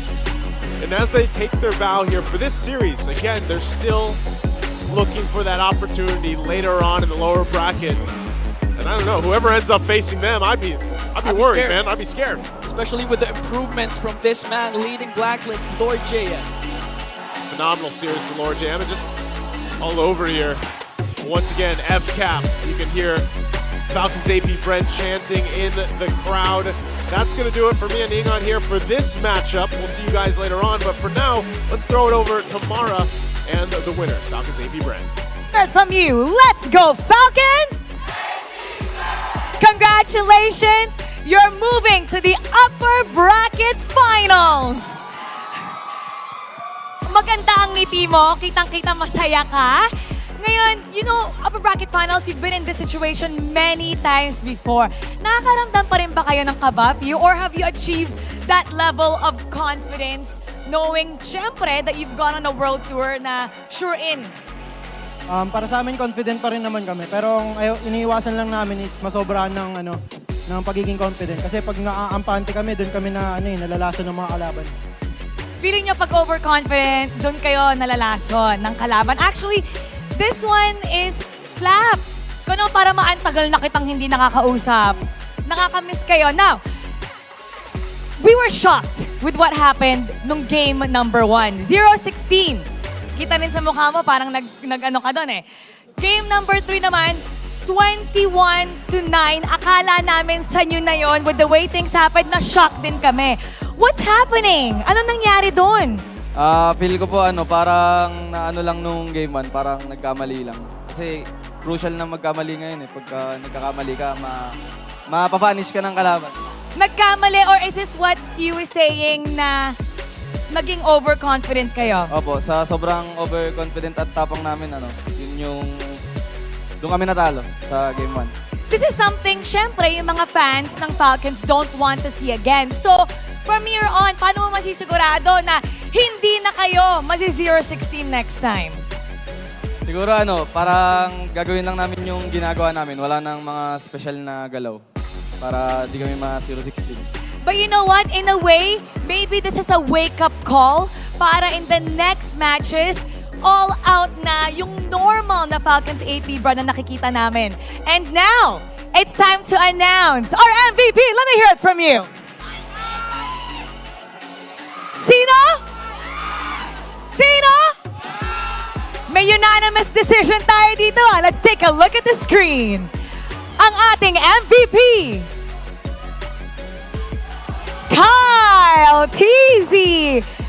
Kyle, great game. Anong masasabi mo sa mga fans nyo? At imbitahan nyo naman sila to keep supporting you ngayong playoffs. Sa lahat po ng mga pumunta dito na fans po ng Falcons APBren, maraming salamat po. Tsaka sa mga manonood dyan sa mga bahay, punta kayo dito sa venue ng MPL PH Arena. Dito sa Greensun, Makati yun. Thank you. That's right. Sa lahat ng mga nanonood sa bahay, pumunta kayo dito dahil pwede kayo manalo ng 5,000 diamonds. And with that, ito na ang ating lucky fan. Come on up. You will get 5,000 diamonds. Every match po yan, mamimigay kami sa ating loyal fan. Hello! What's your name? Nico. Nico, congratulations! Ikaw ang ating lucky fan. Sino dito ang favorite player mo from Falcons APBren? Actually, lahat sila, pero Super Marco. Super Marco! Bakit si Super Marco? Super Marco, dito ka. Bulletproof talaga eh. Hindi siya kayang i-pick off ng 1v1. So, kailangan talaga halos lahat sumali para lang ma-defeat siya. That's right. Nasa harap mo na siya. Anong gusto mong mensahe, words of encouragement kay Super Marco? Uwiin niyo yung trophy. Uwiin ang trophy! Anong gusto mo sabihin sa kanya? Subukan namin mapag-M6 and mapag-champion. And congratulations to the both of you. I'll take this mic. You get to take a bow and take a walk with them, all right? Falcons APBren, you may now take your bow and take your walk of victory. All right, Beast, let me hear it from you one more time. Let's go, Falcons! The matches are getting more exciting. Ito ay napunta sa game number 5 and we're gonna break it down for you. So we're gonna go back to our panel. Pasok. Congratulations to Falcons APBren soaring into the upper bracket finals. One more best of 5 win away from the grand finals and M6. Let's talk about that bout. Again, it was relatively quick. Compared to what we were expecting, and it had to be quick for Falcons APBren because they needed to beat that timer. Us personally, we were looking at the clock a lot. Yep, 17-18. If Blacklist had their turrets up or their base was still standing and Oeb was constantly farming and developing into the monstrous core that he was meant to be, then maybe it could have been turned around, but que sera. I know that at the beginning we said Blacklist would be on Super Marco and, rattling him for his lunch money, turning him upside down, shaking him for all he's got.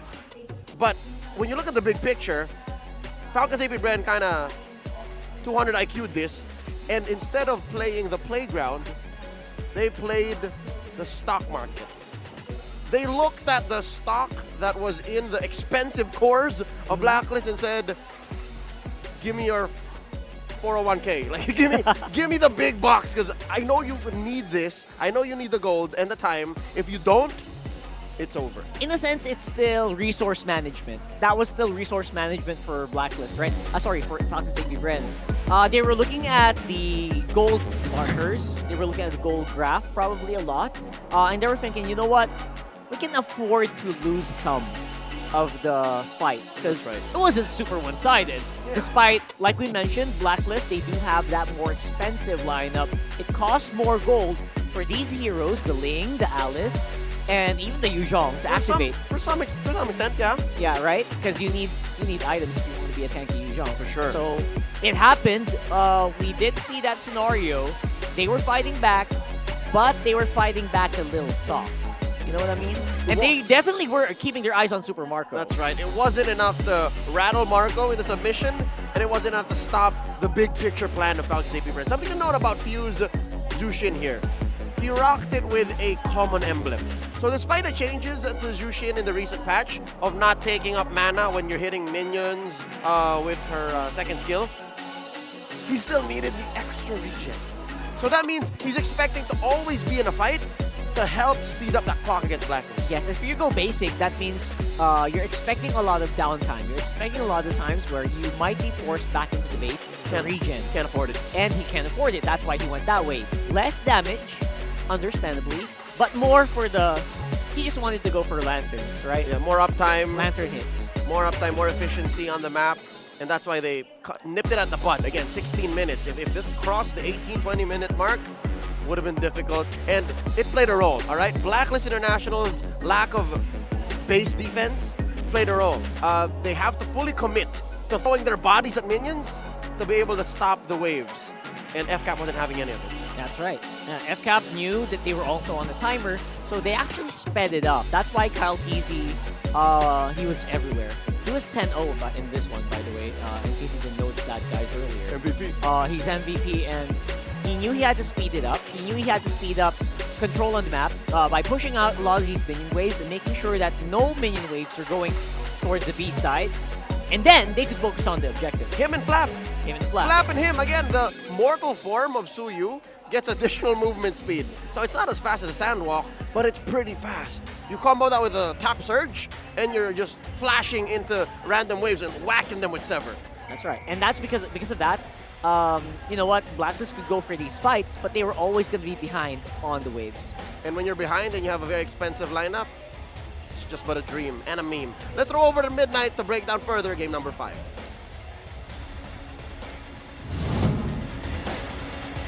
Well, Falcons APBren, they still stand strong as they move on to the upper bracket finals and drop Blacklist International to the lower bracket. An understanding of the timings of their lineup is what worked here for Falcons APBren, and that's what we're going to be breaking down here in the analyst stand. My name is Midnight, and once again, Falcons APBren, a fantastic showing in game number 5. As you can see, Falcons APBren, they took majority of the objectives here uncontested from Blacklist International.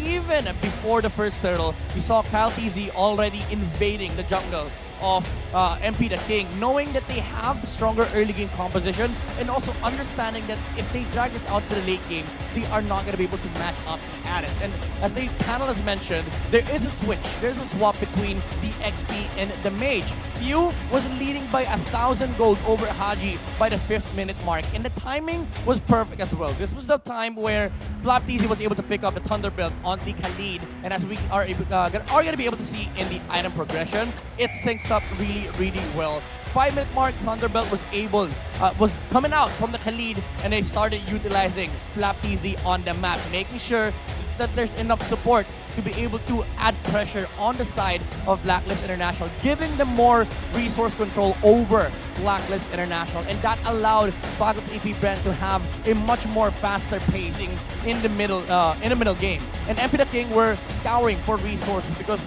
Kyle TZ was just constantly taking greens, taking the farm, and that allowed Few as well to be able to get more items in the late game. And Blacklist International, when they were able to pick up their items, suddenly they found themselves in a pickle because they don't have enough firepower to be able to face up against Falcons APBren once the damage items came out from Falcons APBren. Again, it was the understanding of the timings and the map movements that allowed Falcons APBren to be able to outmaneuver and outclass Blacklist International in game number 5. A fantastic series and a fantastic showing from both sides as we finish the first series of today. But we're not done yet. There is another amazing series ahead of us as we are going to be able to watch Fnatic Onic face up against Aurora MLBB once MPL Philippines Season 14 goes back from the short break. The 14th season of MPL Philippines is brought to you by the following sponsors. Smart, the official telco partner of MPL Philippines Season 14. The official tournament phone of MPL Philippines, Infinix GT20 Pro.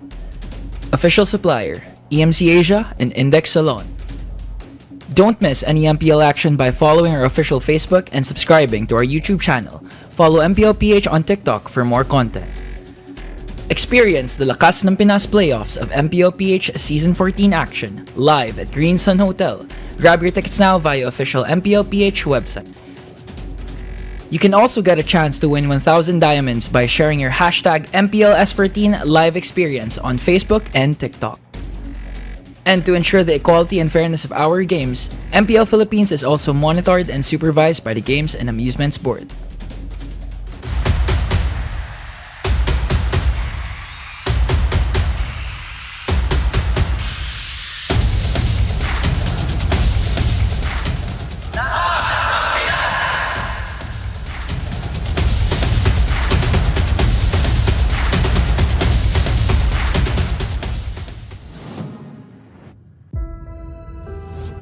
And more with Smart Power All access data now up to 90 days.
Cut us to the top, no ifs, no buts. Winning any game para to sa PINAS. Di mo matitinag aming boses sa new level. Nasa kalye man o mobile window, I become a legend. Open fire, we unite, we winners. Built with pressure, the diamonds are made of. Switch na lane na parang gera, HP racing may reset up. Built agad ang buhat ni Hilda, full load SS parang Lyra. Susundan ko ang iyong bakas, kasama patas, tagumpay natin doon ay tayo'y malakas. Para sa Pinas, nasa amin ang alas, hindi tuwa atras, kinikilala sa taas kasi kami ang malakas. Para sa Pinas, nasa amin ang alas, hindi tuwa atras, kinikilala sa taas, ganito kami sa Pinas. Wow! Hold on, yeah. Wala ka sa Pinas. We are laging MVP, no surrender, no retreat. Pag nagsama-sama, just imagine what we can achieve. Laging MVP, no surrender, no retreat. Giving 100 all my all, cause we just cannot be defeated. We are unstoppable, immune and invulnerable. Ready ang equipment, lahat frozen, malang crowd control. Pakita ko na jab like pow, beast to the southeast. Takas sa watawat, proud and loud, cause every enemy we devour. Susundan ko ang iyong bakas, kasama patas, tagumpay natin doon ay tayo'y malakas. Para sa Pinas, nasa amin ang alas, hindi tuwa atras, kinikilala sa taas kasi kami ang malakas. Para sa Pinas, nasa amin ang alas, hindi tuwa atras, kinikilala sa taas, ganito kami sa Pinas. Wow!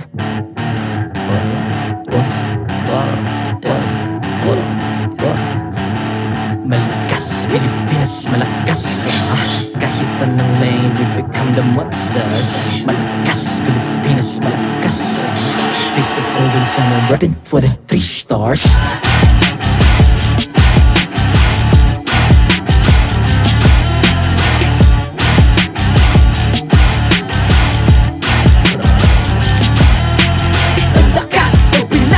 Unite, be the stars. Ang lakas ng Pinas. We unite, be the stars. Ang lakas ng Pinas. We unite, be the stars. Ang lakas ng Pinas. We the stars. Ang lakas ng Pinas. We unite, be the stars. Ang lakas ng Pinas. We unite, be the stars. Ang lakas ng Pinas. We unite, be the stars. Ang lakas ng Pinas. We the stars. The 14th season of MPL Philippines is brought to you by the following sponsors. Smart, the official telco partner of MPL Philippines Season 14. The official tournament phone of MPL Philippines, Infinix GT20 Pro. Official supplier, EMC Asia and Index Salon. Don't miss any MPL action by following our official Facebook and subscribing to our YouTube channel. Follow MPL PH on TikTok for more content. Experience the Lakas ng Pinas playoffs of MPL PH Season 14 action live at Green Sun Hotel. Grab your tickets now via official MPL PH website. You can also get a chance to win 1,000 diamonds by sharing your hashtag MPL S14 live experience on Facebook and TikTok. And to ensure the equality and fairness of our games, MPL Philippines is also monitored and supervised by the Games and Amusements Board.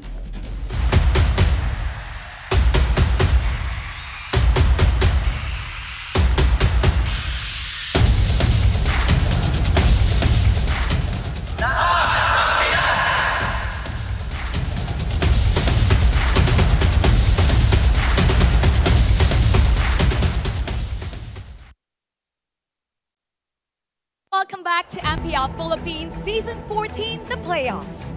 We have a very important announcement to make. Because of you, the audience, the fans, the supporters, MPL has reached a whopping 1.3 billion hours of watch time. This is across all the regions, all the leagues, all over the world, dating back since Season 1. This wouldn't be possible without all of you watching. And now we want to thank you for helping us reach this momentum. Thank you on behalf of everybody here from the MPL Arena. We became the first esports series to hit the 1 billion mark. So now let's continue celebrating our growing MPL community as we head on over to our casters. Casters, pass up. Let's go! Wait, is this the right way? Yeah, it is. Yeah, it's the right 1 way. billion! 1 billion! Can we get a flex for the 1 billion? 1 billion! Oh. 1 billion. I'm not. Can we get a flex for 1 billion? 1 billion! We got 1 billion. Again, congratulations. Thank you for all being a part of that achievement because that's massive. And that is just everywhere. Again, that's not just MPL Philippines. That's all around, all combined.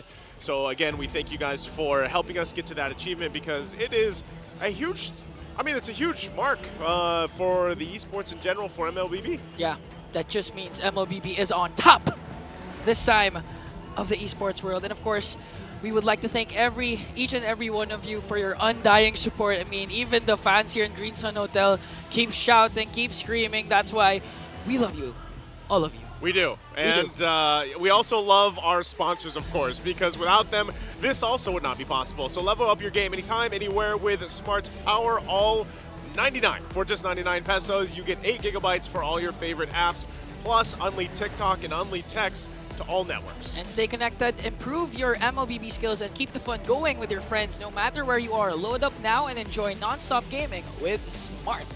All right, now we can talk a little bit about, of course, like what happened, the Blast series. If you guys did not join us, you missed a hell of a series, man. It was 5 games. Before we talk about it, we're going to let you guys hear exactly what the players thought about it in the mic check from the last game. Let's have a listen. Nasa box sila. Kaya pa, boy. Nice. Mag-winter, tara. Tara, boy. Dalawa. Kakalag. Stang ko yan, pre. Tawar na.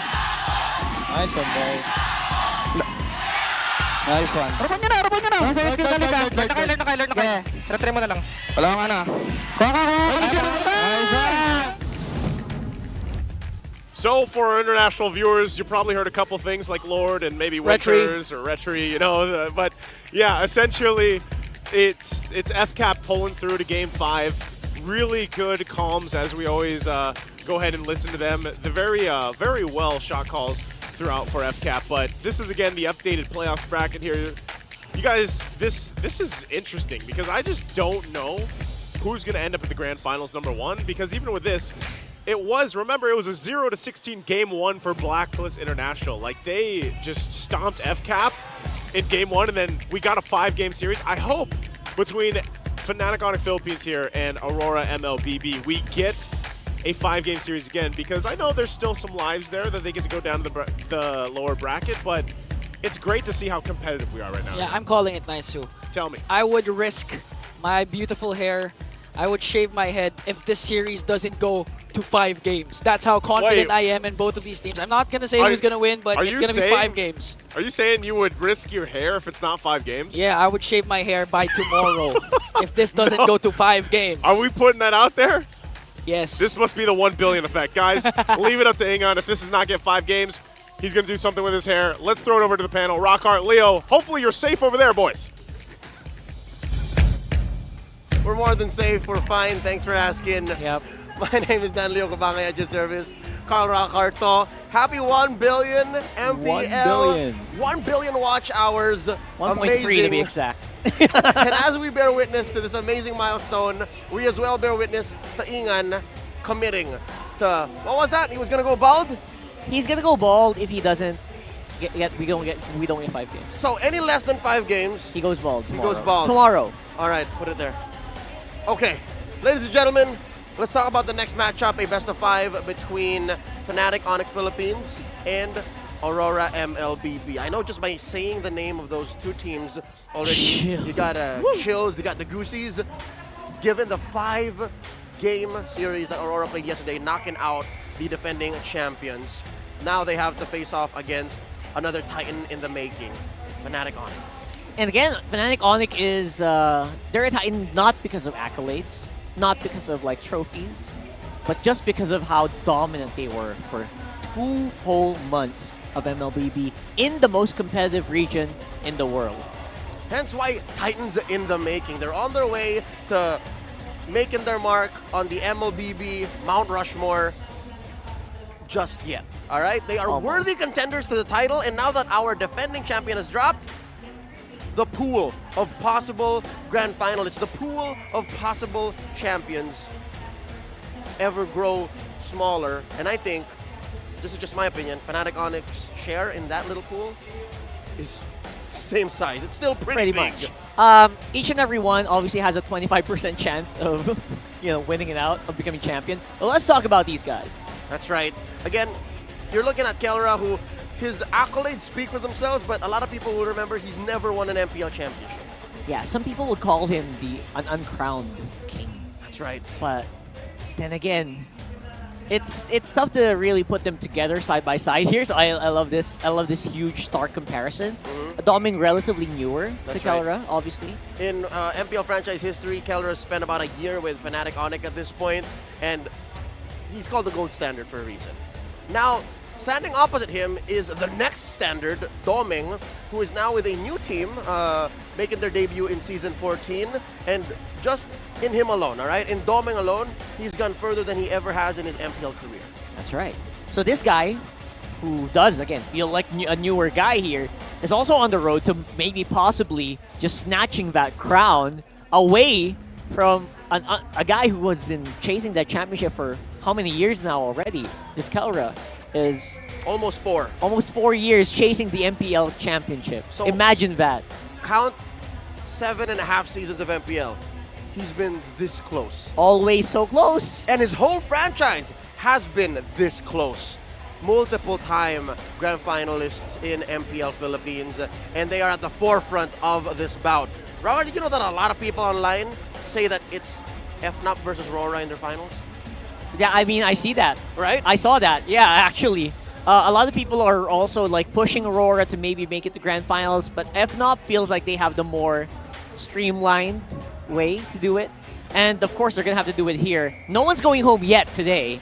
Definitely the winner here will secure that very much coveted upper bracket slot. And how perfect is it that these two players, these two stars, these world-class athletes have a very big shared hero pool and a few pocket picks here and there. I can't believe that Kelra hasn't picked a Lunox yet. That's right. He used to play a lot of Lunox back in Season 7. I mean, that's what I was thinking. Then I remember, you know what, maybe they're saving it for later, you know?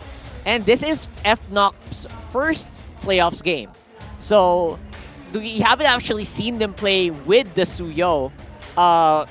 And all of these just coming into play here, I would not be surprised by Masha to come back.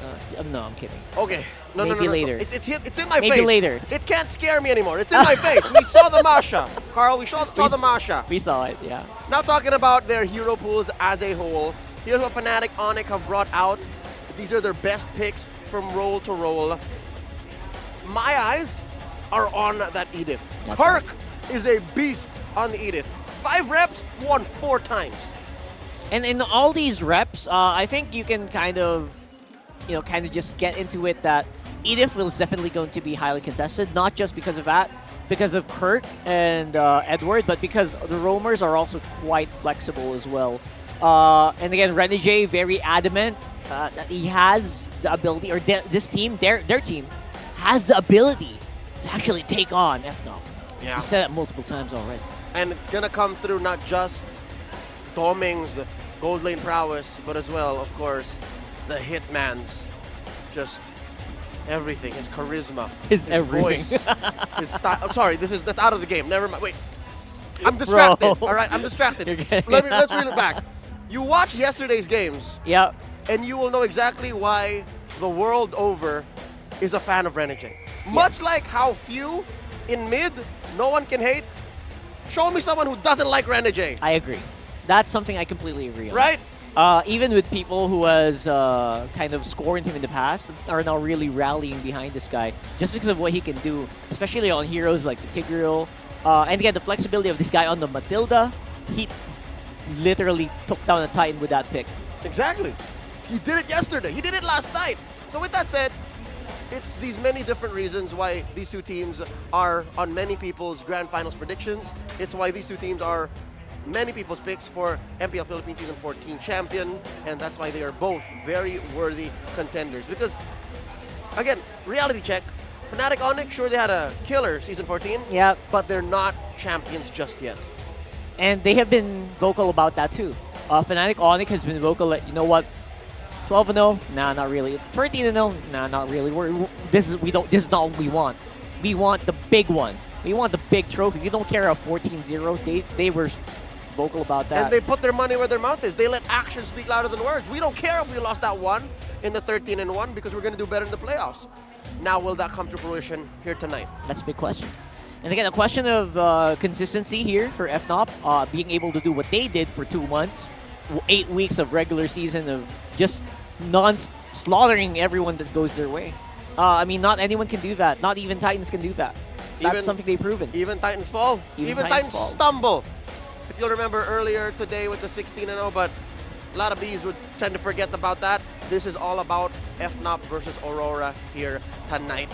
Aurora, I think they're the same shape as Blacklist. I think they are going to go into Game 1 guns a-blazing. Yeah, for sure. Not the actual Guns of Claude. I mean, we'll talk about the picks later, but maybe. But right now, the gold laners actually are becoming the primary focus. We're going to have to really talk about that later on, but that's coming in just a few minutes. This is the part where you guys come in, all right? Sonics, I'm talking to y'all. Extended members of the Super Fam, I'm talking to y'all. Auroras, I'm talking to y'all. Members of the Northern Lights who come in to that little cafe you have that watch party on week in, week out in Mandaluyong City. This is for all of y'all. Show your support. MPL fans all around the world and in the Philippines, who do you think will win this match? Fnatic Onic Philippines or Aurora MLBB? Vote now via the online poll. I want to see the numbers on this because both fan bases are ginormous. At this point, FNOP has probably overtaken a lot of the major fan bases through sheer, pure winning. And skill. And skill. And of course, Kirk's next door boy's charm. And don't forget the Sigma guy. Oh yeah, of course. The Sigma guy. Oh man. King Kong. If there's another player here in this outing that I would just glaze up, is King Kong. Is King Kong. The guy really does capture the hearts of men and women alike, and everyone else. Got amazing Ling. They Amazing call him Ling Kong. Ling Kong. We grew up in about the same neighborhood. He was just like a stone's throw away. Really? Yep. Wow. I grew up in Fort Bonifacio. You grew up in Signal. That's like a stone's throw away. You could have asked him for Fanny tips, because that's probably coming in here. Explains why I'm a Bane main. Probably does. It's very close. Yeah, it's in the neighborhood. But I never picked up the mechanics. I'm more of a macro guy. But regardless, jokes aside, ladies and gentlemen, there's a lot in store for y'all. Again, even last night, you'll remember Edward from XP. He carried the game with the Terizla. Yue, ever reliable. Super Prince, the silent anchor for Fnatic Onic Philippines. Anyone we're forgetting? Maybe that guy? No. Bruce Go. Bruce Go. Yeah. How about Bruce Go? He was peeking out. Renegade was peeking out behind you. Didn't know. Oh, it was.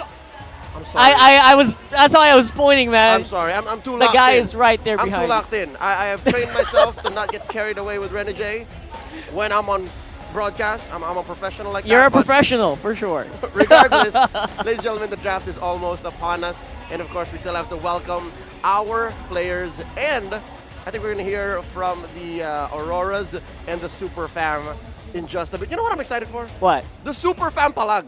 That's super. Oh my goodness. Who's going to talk there? Exactly, because for the longest time, they've spoken with actions and just loud noises. I wonder what their actual palags are now. Yeah, now that the players, the players are relatively, they don't want to do it as much. Yeah, no. But I'm sure the Super Fam, the Onic community, has a lot to say. Who is it, too? And what are their lines? That's true. I mean, we're going to find out in just a few moments, apparently. I know for sure that Coach Mars of Fnatic Onic ID is here. Yeah, we saw him earlier. Coach Jeb is here, too. Not Coach Jeb. Coach Jeb. Coach Jeb. The guy who kind of looks like Jeb. I saw it. Oh, yeah, you're right. He's not working today, but he's here. If you know, you know. I'm wondering if he's going to come into play. That's probably it. And all the family, the whole fam is here. I am super stoked. And everyone, by the way, this full capacity Green Sun, we are near the door here right now. Oh my goodness. Everybody's right coming there. in. So with that said, ladies and gentlemen, hope you guys are settled down. You have a meal of your choice, a beverage of your choice, and of course the rest of the evening. Because again, as Ingan said, he expects this to go all the way. He expects this to go 5. If not, he's going to look a little bit like this. So get ready. Everyone strap in. It's going to be a ride. I bet now he's just understanding what he just said. It's you can't take it back. Let's throw it over to the stage with Mara Aquino. She's with the Sonics and with the Northern Lights Auras. It's time for the face-off. Representing Fnatic Onic Philippines, the Sonics. Representing Aurora MLBB, the RORAs. Ito ang palag ng madla para sa Fnatic Onic Philippines. Ano ang palag mo? This time, kami naman yung mananalo. Para sa Aurora MLBB, ano ang palag mo? Omega MDL nga, wala sa Grand Finals. Don't you think it's a sign? Palag! Isang beses lang kami natalo sa regular season pero this time hindi kami papayag na hindi kami mananalo. Palag! It's Sonic time. Nung season 7 pa yan. May bago na ngayon. Lights within! Palag kung palag! Fist bump! The Lanadon is calling. Few seconds for the enemy to reach the battlefield. Smash them! All troops deployed! Who will join the upper bracket finals? It's time to find out. Introducing our marshals, Joshua G, Jefferson, Patrick, and Wilbur!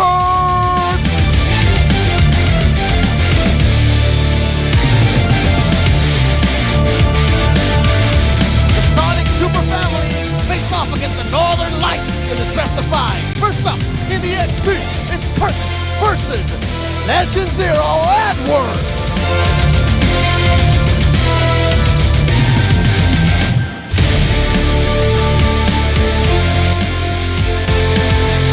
In the jungle, it's King Kong versus Demon Kite.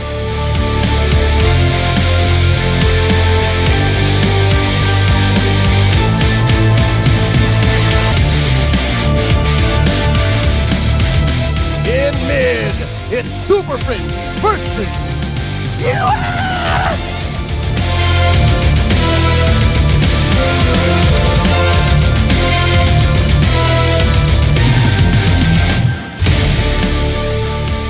Our Rovers, Rusko versus the Hitman, Renegade.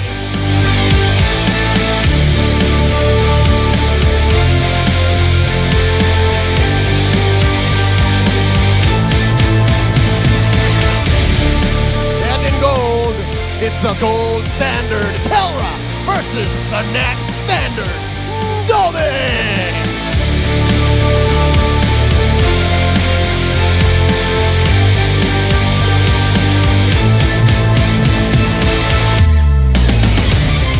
And their coaches, Coach Why Not and Coach Master of the Basics.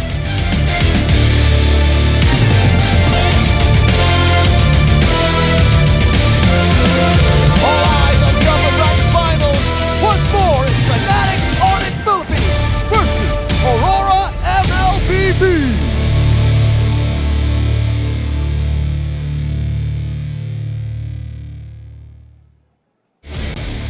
Here we go. Fnatic Onic coming in. It's the same 5. I think there was just about 1 or 2 in the regular season where Miles came in. That's right, and this is definitely the lineup that you need to face, that you needed to study if ever you wanted a shot at the MPL crew, because you know every single team is going to have to go through them, but no one, barely, has ever succeeded.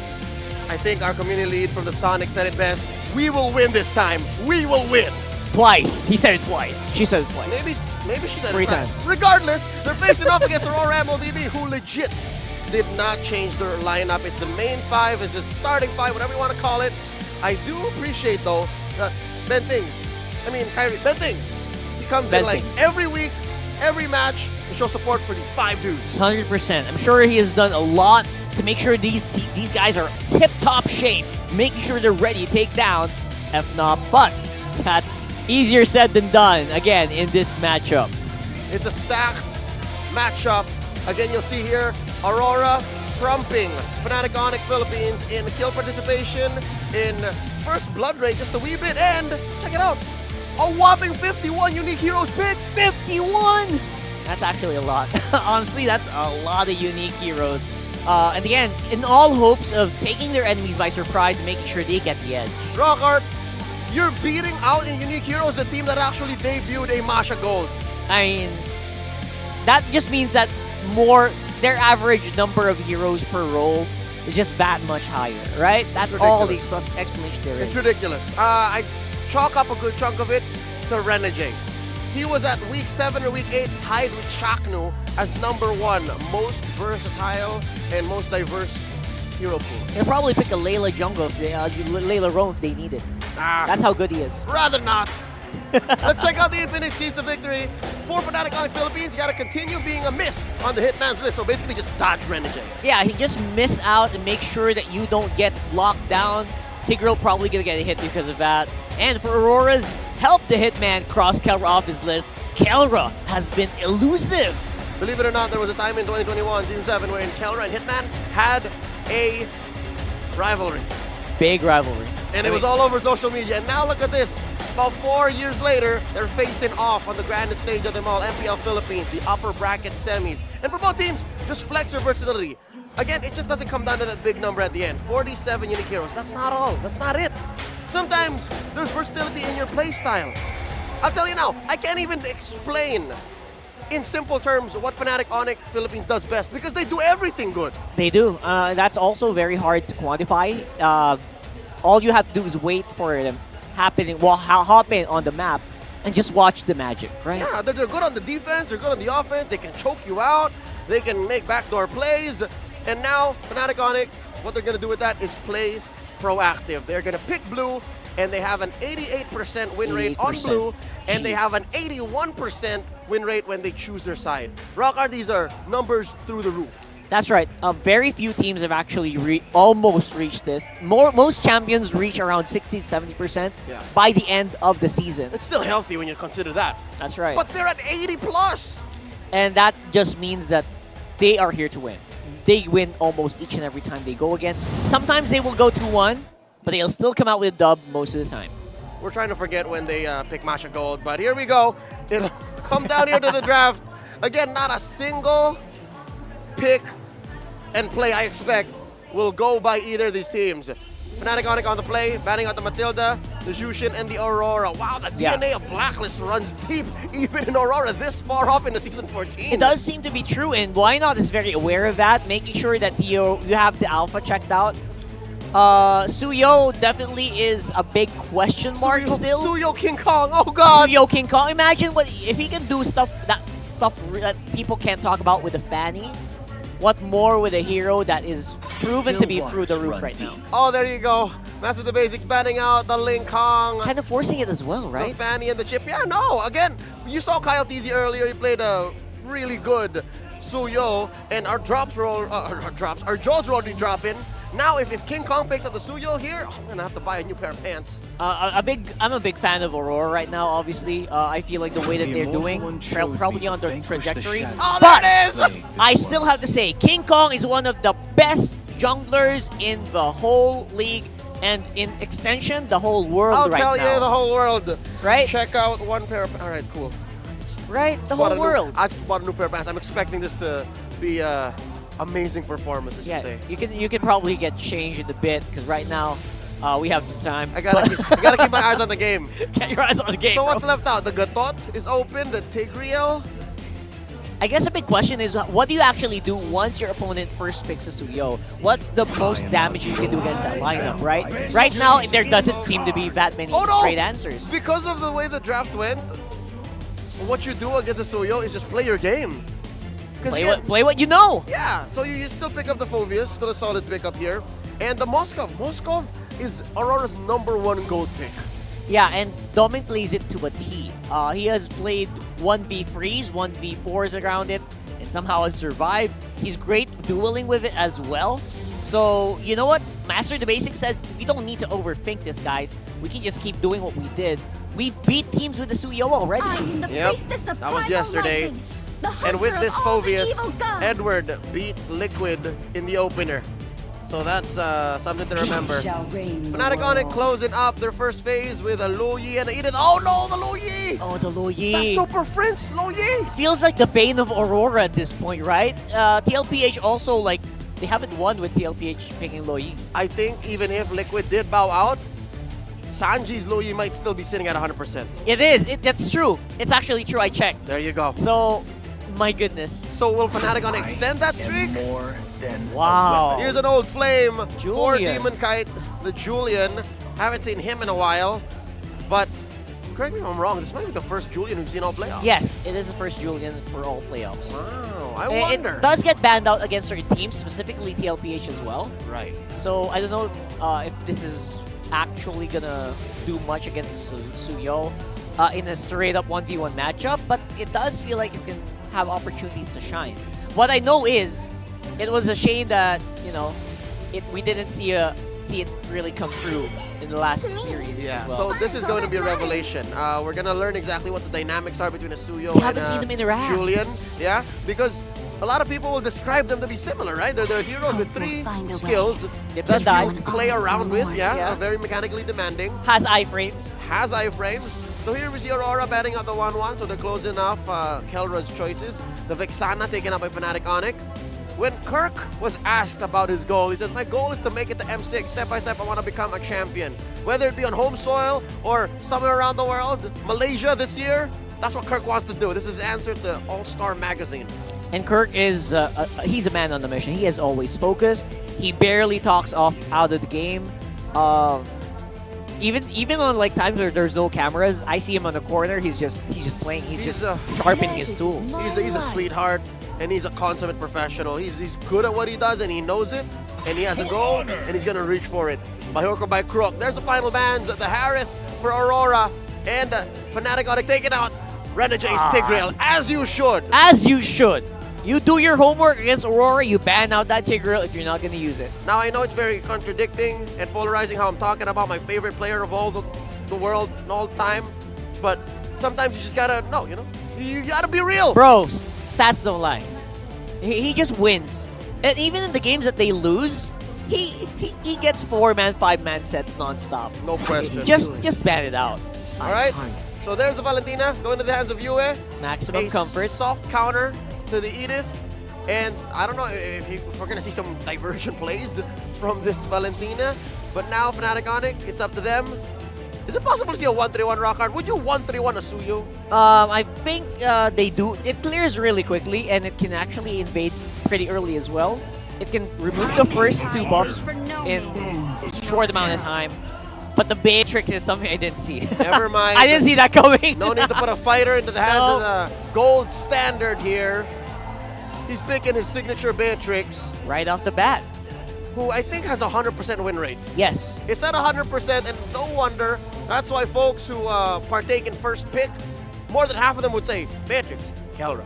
And Doming also played this, by the way, so it's also kind of a deny pick. Doming going first on this with the sword, forgot the name. Anyway. Spear? Spear.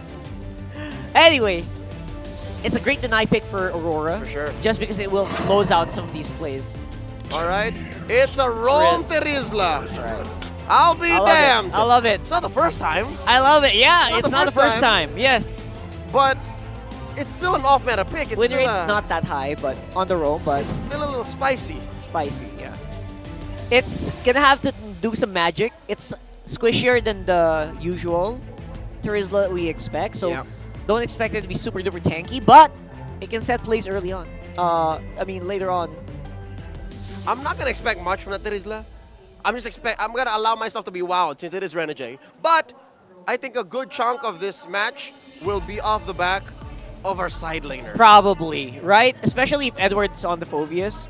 Try to buy as much attention as you can to make sure that Domin can do his thing.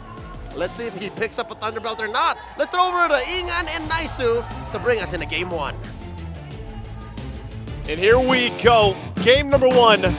Second series of the day here. A massive one. Massive crowd here in the MPL arena. Welcome to They Mobile are Legends. prepped and ready for this one. Everyone walking into place. Maybe we have a little more time here, but hey, it's me, Naisu, and Ingan bringing you the action for the English desk. Now we've got a little bit of time to talk about the lineups here. Ingan, what are we feeling about Renegade's Rome Terizla? Again, I'm iffy about it because it's really slow, but it's slow compared to the usual I was going to say Rome. he's actually slow, though. He's really slow, but tanky. But at the same time, okay, we see the crowd is really getting hyped for both Fnatic and for both Aurora. Did you hear the community? There's some familiar face. Oh, that was Marky, too. Yeah, that was Marky. Marky, here with a couple friends, of course. This is why The CEO. we reached 1 billion views. Why? You know why? Because of the undying support of all the fans. Not just the fans, but a lot of personalities, ex-players, former players, current players, coaches, everyone. Like these 3 we see here. Hello, Coach. I hope they're enjoying, and I hope they run out of their voices later on from all the screaming and shouting. You know, it's crazy how much support, too. Although the players, like, they're on different teams, or they go to different parts of the world to compete, or different countries and everything. Remember the super fan? Yeah. Who went from, I don't know if it's Singapore or Malaysia, just to support Singapore. Iran, right? Yeah. RSG, Singapore, imagine. And, these are former teammates, too, of Kelra, of course, earlier from, when they were all back in Smart Omega. So all the support, and again, hitting that 1 billion watch hours. I'm sure, even, because I know we have our playoffs happening right now, I'm sure the other MPL regions that have their playoffs in the preceding weeks will all celebrate that milestone as well. By that time, it's probably going to be even, I don't know. What did Rockhart say? Something it was like already at like 1.3. 1.3 was it? 1.3 billion after this playoffs. For sure, it's gonna get bigger and bigger and bigger. Well, you know what? You know, maybe you reach 2 billion by the end of the year because M6 is up and coming. Ah, man, that's a good question. I wonder how many watch hours happens in an M series. Too much. Dude, I will have to say the Sonics have grown massively just themselves. Like the crowd. Like if you think about over the seasons, like the fan base here has really grown. And I don't know. Maybe it's also partially due to just like it's a good-looking bunch. Yeah, you know. You want to grow your hair out? Kimpy, please extend this to Game 5 because I want to grow my hair. You want to grow your hair out? You better hope we get to 5 games because if you guys missed it earlier, Ingan did say. Can you not? I'm sure people have already clipped it. If you haven't clippers out there, clip that because Ingan said if it doesn't go to 5 games, he's shaving his head. I didn't say when though, not tomorrow. You did. You said tomorrow. Okay, I know. I'm confident. We will reach 5 games today. You've seen the performance of Aurora yesterday, taking down the defending champions. We see Seth right now getting ready to call the game. Take us back into the land of dawn. 3, 2, 1. Bam! Boom! Come on, where's the trend? There we go. We're a little off with the time. We're okay. I feel like that was a little anticlimactic, but okay. Seth, we're gonna redo. Seth, you need to redo your part. It wasn't smooth enough. The karate chop, Seth, was not smooth enough. We're going to have to redo that. Can I just say, oh my God, I forgot what I was going to say. You know what? You can't start a sentence as, can I just say, and then forget. Can I just say, I do agree with the fan base of the Sonics really ballooning up. Because you can't blame them. I mean, 13-1, if we're going to go back to the run of a Fnatic Onic Philippines this season, started out with the best record in MPL PH franchise history. When we say franchise history, it's around season 7 or 8, something like that. I have to double check. They went 13-0. Unfortunately, got defeated by Smart Omega, who bowed down yesterday. Yeah, their final game. Reached game number 3. But still, the question is, can they carry their momentum towards the grand finals, towards playoffs? Because last season, they had an early exit, right? So they did. So it's like... You know what people have been saying all regular season? What? They've all been saying that, yeah, FNOP might have had that streak, blah, blah, blah, this and that. Yeah, but just wait for the playoffs. They'll bow out. That's what people were saying. They're like, yeah, a lot. They're going to lose out of their steam by the playoffs. I mean, at this point, anything can happen. A lot of predictions have been wrong. Ours as well. So far, ours as well. So it's really unexpected. This is why MPL Philippines Playoffs is one of the most sought out esports event worldwide. You can see a lot of fans here having fun. And I could say, it can be like, do you watch basketball? I do not. Okay, but I think you're familiar with the 73-9 Golden State Warriors. Where I'll say yes. They had the best record in the regular season in NBA history, but the problem was they lost the finals. So if it's something like that for the Sonics for me, if they don't at least qualify for M6 by going to the championships of S14, yeah, it's gonna be already a, Well, you're saying it's gonna be... It's gonna be a disappointing Your sign's upside season. down, by the way. For sure, yeah. Your sign's upside down, but Renegade sign isn't. You feel it? You're saying it's gonna be a little like, anticlimactic because they had such a great season. Yeah. But at the same time, if you're gonna look back at the storyline, it's so nice because you took down one of the strongest teams in MPL PH history. So at this point, I just want to watch. I would say, I want to see how it plays out. To build up on that, Inga, basically, because I know a lot of viewers also just tune in for the playoffs. Yeah. That's how so when you were asking me about traditional sports, that's how I watch traditional sports. Actually, even other regions, like for MLBB, I usually just turn in for the playoffs, right? So it's good to know that, yeah, Fnatic Onic, they had a hell of a season, the best that we've seen. They broke a record and everything else, but yeah, if they don't happen to get through, let's say the expectation when they have a season like that is we got to see them in the grand final. We got to have them as one of the qualifiers for M6. That's sort of I guess you could say, an expectation for a lot of people after seeing the regular season. Yes. So, but again, if there's anything here that yesterday taught us, and even earlier in our first match with the 5-game series against FCAP, the world champions, these teams in the playoffs are playing differently. Now, if that's better or worse, we're about to find out for this one. That is a smooth transition. That's better. There we go, jumping into Lambdon here. Once again, game number 1 of this best of 5. Either team that loses this will have to go down to the lower bracket. Who is waiting there for them? That is a Blacklist International. Again, a team that has shown a ton of improvement from the regular season to where they are now for the playoffs. Now, looking at this, if you missed the draft, Renegade on Aurora Turizla. Aurora Isla. That's one of the picks that really grinds my gears. It grinds your gears. You Yes. sound like Midnight. Because it's so slow. But again, in the hands of a proper player like Renegade, we've seen him dominate using the Tigreal. He's a setup kind of roamer. Again, that's why he's called the Hitman. And even if he's slow when it comes to the rotation, he can actually pick off. Especially when the penalty zone connects on crucial moments and aid Domeng and Demon Kite to just, farm up early on, get those objectives that they need, get the necessary, the objectives that they need again, and dominate the early game, especially since they have the Julian. Yeah. Which in this case, he only needs 3 levels to have his power spike. I would say for me, the Julian and the fact that you have King Kong on the Suyo, aside from the heroes, that being a very interesting matchup, because you just don't see Julian pop up too often anymore. I can't, the matchup themselves between the junglers, Demon Kite and King Kong, is so exciting because they're very mechanical players, and they love the assassin picks too. Pretty much everyone is playing them right now. But Demon Kite in general, we saw what he was capable of doing even against some of the best junglers in the league. He is one of them, and King Kong now, I would say, when people have been watching him through the regular season. Oh, hold on. Oh, a good catch right away. Kirk flickers in. Edward manages to escape Super Friends, but the flicker in, but not going to catch Edward, though. Counter-attack coming in from Aurora. They might bring down Super Friends in the first blood. We'll go to you. Fnatic works on to get the turtle, but they're not even done. They're going to catch one more. Demon Kite is going to fall down. They want to extend the lead by taking down Renegade. Renegade's Turizla, though, too slow to escape. Wow. The attack coming in from King Kong. Diversion play will ensue here as they also bring down Yue. When you thought that was a good clash, a great clash from Aurora, Fnatic Onic just turned things around unexpectedly.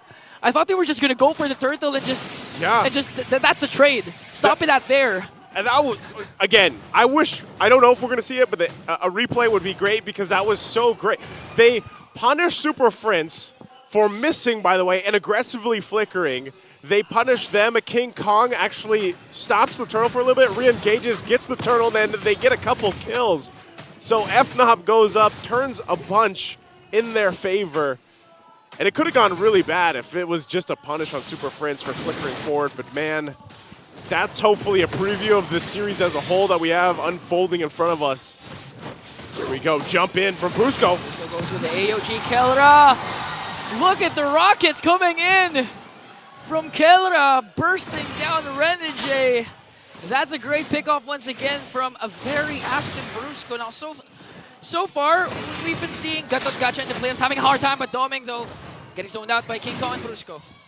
See, I'm saying, when you're a Turizla and you're seeing Gatot Gacha do that, you're only hoping, you're like, man, I wish I could jump into the air across the map, So it's almost got to be up to Yue to be like, yeah, I'll take the Avatar of the Guardian, and hopefully I can do that. Because Renegade essentially, like you said, he's slow. So if the flicker's not available and you're a roamer, it's not like you're going to surprise people like an Avatar of the Guardian. Like, they're going to see you walking over with your huge mace, and then you got to jump towards them. And if you don't have a flicker, it's much more difficult as a roam Turizla, for example, to pull off that value, that amount of value that, Brusco, as long as his ultimate up, there's value there. So second turtle is quickly going to the hands here of FNOP. Well, whoever gets the turtle will get huge value, but Fnatic Onic, after getting the turtle, wants to go for more. Going to bring down Demon Kite and Renegade. Even Edward, despite the Infernal Pursuit, they will catch him. Kirk's going to pick up a kill on to Edward. No trade once again for Aurora, and now a diversion play. They're going to send out Kelra and Brusco. This is very quickly turning into a snowball fest right now for FNOP. Wow, even that. Just threat enough that Domeng actually flickers. Because look at this, another jump. Oh. They're depriving Demon Demon Kite of his orange bump, but not just that, he's also going to take his own life. As King Kong once again gets a kill. And now flexing onto Edward. A dominant start for the Sonics. They're feeling it. Fnatic Onic Philippines is feeling it right now, and I don't know, man. There's something about the Scattercontra pick that teams are going to have to do, and that's why it's prioritized so much, right? Because of, look at the amount of pressure. As soon as that ultimate's up, you jump in. You can make a call, put pressure where you need to. Not only that, though, but there's so much map pressure because there's also a Louis Yi. So as the game goes on, you have to deal with a multifaceted approach from Fnatic Onic Philippines, and RORA, you know, really, that's why they can, like I said, they can play around the fact that UA, yes, he can take one of the ultimates, right? He can take, most likely, that Avatar of the Guardian, but they have to have things really fall into place for them to just go ahead and get a decisive fight started in their favor. Now, with Renegade having the flicker available, that's always, you know, it's always an option, but when you continuously fall behind like this, we're talking about a massive deficit for Aurora.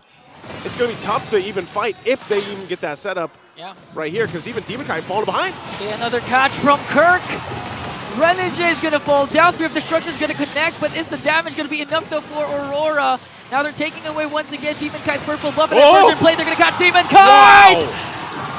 Fnatic Onic just continuing the clash. Big damn. Big damn, big plays once again for the Sonics. And this game might not even reach the late game or the mid game, because 7.5k gold lead in under 7 minutes as they take down a turret in the middle lane. Man, the way they're playing this. Oh, you can already see the shots coming out from Kelra here, but I don't know. The way Fnatic Onic approached this game one, they're looking to end it on the first Lord even. That's 3 for 3 Turtles, building up the lead here. There's nothing really that they're doing wrong at this point, and RORA just struggling. I mean, this is where we were talking about. You know, there was a lot of bans towards Renegade's hero pool. Oh, here we go. Are they trying to make a play themselves? Oh, Renegade counters that with a penalty zone. But again, is the damage going to be enough though? Kirk's going to get the damage with the Primal Wrath. Cruiser goes in with the AOG. They're going to bring down Edward. They're going to bring down Renegade. And now they have a diversion of their own. They want to go for more. Gonna catch you. Next target is Demon Kite as King Kong brings him down, and only Domeng remains. They still have their inhibitors and the holy shields with the recalls. The thunder, the lightning shines brighter than the northern lights of Aurora as they want to end this game as quickly as possible. Gonna take down an inhibitor in the middle lane. I can't recall when I've seen a team play with this much aggression and have this kind of lead this early on.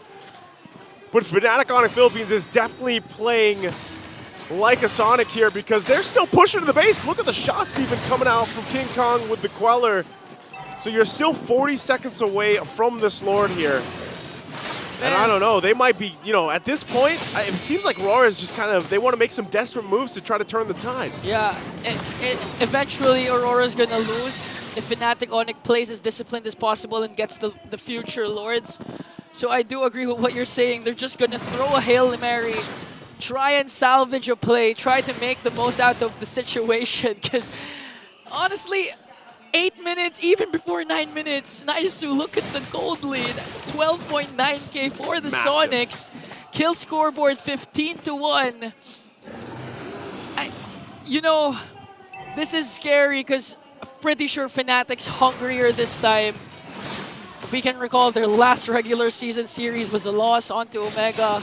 They want to prove the haters wrong, the doubters wrong. We have diversions coming in from Aurora. Who are they going to catch though?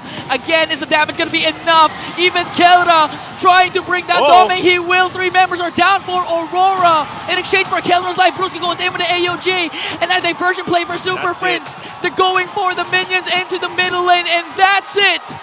Game 1 is as fast. This is actually the fastest game this season. 9 minutes and 33 seconds for the Sonics. I did not think I would see a game end like this fast in the playoffs. And people questioned FNOP going into the playoffs after what they did in the regular season, and look at that. My goodness, what a game. What a statement for game number 1 here in this best of 5. Leo, Rockhart, what do you guys have to say about this one?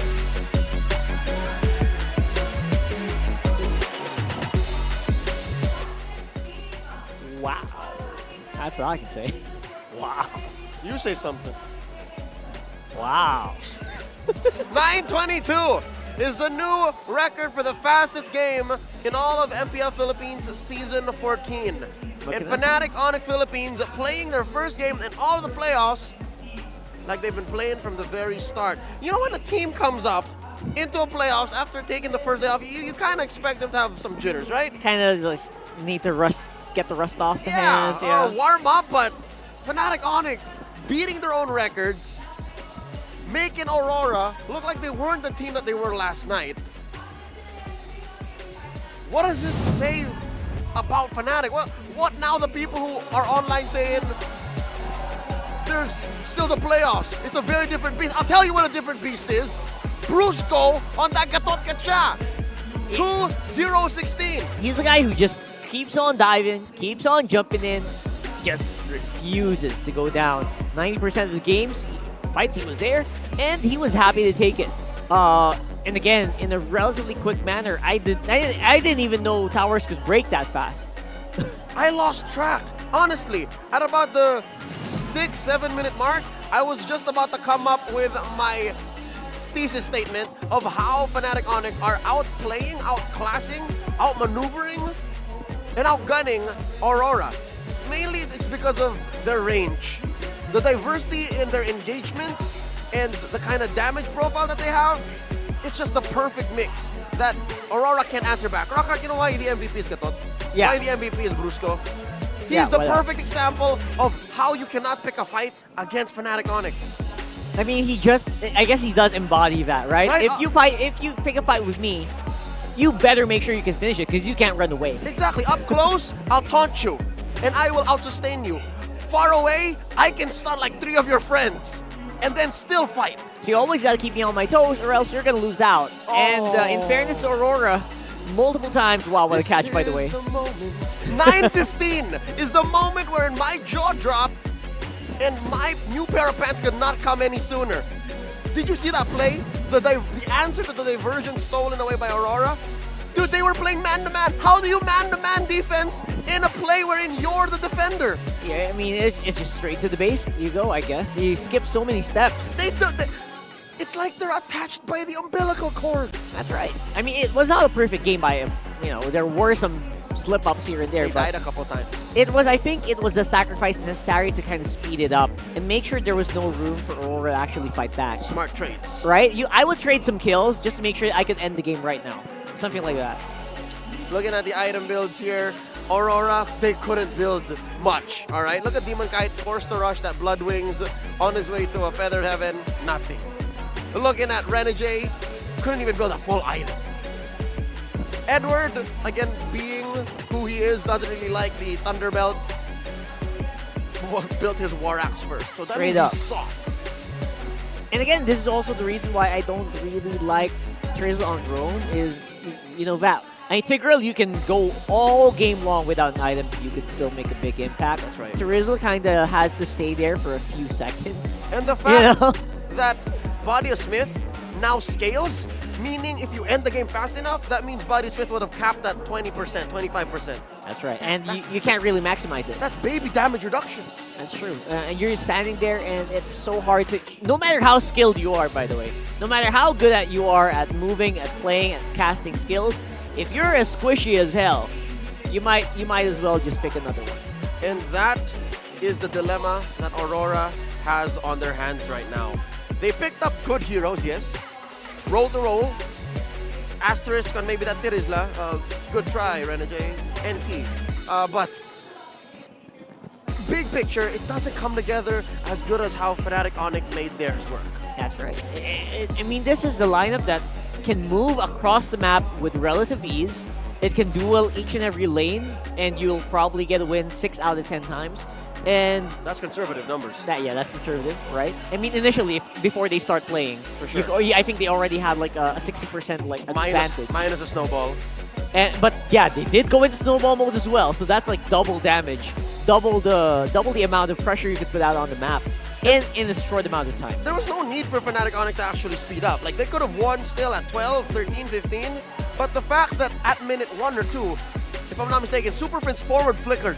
That means he means business. That means they're all on the same page, that we're going to push our advantage as hard as we could to snowball out of control.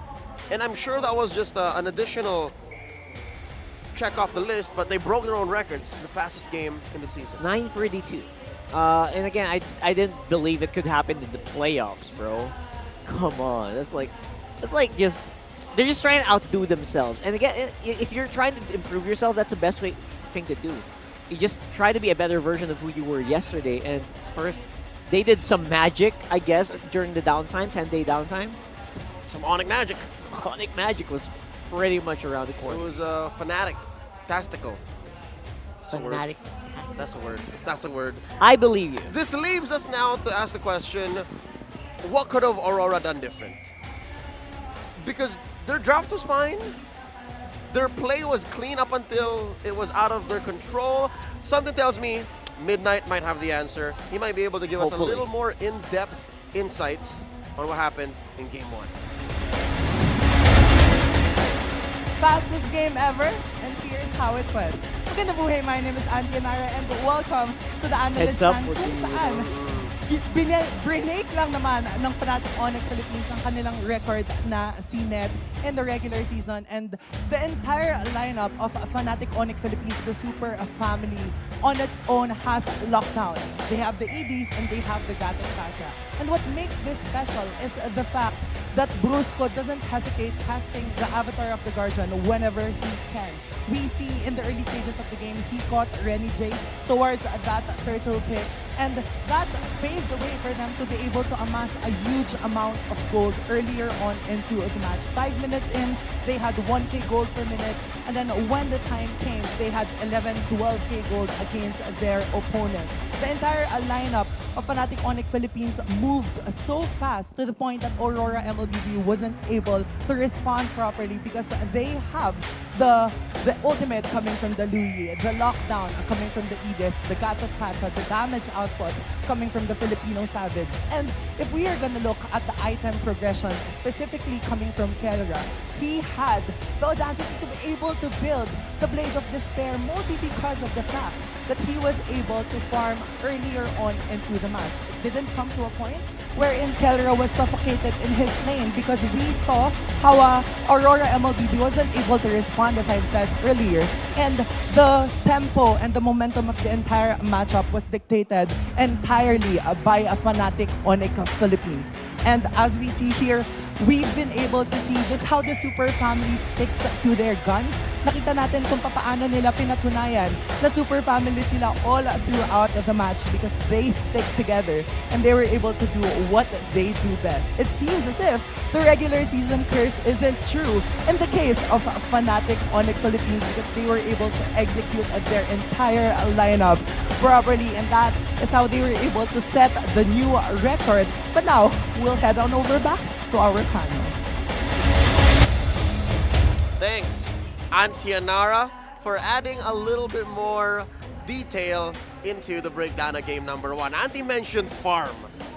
It's because of the aforementioned factors of Fnatic Onic performance that just choked down the farm on Aurora. And number one, not just farm jungle, okay?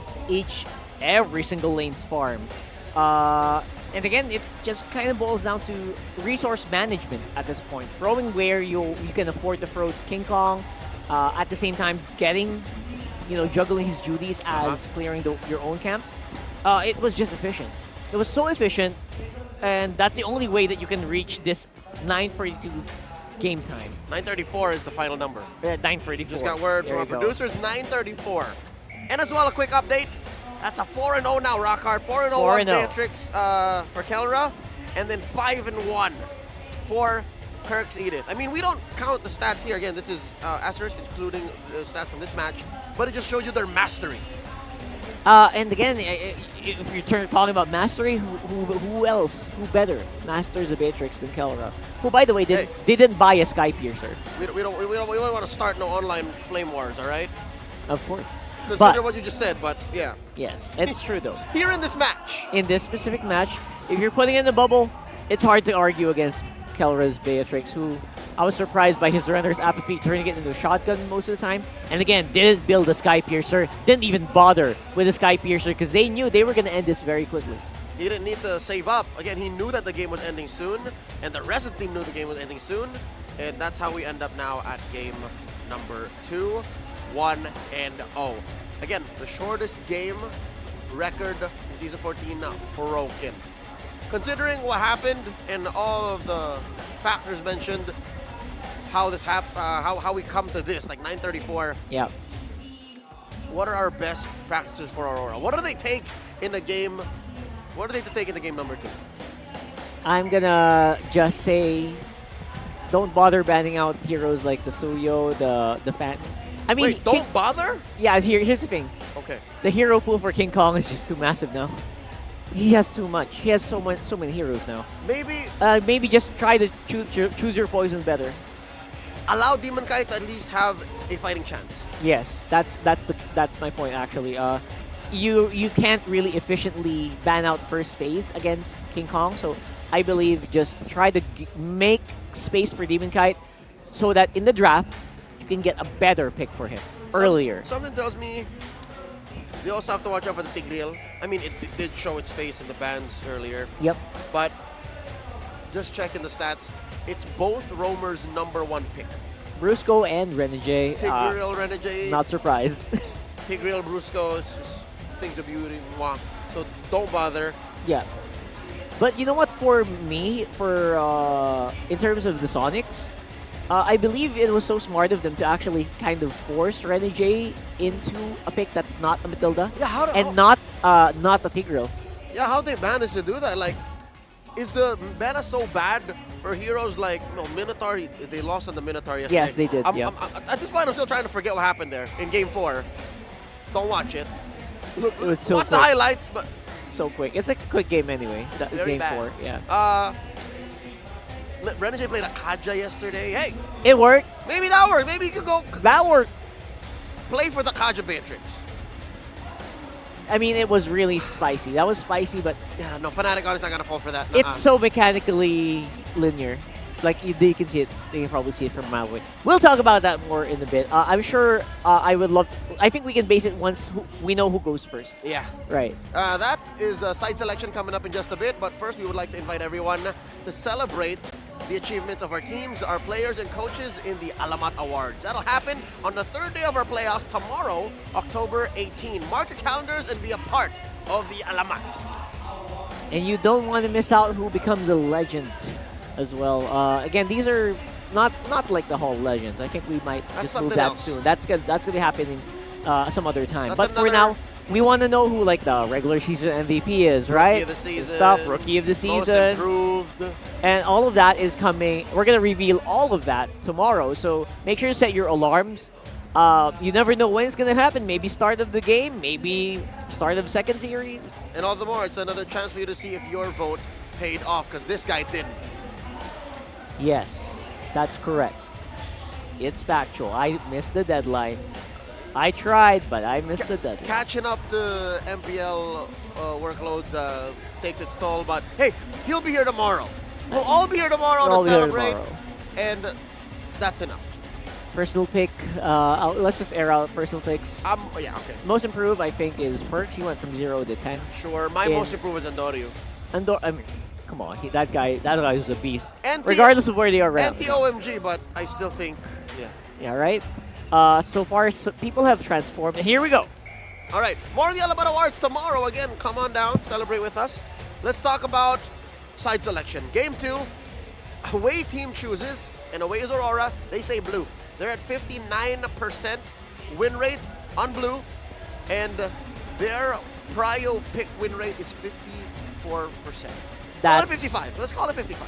That's not bad. And again, these are averages. It's kind of easy to forget once you know who's on the other side right now, and it's FNOP. And these teams don't care about averages at this point. Rockhart, besides numbers, something just dawned on me. What?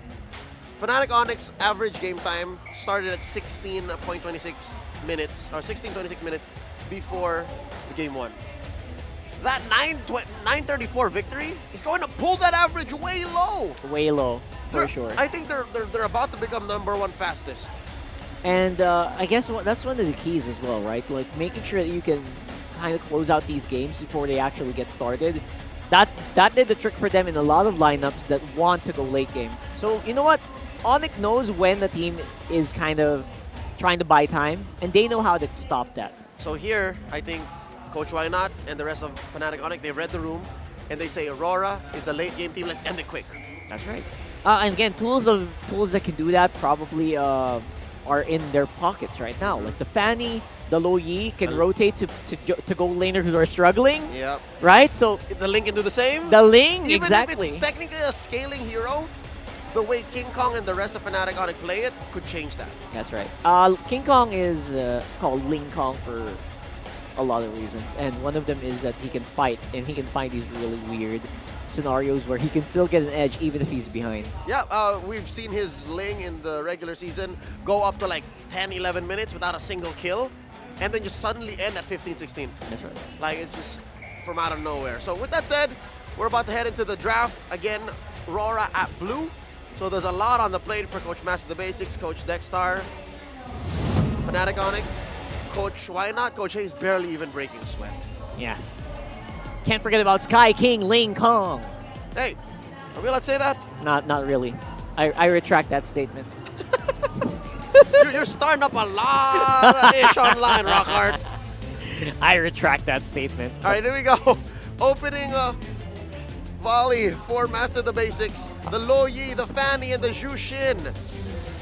All right, so at least they kind of do their homework. The two people that we mentioned that can really pick off struggling gold laners, the Lo Yi and the Fanny are banned out. That leaves a lot here, to be honest, for FNOP. Do you want to ban the Tigreal now? I am not the only one bound No? by You these. want I to don't ban think now? so. Tigreal ban came in later. Yeah. This is just covering their bases, Coach Why Not? The Chip, the Matilda, and the The Mobius. immortal one chose me to That's a vanquish Suyo. the shadows. Suyo. Claim Safe this enough. Do they go Kaja here? I don't think so. I don't think you rush the Kaja. Yeah, we're talking about like straight up counters for Suyo. You can get the Gatoti. You can get the Gatoti right now. Spoiler alert, there's no straight up counters to Suyo yet. Or Edith Valentina. Oh no, Edith Gatoti. All right, They don't very care. solid picks right now for FNOP, making sure that their front line's locked in. They don't care. So you go Valentina. Oh, do you go to mid trio? Is that it? Yes, Mid-trio yes. For Aurora right now? This is a perfect. I don't know if FNOP is setting up for. Oh, we have an Edith. You should pick Valentina here. Right? Yeah. Right. That seems to be the play. Feels like a trap though. Definitely. Right? I think it's a trap. I think it's a trap. Either way, you still want to go Roamer here, probably. You want to block Integral here. One or the other, yeah. Look at this. That's what the basics. Harif is it. Look into Renegades' beautiful eyes saying, are you sure? No, it's fine, coach. Let him pick first. Give him the Harith. Now, Harif is great. So... This is Rome or mid. Probably Rome, right? Mid is kind of crucial here because it can get kind of easily banned out. So it's pretty smart for them to take it right now. They take the counter trap. They take the old reliable Vexana. Usually they would love to actually put that on Super Prince in these scenarios where there's a Gatot Gacha. So you're right. I think they put up a trap themselves, Aurora here. Yep, they stole it away. I can already see it, like a trampoline. AOG and the EG. Yep. That's an AO gag. And yeah, that's right. And Domin can kind of just do whatever he wants after that, right? Yep. So, great pull here. Was that Eve? Yes, the only other winning Eve, if I'm not mistaken, in MPL Philippines. It's now a small club of Super Friends and few. Folks, blast me in the comments. Reach out to me on social media if I got the stat wrong. Is it one apiece? One win apiece? 2 now for few. 2 for few. Okay, 2 for few. Because of the game earlier. That's right. The right. series Thank earlier. You. Thank you. So with that said, Tigreal getting banned out. Oh man, Renegade such a martyr. I knew he was. Renegade, he's so unselfish. They knew it was gonna happen, right? He's so kind. You say all the adjectives for Renegade now. Oh, the good adjective. Good adjective. He can never be bad in my eyes.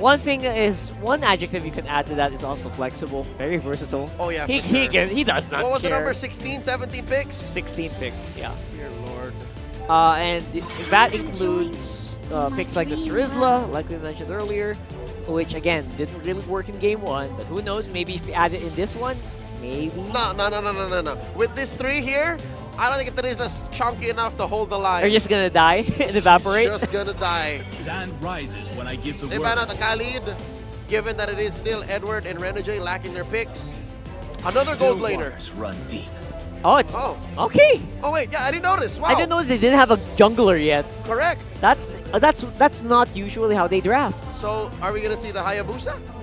I mean, Hayabusa's great. Honestly, especially against Suyo, you can kind of chase the Suyo pretty easily. You can also just duel him 1v1. But I don't know how that's gonna fare for the rest of the team. Maybe after your ult, you might have problems with damage. Yeah. You know who's good with damage? What? Bane. Ah, Bane is not gonna happen. This is Nolan. better damage, Nolan. Okay. All right, Carl DZ played a hell of a Bane last night. Didn't lead him to the series win, but it was good. And the Nolan actually does kind of just answer the Vexana and the Harith. You can't go willy-nilly into a fight. You have to respect. The Nolan. Potential. So with that said, Renegade and Edward and Renegade, their picks are up. True love is like Right now, is that Carmilla? Yep. That's Carmilla. Carmilla into the Terizla. So at least now, we can rest easy knowing that this is a Rome Carmilla and the Terizla on Edward, who almost single-handedly won in the series against Liquid last How night. many picks for Renegade on the Carmilla? This is his second or third Second total. or third? Yeah, something like that. He's picked it once. And Lilia. Sorry, Wan. All right. All right. Sounds An like old Lilia. favorite All right. for Kelra. All right. They can duel pretty well. Most of these people on Onic, again, they want to go fast. Go live and clean. Not allowing this game to go past the 18-minute mark would be their best bet. It would be advisable that they lean hard into the box. They got 2 boxes, man. Well, one is a circle technically. That's right. And take out the Harith, take out the Suyo early. It's actually really good. Shut him down just like they did in game 1. But here's the thing, they don't have any real hold for the Suyo. Their best hold to the Suyo is just kill it. Yes, the Suyo doesn't care about that box. He's just gonna vanish from existence and just walk out. Can FNOP do that? Can they vanquish Suyo? We'll find out as we go to game number 2. And here we go. Welcome once again to the English desk here. I'm Naisu, joined with Ingan. And you saw the lineup ratings. Welcome to to Mobile Legends. It's quite a difference.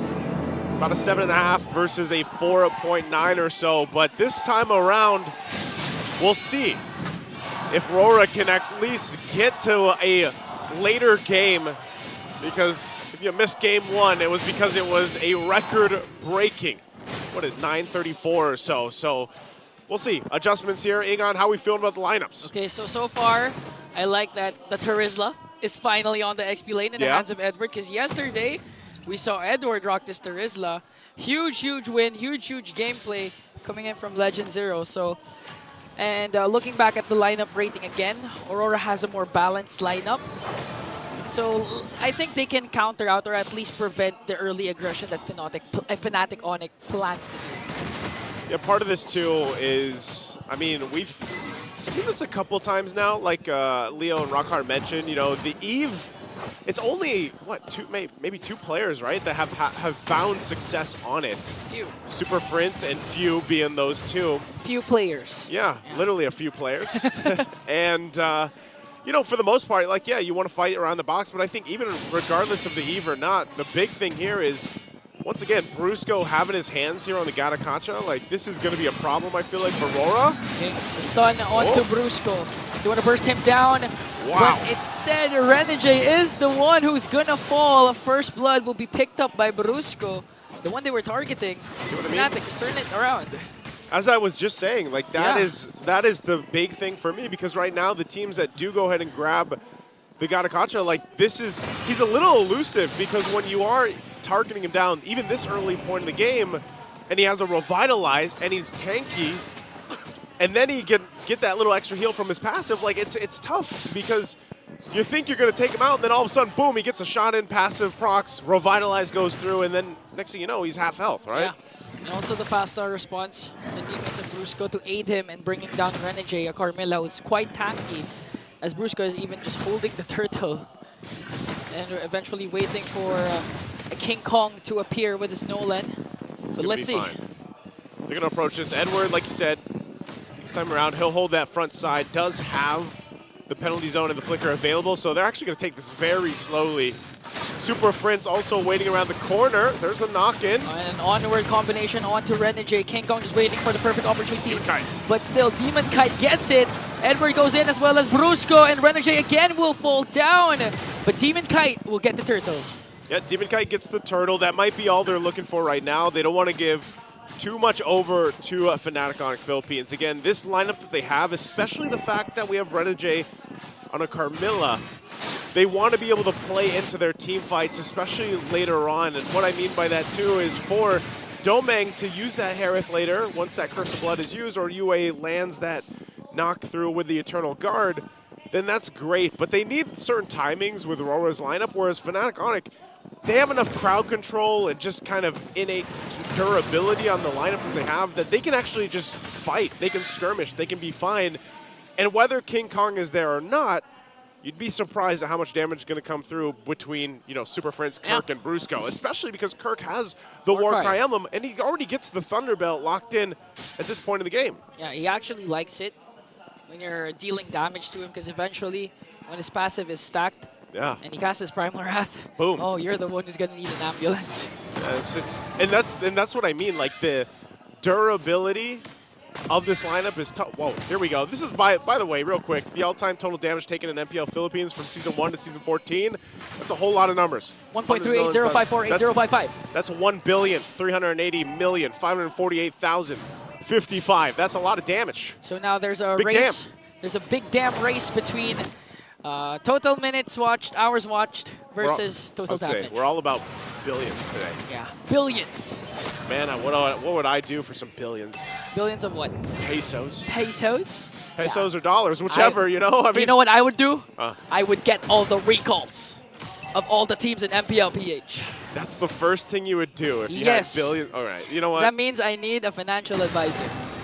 No, we'll leave it at that. You know, yeah, at that point, no, you have all the recalls. Turtles up here, second one of the game. Back to it. Kirk holding down the front side. And Renegade trying to get some vision there as well. Okay. They're going to go for this. King Kong waiting patiently. Super Prince also picking up the glowing wand in this. They'll take their time.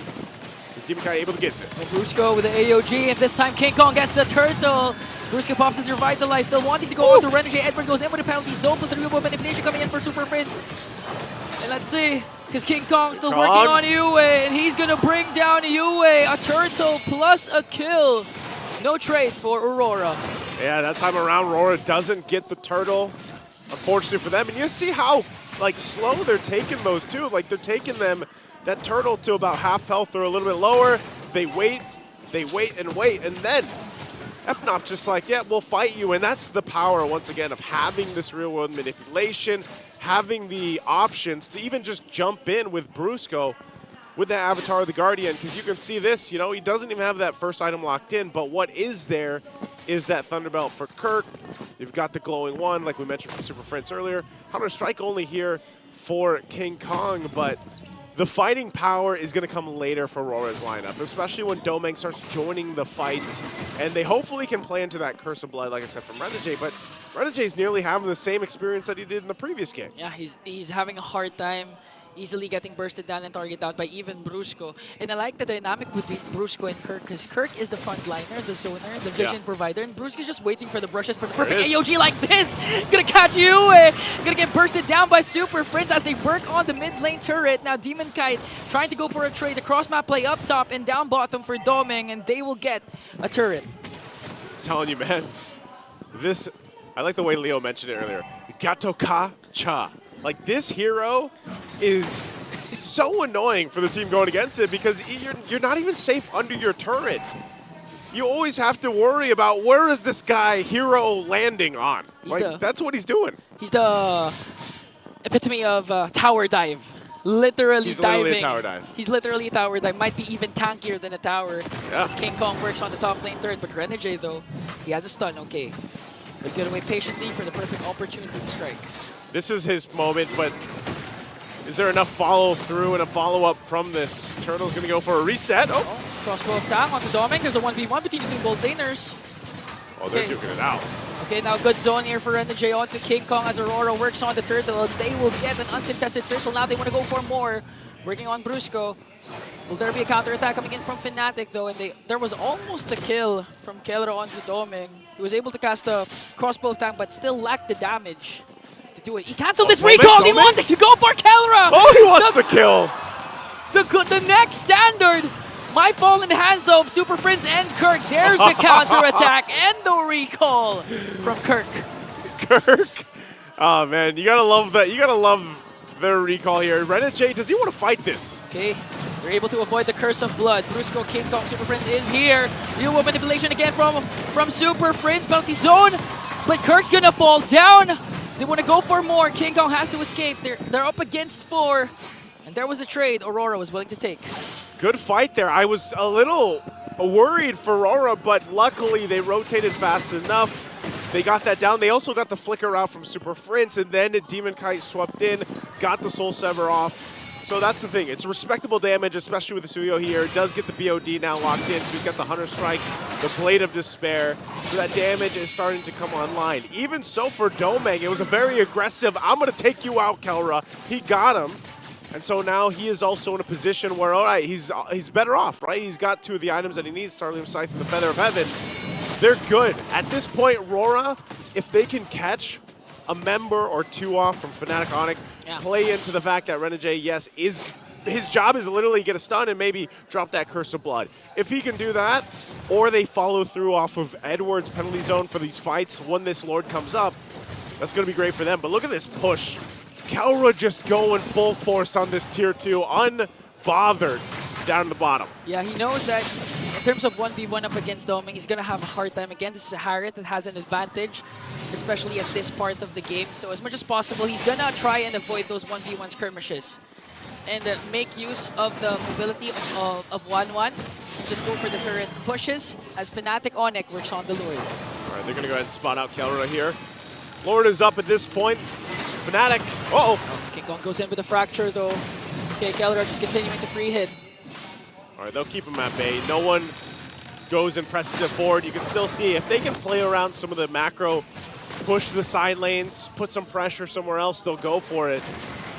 But with this minor lead that FNOP has, they can play into it. King Kong picking up the endless battle. Edward.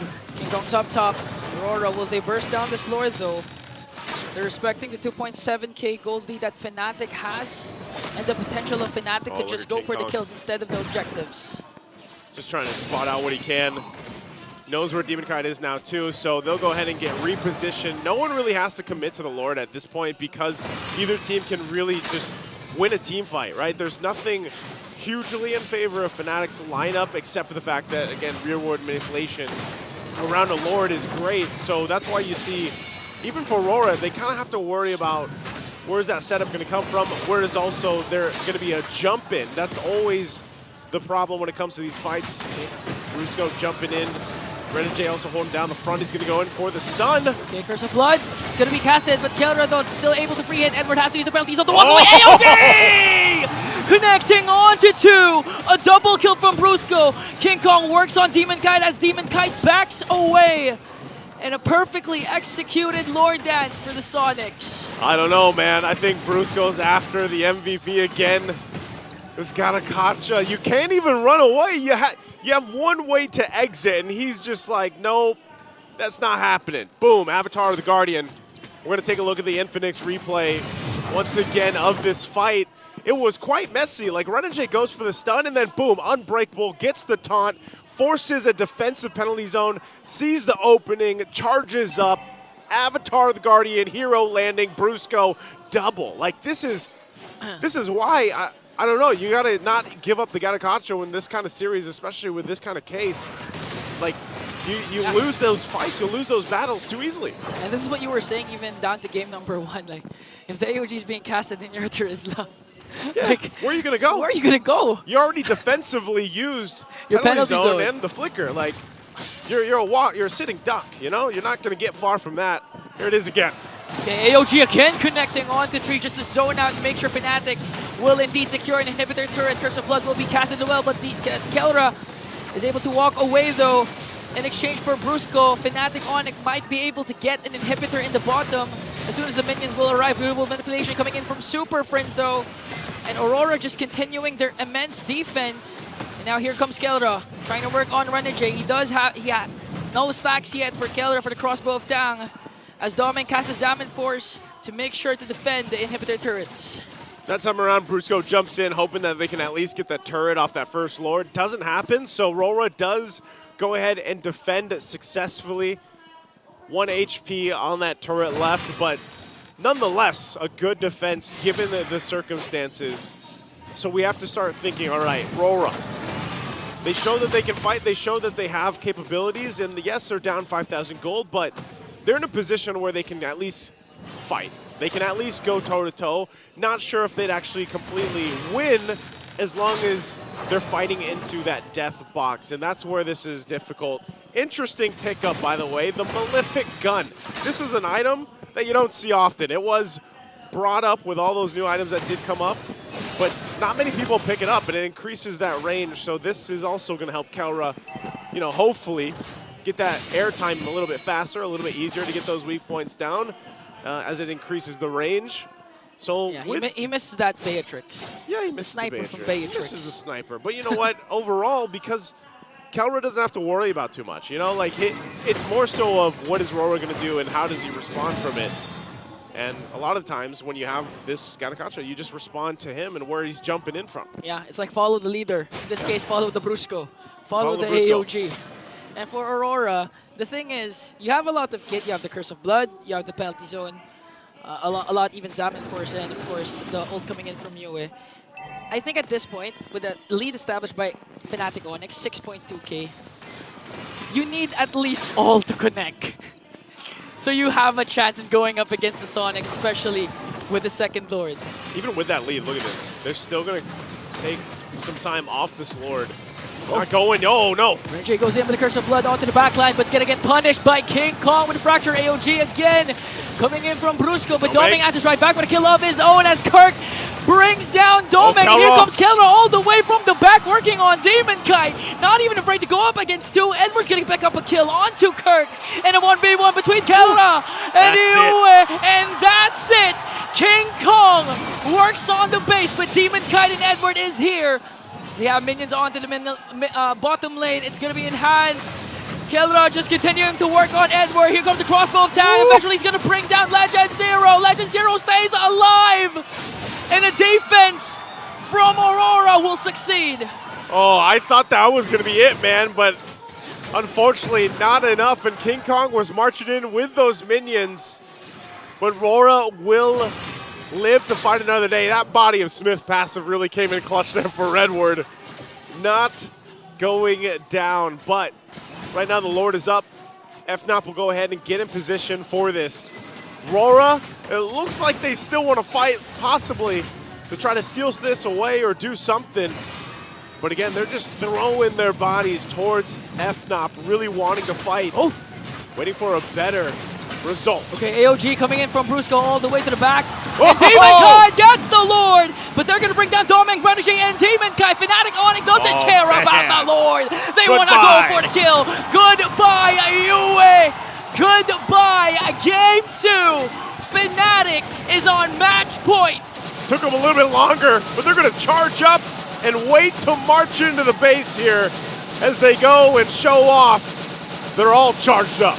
Fnatic just savoring the moments, and again, thunder, lightning, brighter than the lights of Aurora.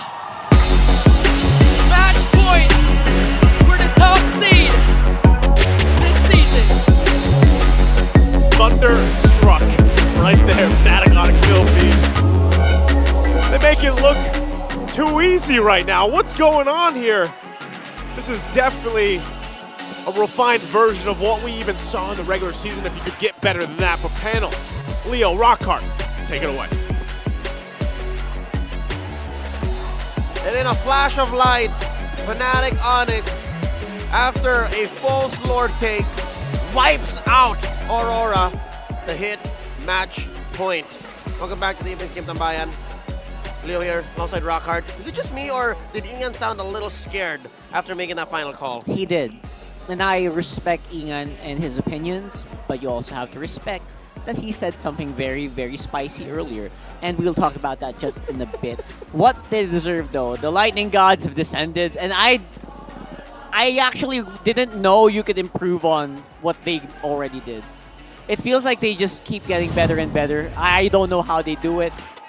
It's just mind-boggling for me right now. Dear Lord, is that a back-to-back MVP performance? I mean, it's not Brusco. 0-16, but over and over again, he threw his body at Aurora, died a couple of times, but still bought so much space for his whole team. That's right. I mean, he threw his body up on front, but a lot of more bodies hit the floor. And I think at that point, you kind of have to wonder, is that a reason? Why is this the reason why earlier in the few matches that we saw as well, Gato did get a lot of attention in these games? And like we mentioned in the first game analysis, man, this is also a reason, an embodiment, right? Gato is like the embodiment of FNOP overall. That's right. First phase, a minimum pick. He was picked second for game 1, but this time around, it was this and the Edith, and it was so worth it. And you look at that. Multiple times in this game, Yue could barely make it out of the range of Nolan, and King Kong just gave him the business. I almost forgot that King Kong was a fragile Nolan. Because of how strong the impact is of Brusco's presence, King Kong can just like walk in, and then there's very rarely anything left there to threaten him, and it's just he's a glass cannon. The Nolan is a glass cannon, but with Brusco's tough body. Oh my goodness. And just his CC. Look at that, the smile on King Kong is like, yeah, thanks. Yes, sirree. And that was also like a big display of the mechanics of Kelra, preempting the knockup of Eternal Guard. Small stuff like that just really add up over time. This is interesting. Is that a pull yourself together on Kelra's 1-1? No, yeah, that I feel like that's the cooldown for your battle spell. Yeah, it's a battle spell. Is it still called pull yourself together? I'll have to double check. All right, but no, that makes sense though. It's CDR, yeah, so CDR that you get for it sure. off of your Inspire. Huh. All right. What about that? Again, a few very specific pickups for Kelra's 1-1 if you want to try a 1-1 in your ranked games. He also picked up the Malefic Gun. So this does indeed, as mentioned by our casters, allow for you to trigger crossbow of Tang. Just add insult to injury, right? Just have good DPS damage from a further range. Given that 1-1 compared to most other marksmen, just MM. Mark. In the gold lane, she's shorter range compared to them, so this helps. Actually, another additional question to that is, I wonder if the range of your ultimate actually will kind of extend a little bit. Interesting. Yeah, I think it should. So because it's a normal attack. You're saying if they walk out of the original trigger box of the crossbow Tang, yeah, will it still click given the passive effect of the Malefic Gun? Something for us to check later, right? Because that's to the lab for that, but yeah, no. Yeah, 100%. Something food for thought. A great food for thought here as well is Super Prince's second win on the Eve, I believe. Bro, I mean, the Eve in itself is definitely not the most impactful hero, but if you put it on the hands of like really quality players, it hits different. I can't believe how much it made a difference here as well. Rockhart, it's gravy.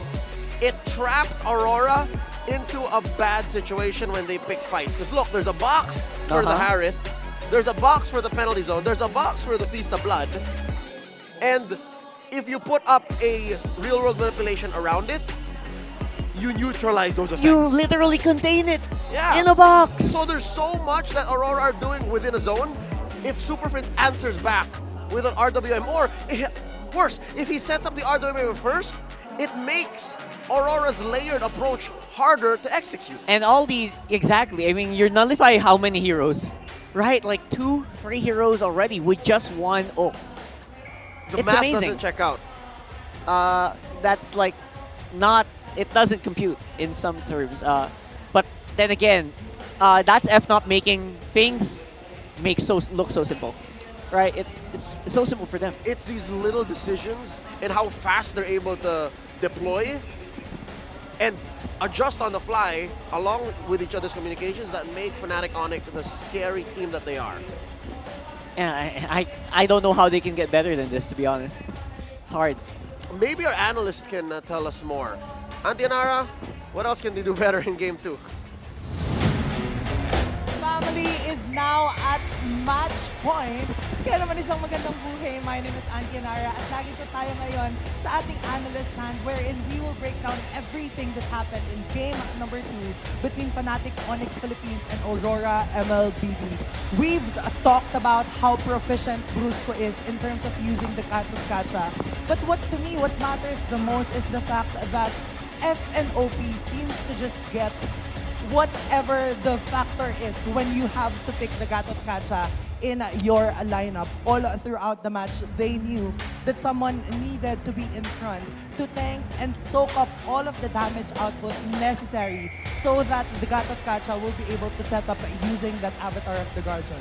On top of that, we've seen a Super Princess real-world manipulation that, in a way, enclosed the entirety of Aurora MLBB in that zone, making it easier for the Gatot Kacha to just cast the avatar of the Guardian, taunt them, and in a way, that gave them a variety. But here, in terms of the item progression for both of these teams, what's the most interesting thing to me is the fact that Kelra built the Malefic gun. We were talking about this in the panel with Midnight, and we've seen that the Malefic gun gives you 25% attack speed. Not only that, it gives you also added, in a way, range in terms of your basic attack. So I think that's one of the few reasons as to why Kelra chose to go with this item specifically. Nabanggit din na ginamit ang Pull Yourself Together, which ensured na you have another 15% cooldown reduction in terms of your battle spells, and that changed everything for the sake of a super family. But of course, that is only game number 2 between them. Let's head on over more to our host, Mara Kino. All right, everybody, let's go Fnatic! Go Fnatic! Go Onic! One more time! Let's go Fnatic! Go Fnatic! Go Go Onic! At kasama natin dito, eto Max, Hito! Marky, kamusta kayo? Okay lang, okay. Okay lang? Masaya. Masaya kami, masaya. Masaya po, masaya. Hito, ang tagal ka naming hindi nakita. Hindi, ano lang, nagtatago lang, nagpapahinga lang. Oh, dati CEO levels, may sunglasses. Ngayon, parang di ka na nagsusuklay. Wala kami suklay sa bahay kasi wala nang pambili. Bumalik ka kasi dito sa MPL Philippines eh. Yun ang sagot. O, sino nga ba yung sinusuportahan nyo? Ako, isang tao lang eh, si Kelra lang eh. Si Kelra. Hindi, Onic ha, si Kelra lang. Si Kelra lang. Okay, si Bestie, Marky. Onic po, Onic. Onic. Onic. Siyempre, dating taga-Onic. TNC pa rin yan ha, TNC yata yan. Wala na eh. Next season, BNC. Oh, next season. Oh, okay.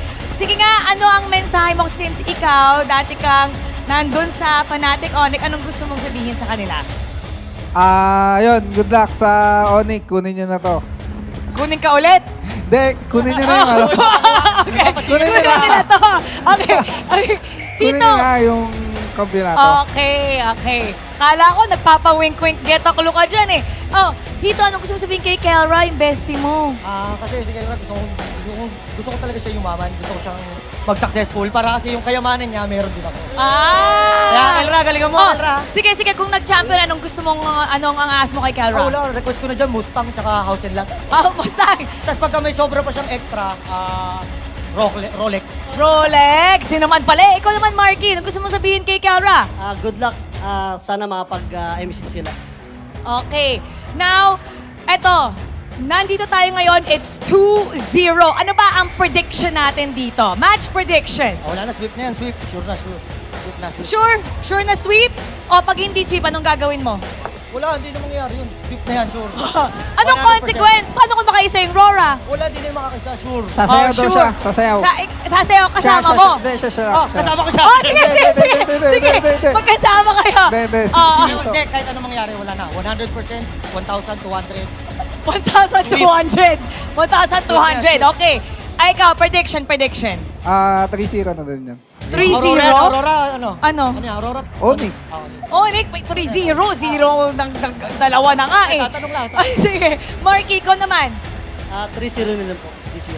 3-0 3-0. din. Okay. Now, kung manghuhula tayo, sino yung dalawang koponan na feeling nyo makakaabot ng Grand Finals? Sino yun? Siya daw. Ako na, sabi niya. Siyempre, wala na tayong ibang choice dyan, kundi Onic tsaka Bren na yan. Wala. Onic and Bren. Okay. Kasi mali kasi yung prediction ko kahapon, di ba? Omega tsaka Onic. Baka kung sino yung sabihin kong team, baka hindi Prediction! Quick prediction! Sige, para maiba, Onic tsaka Blacklist. Onic and Blacklist! Ikaw. Final prediction. Aurora tsaka Onic. Aurora at saka Onic. Okay, bakit ulit? Tapos magtatapat ulit. Alright, tingnan natin kung sino nga ba mananalo dito sa ating game number 3. So, babato na natin to sa ating panel. Tulungan niyo ako, sabihin niyo pasok. Okay? Dito, tulungan mo ko. Ikutin na to, Max. 1, 2, 3, panel. Pasok! Indeed, it was a falsetto Hito. I miss Hito, bro. Good to hear from him again, as well as Cap. Eto Max, coach of TNC Pro Team, and the solution, Marky of Evil from SG. I wish we could have spent more time with them. Yeah. And I think that'll only happen if the series extends. But I think they called it right. This might actually be a sweep. It looks like it, by the way. No other way around it, to be honest. We're going to try to dance around the fact that they're probably going to go 3-0. And in case you guys don't know, by the way, big history there. They were former teammates, those three. And Marky is actually, Kelra calls him his mentor. So it's really big to see them there right there. Oh, the ties that bind. Let's throw over to Odin. She's over at the MPL playground. Check this out. Para samahan kayo dahil alam kong masyado na mainit ang mga matches natin dyan sa loob. Dito muna tayo sa ating smart booth para mag-chill. Ano kayo meron dito? Hello! Hi! Ano daw meron dito? May libreng skin daw po kasi dito pag bumili po ng smart SIM po. Ay, may free skin! So, sino ang gusto mo makuhang skin? Gusto ko po kahit si Alice po. Alice or Johnson. Sinisilip mo eh. Okay, it's now time para piliin mo. Sino ba yan? Chamba po. Ay, Chamba? Yan ba yung gusto mo? Opo, kay Johnson po. Ay, ang swerte mo naman. Actually, dalawa po yung pipiliin na skin. Ay, dalawa? Opo, dalawa po. Meron din ata nagaganap dito. Hi! Kasama ang ating ambassador, i-assist niya kayo kung paano nga ba to be your own MLBB hero. You just have to post your photo using the hashtag SmartPowersMPLS14. At dito naman sa kabilang side, test your assassin reflex. Anong kailangan nila gawin dito? Ang kailangan lang nila gawin dito is to get the 6 points, to get the skin. All you need to do is purchase a Power All 99 or a prepaid eSIM. So yun, para makasali. Visit Smart Booth now. At ngayon, puntahan naman natin ang ating Index Salon na booth. Kahapon, nakita na natin yung mga face paint, hair dye. Bisitahin natin kung sino nga ba ang sinusuportahan na team na nandito ngayon sa ating booth. Let's go! Ay, parang merong nagaganap na pagkukulay ng buhok. Hi! Hello, madam! Hala, sobrang itim ng buhok niya, pero pinapakulayan niya. Sino ba ang team na yun sinusuportahan? Onic po. Onic! Pero bakit blue? Trip lang. Trip niya lang. Pero Onic ang kanyang sinusuportahan. Yes po. Is this washable? Yes, ma'am. Paano pag hindi? Only at Index Salon, you can experience temporary hair dye. O, kung gusto niyo iba-ibang kulay ng inyong buhok, just visit Index Salon. It's time to flex your fandom here at Index Salon booth. Everything is for free, kaya naman, kita-kits tayo dito sa MPL Playground. Back to you guys. Rockhart, we're missing out. they're missing out. I need to get I didn't my know hair, that. I need to get my hair colored. It was a lot of fun down at the MPL playground. So go ahead, visit. If you come in for game day and you're a little early, Yeah. I might got be conscious there. Might be a good. Might be a good idea to roam around. There's more than just the smart booth, the index booth. There's a whole lot you can do. That's right. The merch booth is actually there. They didn't show it, but it's right next to the Index Salon booth. And I think, you know what? To be fair, we might have a lot of time since, again, this could finish quite early here. Maybe tomorrow, Odin might go ahead and visit the merch booth, show us here on the show. But once again, it's time for you to show us your freshest look. Oh, look! There's a booth for the official supplier of MPL Philippines, and that is Index Salon down at the MPL playground. Give them a visit. Who is going to be our freshest face here? Is this a King Kong cosplay? Oh, she got that. She got that Korean vibe. Oh, yeah. The porcelain doll vibe. Uh-huh. There you go. Oh, look at that. Oh, look at that hair. Is that what they call platinum blonde? I think so. They got the hair flip down and everything. That's got to be Index work. That's probably Index work. That's Really, gotta be really good. And I Index think I think that's the winner. There you go. I mean, they're all winners at the end of the day. But watching these guys play, The handsome and beautiful members of the MPL Philippines community. it's a pleasure just being around them. You know what I mean? They don't need to When they're not pushing down backdrops. when they're not pushing down our you know know. our fangs. But it's always so fun. That's also a reason why, guys, you're not too late. It's not too late for you guys to join us here. You see this place is full, right? You saw the crowd shots; they're super full. Surprisingly, there are still some slots. There's like for day 3 and 4. 3 or 4 seats. Yeah. For you and your boyfriend. There you go. That's right. So get ready for that. But are you ready for this? These numbers are a little off the charts as well. This is ridiculous. Home team now picks for game 3 again. 1, 3, and 5 for home.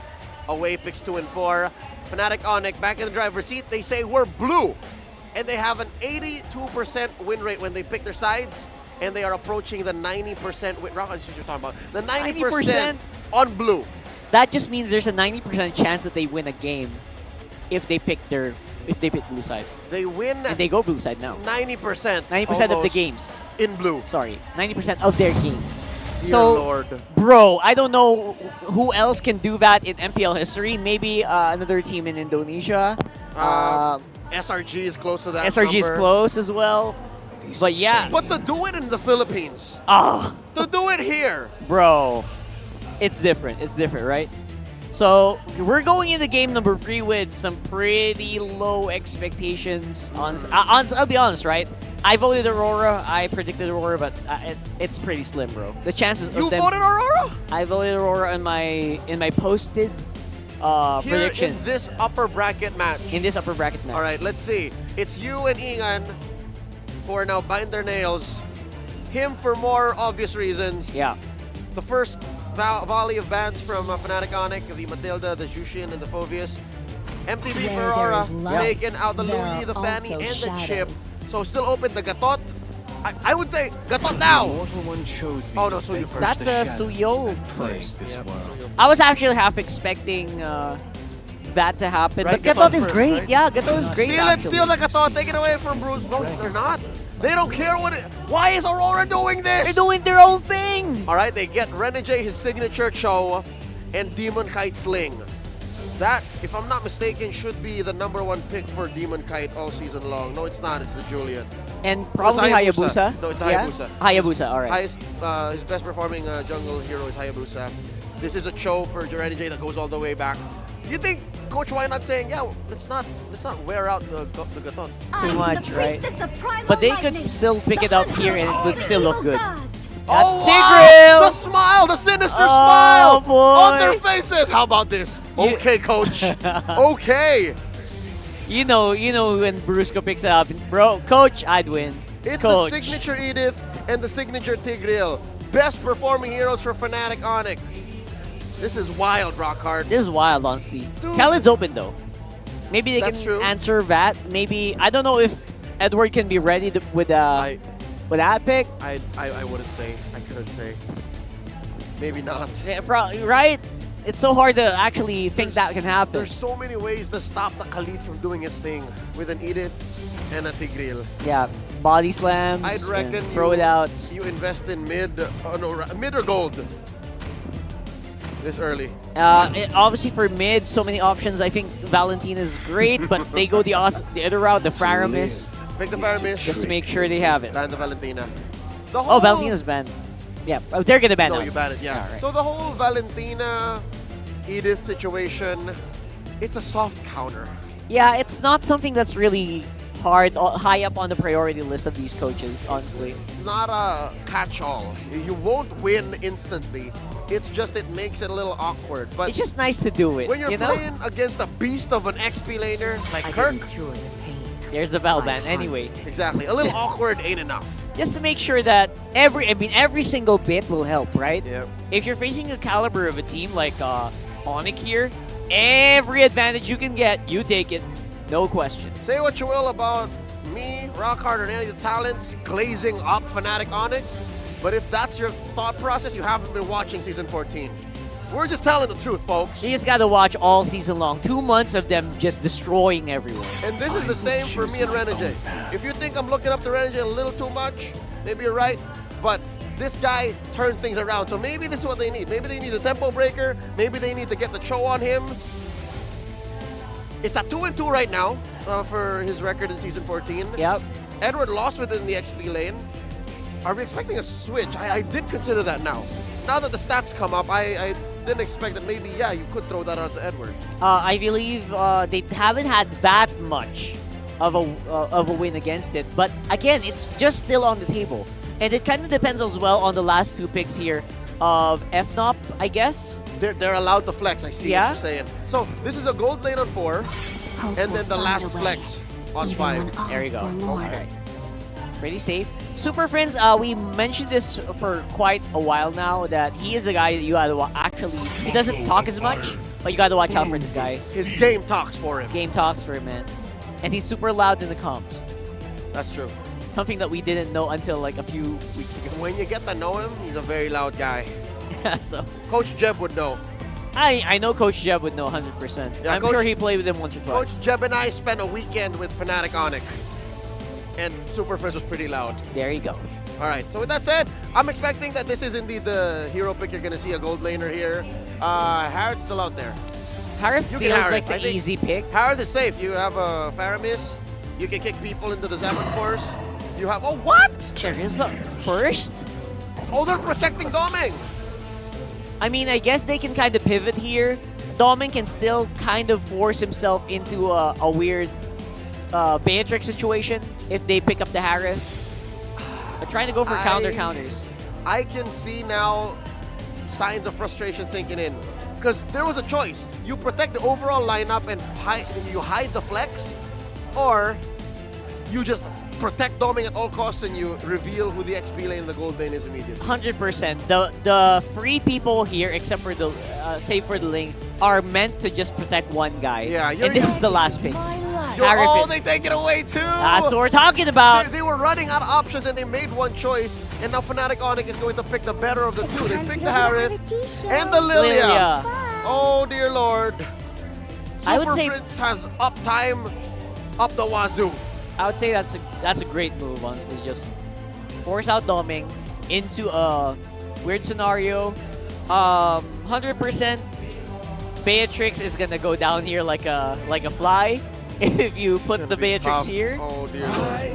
So they go Moskov. Oh yes, see, look, throughout the whole debacle, the Moskov was still left open. So he still got a pretty good pick for him. Sure, that is their #1 best gold laner all season 14 long, but the fact that Onic picked up the Harith shows me that Fnatic Onic was willing to give the Moskov. Somewhat a trade. At the same time, it just still feels like Onic had the advantage here on the draft. A little bit of a range shortage though for Fnatic Onic, I gotta say. I mean, considering Kellero picked up the Harith, yes. Yeah, they gotta get up close and personal. So Aurora have to entertain these fights for Onic to collapse. And of course, Aurora has to stick close to you as well, making sure the team fights are always close to the chest. Tight boxes! Expect to see those kind of fights in game #3 in this best of 5. It's match point for Fnatic Onic Philippines. Let's throw it over the gentlemen, Jose and Jose. Thank you very much, Leo Rockhart, for the breakdown. Yes, it's match point right now. Welcome for to Fnatic Onic Mobile Philippines. Legends. Very decisively taking game 1. And then again in game 2, we'll see if they can extend the series this time around for RORA with the lineup they brought to the table. It's going to be nice to join with Ingan. Ingan, do you think this lineup will bring RORA a better result and take them to another game? Because your hair's on the line here. Yeah, my hair is on the line. Brusco, though, early flicker because of the pressure you and Renegade. You said it so nonchalant, like you're not going to shave your head if this isn't 5 games. It's impossible, no. I'm not going to shave my head. But again, going back to your question, I think... You like this lineup? Yeah, because Renegade's show, I mean, come on, it's Renegade. We've been saying, this is Renegade. What's the translation again? Baka Renegade. Baka Renegade. This is Renegade. He's known for using the Cho, and at the same time, Demon Kite has been performing well with the Link, plus Yue, plus Doming with the Moscow. And just like that, see, we told you. The Hitman. The Hitman scores a first blood onto Super Friends, who, mind you, is one of the top players, not just in a specific role, but all throughout all the players. Has one of the best KDAs as Demon Kai tries to go for it. Kelra, okay, Kelra with the dash out. Evades Demon Kite. That was close. Yeah, that was close. Again, going on to the point here, at least for Renegade, like this is, you know, this is the stuff he couldn't do on a Rome, Terizla, and a Carmilla. Yeah. Like, that's one thing. But we all do know that, because we've seen enough Cho in the current meta, that it is still difficult. It is still going to be crucial that he's able to find the, you know, the marks that he wants to, the kicks that he wants to in the right direction, especially towards the later portion of this game. Because he's also working against a Tigreal who he's been known to really love this season. Uh-oh, Renegade, like I said, here, Turtle's up though. Okay. He's going to take it. Fnatic Onic just working on the turtle. Tablets of Blades will be casted, but again, King Kong will secure that turtle in exchange for Kirk's live. Ember goes in with a penalty zone to bring down Kirk, but Super Friends answers right back with a kill onto Renegade. They're still working onto Brusco as he will fall down in the hands of Yue. Now Demon Kite can kill Edward here. They're chasing after him. Will the body of Smith be enough? And I think it is, because Edward will be scot-free. Tanky enough with that passive body of Smith.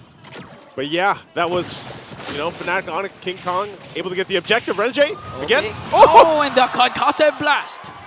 Oh man, this will burst down Super Friends. That's tough because Super Friends has to just deal with Renegade doing this, and even though he gets, you know, a couple shots here and there, picks up a couple kills, ultimately it's also slowing Super Friends down a bit. And like our panelists mentioned, you know, Super Friends is one of the few players that does still like to go with this Lilia pick and has a lot of, probably the majority of the picks for the season overall for this Lilia. I think it's been picked up about 12 times or so. Yeah.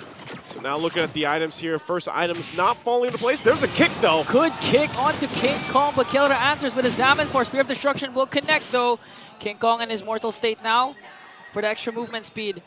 And again, going back to your point with Super Friends, the thing is for Fnatic Onic, if ever Aurora snowballs in the early game, they have huge clear wave potential because of the Lilia. Yeah. Like, so technically, if they wanted to just go ahead and they get to a point in the game where their, you know, backs are against the wall and they're defending in their base, they're actually going to be able to clear pretty well, considering the fact that they have a Lilia. You know, Harith will kind of help with that. Obviously, you're going to have to use the Zaman Force. But overall, the game in the later portions, as long as they control Domang, because again, this Moskov too can go ahead and put pressure side lanes with a Link. So your macro options for Aurora's lineups are going to be good. Like they have a couple options. They don't actually always have to fight. And Domang especially, you know, he'll just plant himself in the side lane and then join with the Spirit of Destruction. Yeah, basically what Kelra's been doing during game number 2. Domang can just replicate it, but this time have an easier time because this is a Moscow with Spirit of Destruction now. The turtle fight can ensue here. We have 5 members for both of these teams. All right, Edward also front side Renegade too. Fnatic Onic Philippines will have to just respect the fact that, you know, they could get set on. As long as they play, they know that they also just saw that kick from Renegade. He didn't get the kick he was looking for, but it's available now. Domang picking up a Corrosive Scythe for this fight. Half health on the turtle. They're going to get their time. Hewitt has the Nether Realm. King Kong gets the turtle. Spirit Destruction will also connect. That was the blade coming in from Demon Kite. 4 blades, but the damage is not going to be enough. Brusco will fall down, and King Kong with a second skill. Gonna burst down there. And now Renegade has to walk away, being chased by Super Prince. Will he be able to escape as King Kong works on? Woo! And that was a kill onto Edward by King Kong. Fnatic Onic Philippines just got a whole lot in that exchange for the turtle. Couple kills brings the gold in their favor. King Kong on the hunt. Oh, not even done. They want to go for Doming though, but Doming with a Spear of Misery to make sure to push King Kong. There's a trade though. Kurt giving a little damage on that turret. Still working on the tier 1s here. Only one turret for RORA.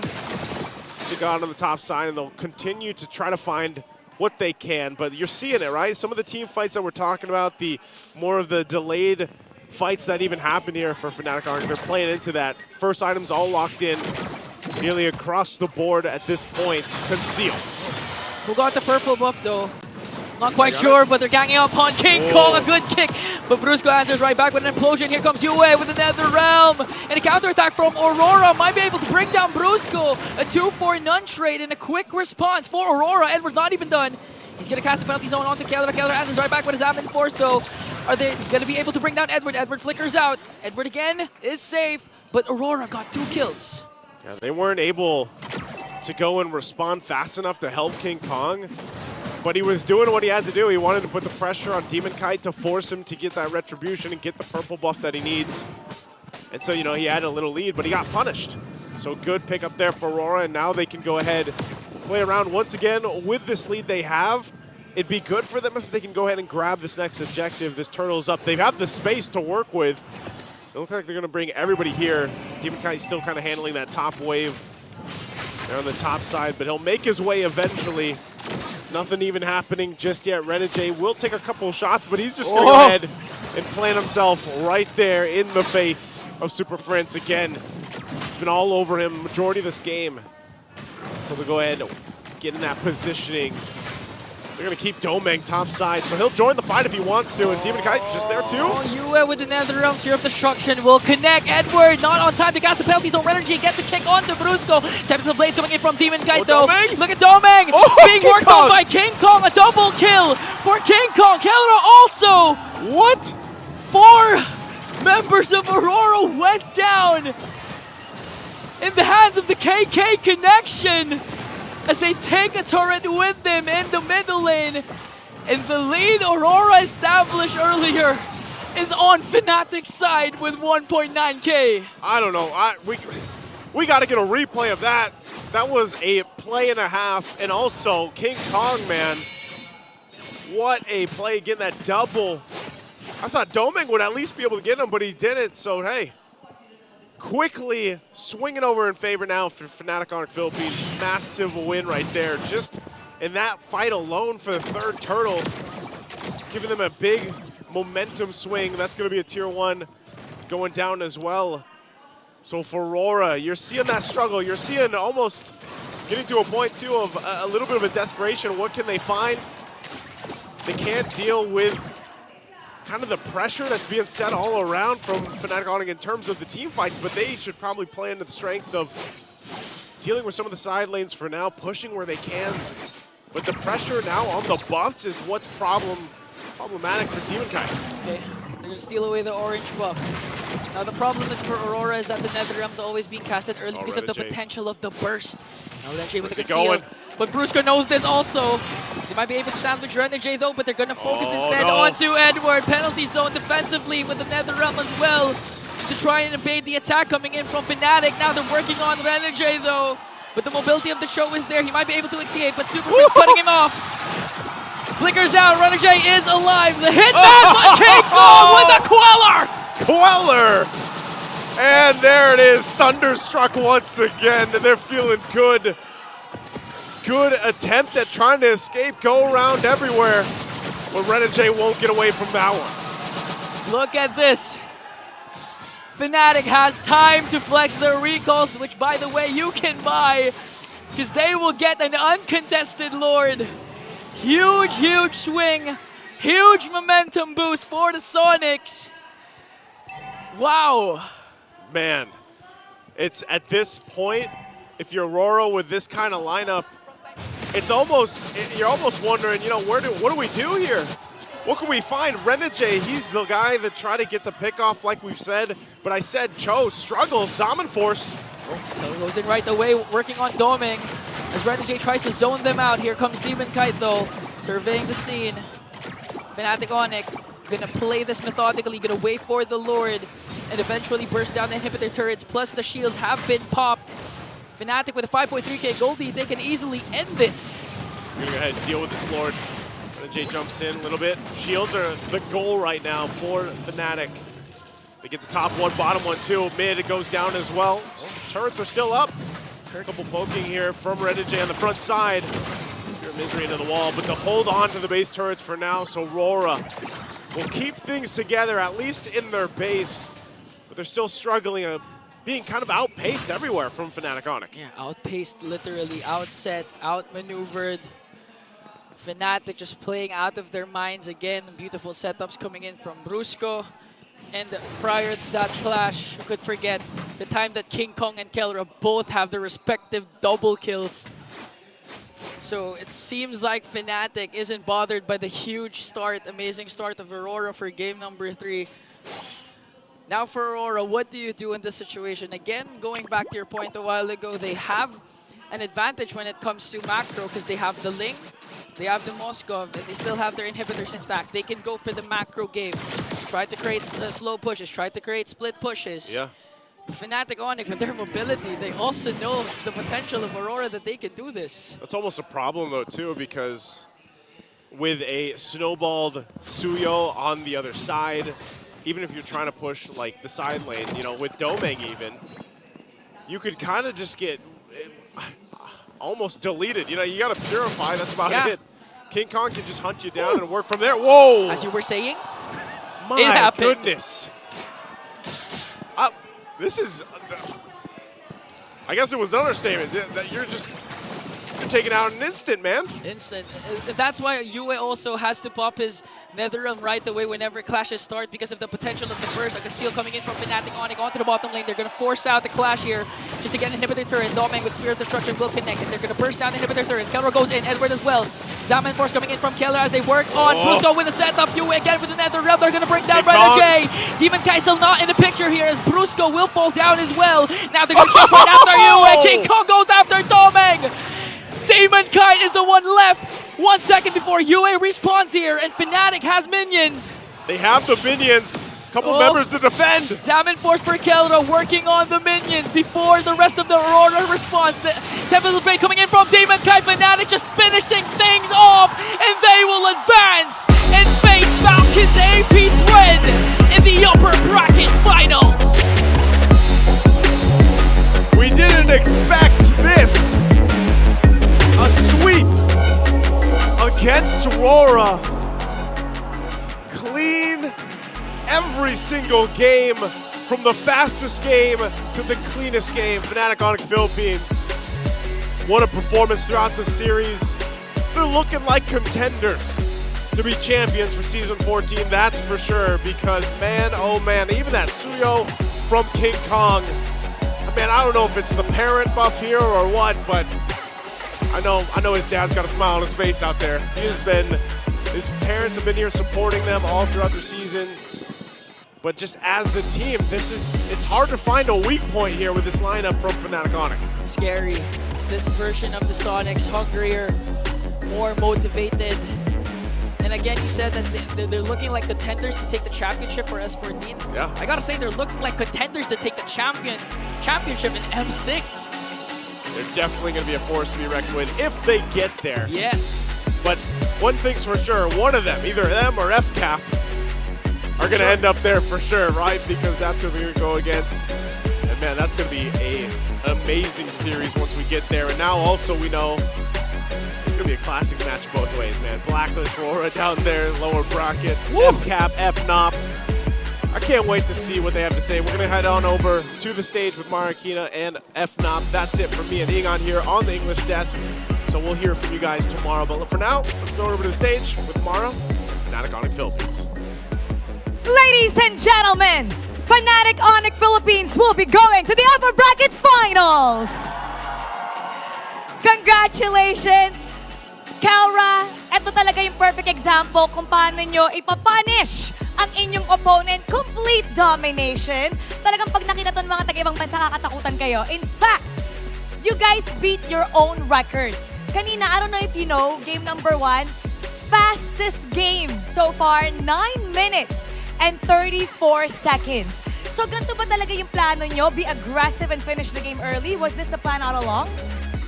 Sa ano kasi, pagiging aggressive, madalas sa kanilang apat nagsisimula. Kumbaga, sa first turtle, doon nagsisimula yung mga aggression. Kaya minsan nakikinig lang ako eh. Paala na sila dyan, basta galingan na lang nila. Pagkatapos ng game 1, alam nyo ba that you beat your record? Hindi. So you just went on all along, hindi kayo nagulat na, uy, parang ang bilis matapos yung tinalo natin sila just like that. Wala, hindi man po namin iniisip yung ganun eh. Basta iniisip lang namin na lalaroin namin yung game. Alam nyo, nakakatakot kayo. With what you're showing, nakakatakot talaga kayo. Ito naman, para kay Super Friends. Super Friends. Ito ang lineup, ito ang koponan na finally dinala ka sa upper bracket finals. Anong masasabi mo tungkol dito sa super family na nabuo nyo ngayong season 14? Masabi ko lang masaya kasi nakalagpas ako sa first round exit. At masaya kami talaga para sa'yo. And now it's time to announce our MVP. Let me hear it from you. Sino? Let's take a look at the screen. Ay, narinig ko dito.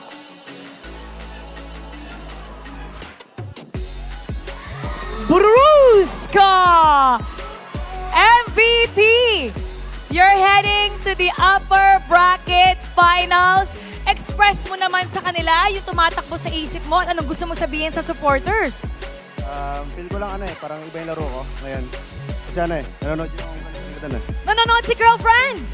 O, shoutout kay girlfriend! So may girlfriend buff ngayon. Nagdagdag. Okay, anong gusto mong sabihin kay girlfriend at sa lahat ng mga girlfriends na sumusuporta sa mga teammates mo? Maraming salamat sa... thank you so much sa pag-support sa akin kahit na na-down ako. Nandiyan ka pa rin na sumusuporta sa akin. Bakit ka nada-down? Parang kasi nung pagka wala ako sa RRQ, parang na-down ako eh. Tapos siya yung parang nandyan yung para i-cheer up ako. Kasi taga-Indonesia po siya eh. Bumiyahe po siya kahapon. Wow! Taga-Indonesia pumunta dito para lang sa'yo. But you know what? You're in a much better place now because you are going to the upper bracket finals. And now, na-curious ako kay girlfriend pumunta dito sa Pilipinas para panoorin siya. Now it's time to announce our lucky fan that will get 5,000 diamonds. Come on up! Ganyan talaga dito sa MPL Philippines, namibigay kami ng diamonds para sa ating lucky fan. And now, kilalanin natin siya. Hello! Ano pong pangalan natin? Lonnie. Lonnie! Sino po dito ang paborito natin manlalaro? Si Brusco. Magkatabi kayo! Okay, alam mo sabi niya na down daw siya before. So anong gusto mo sabihin sa kanya para mag-cheer up siya? Let him know how much you idolize him. Galingan mo lagi kasi para makakuha naman kayo ng lalo si Kelra ng Corona. Saka wag kang ma-down kasi maglalaro ka pa sa M6. Salamat po. Great prediction! Anong gusto mo sabihin sa kanya at sa mga supporters? Maraming salamat sa laging pag-support sa amin kasi parang ngayon ko lang din na-experience yung ganito may sumusuporta pa pala sa akin. Kaya maraming salamat. Congratulations! I'll take this mic. Pwede kang magbow with the team and take a walk with them. Fnatic Onic Philippines, you may now take your bow and take your walk of victory! What a dominating match from Fnatic Onic Philippines! Not only was it a sweep, but they beat their own record. Fastest game at 9 minutes and 35 seconds, 34 seconds. Pero syempre, i-breakdown natin ang ating game number 3, so babalikan natin ang ating panel. What you gotta say? Pasok! It's a sweep. It's a sweep, and it's a highly deserved one. We were basically just counting down the time in which they were going to take it. After the turnaround in the mid-game by Fnatic Onic Philippines. Yeah. Game 3 was the most alive Aurora was in this best of 5. That's right, and I think it boiled down to like really good picks as well. Like the picks that really personified the players themselves. Like, you know, Demon Kite doesn't want to straight up fight. They want to kind of just support from the mid. And again, the firepower just was not quite enough. And again, at the lead for Fnatic Onic to make that comeback possible in Game 3. And of course, to just set the pace and lead his team to victory was Brusco. And I'm pretty sure, if I'm not mistaken, I heard Kelra whisper, say it in Bahasa. Oh, in yeah. Bahasa as well. Come on, so I'm pretty bro. sure he wanted to say a little something to the tone of Aku Cinta Kamu. That's right. I love you. He loves him. He loves her. He loves her. I'm pretty sure they'll have a good talk after to celebrate tonight. They are moving on up to the upper bracket finals. Falcons APBren waiting. Fnatic Onic, they'll be facing them tomorrow in the best of 5 to confirm the very first slot in the grand finals of Season 14 playoffs and M6. M6, baby! That's probably what Brusco can say tomorrow. I don't know how you can say that in Bahasa. We'll but see. I don't know if Reptar can say that either. But look, our MVP for this game would be Dwayne Kelra Vilas. yeah, and in these, this is a relatively quick game, 12 minutes and 52 seconds. And again, their average game time really is like, it's dropping so fast. Bottom right now. It's somewhere close to like 13 or Probably 12. 13 to 14. Ridiculous. Right now. Yes, which is insane. If you think about all the teams that they face right now here in the playoffs and in the regular season, it's insane they can finish games this quickly. And they needed to do that here. That's a Moscow. That's a Ling. You better finish it quick. And Fnatic Onic, I think they understood the dynamics of the early game. And Aurora sacrificed, in my opinion, sacrificed a little too much to start off strong. But at the end of the day, after the turnaround, the power spike hit for Fnatic Onic. And Kelra not dying. I think that was key. Kelra not dying. Yes.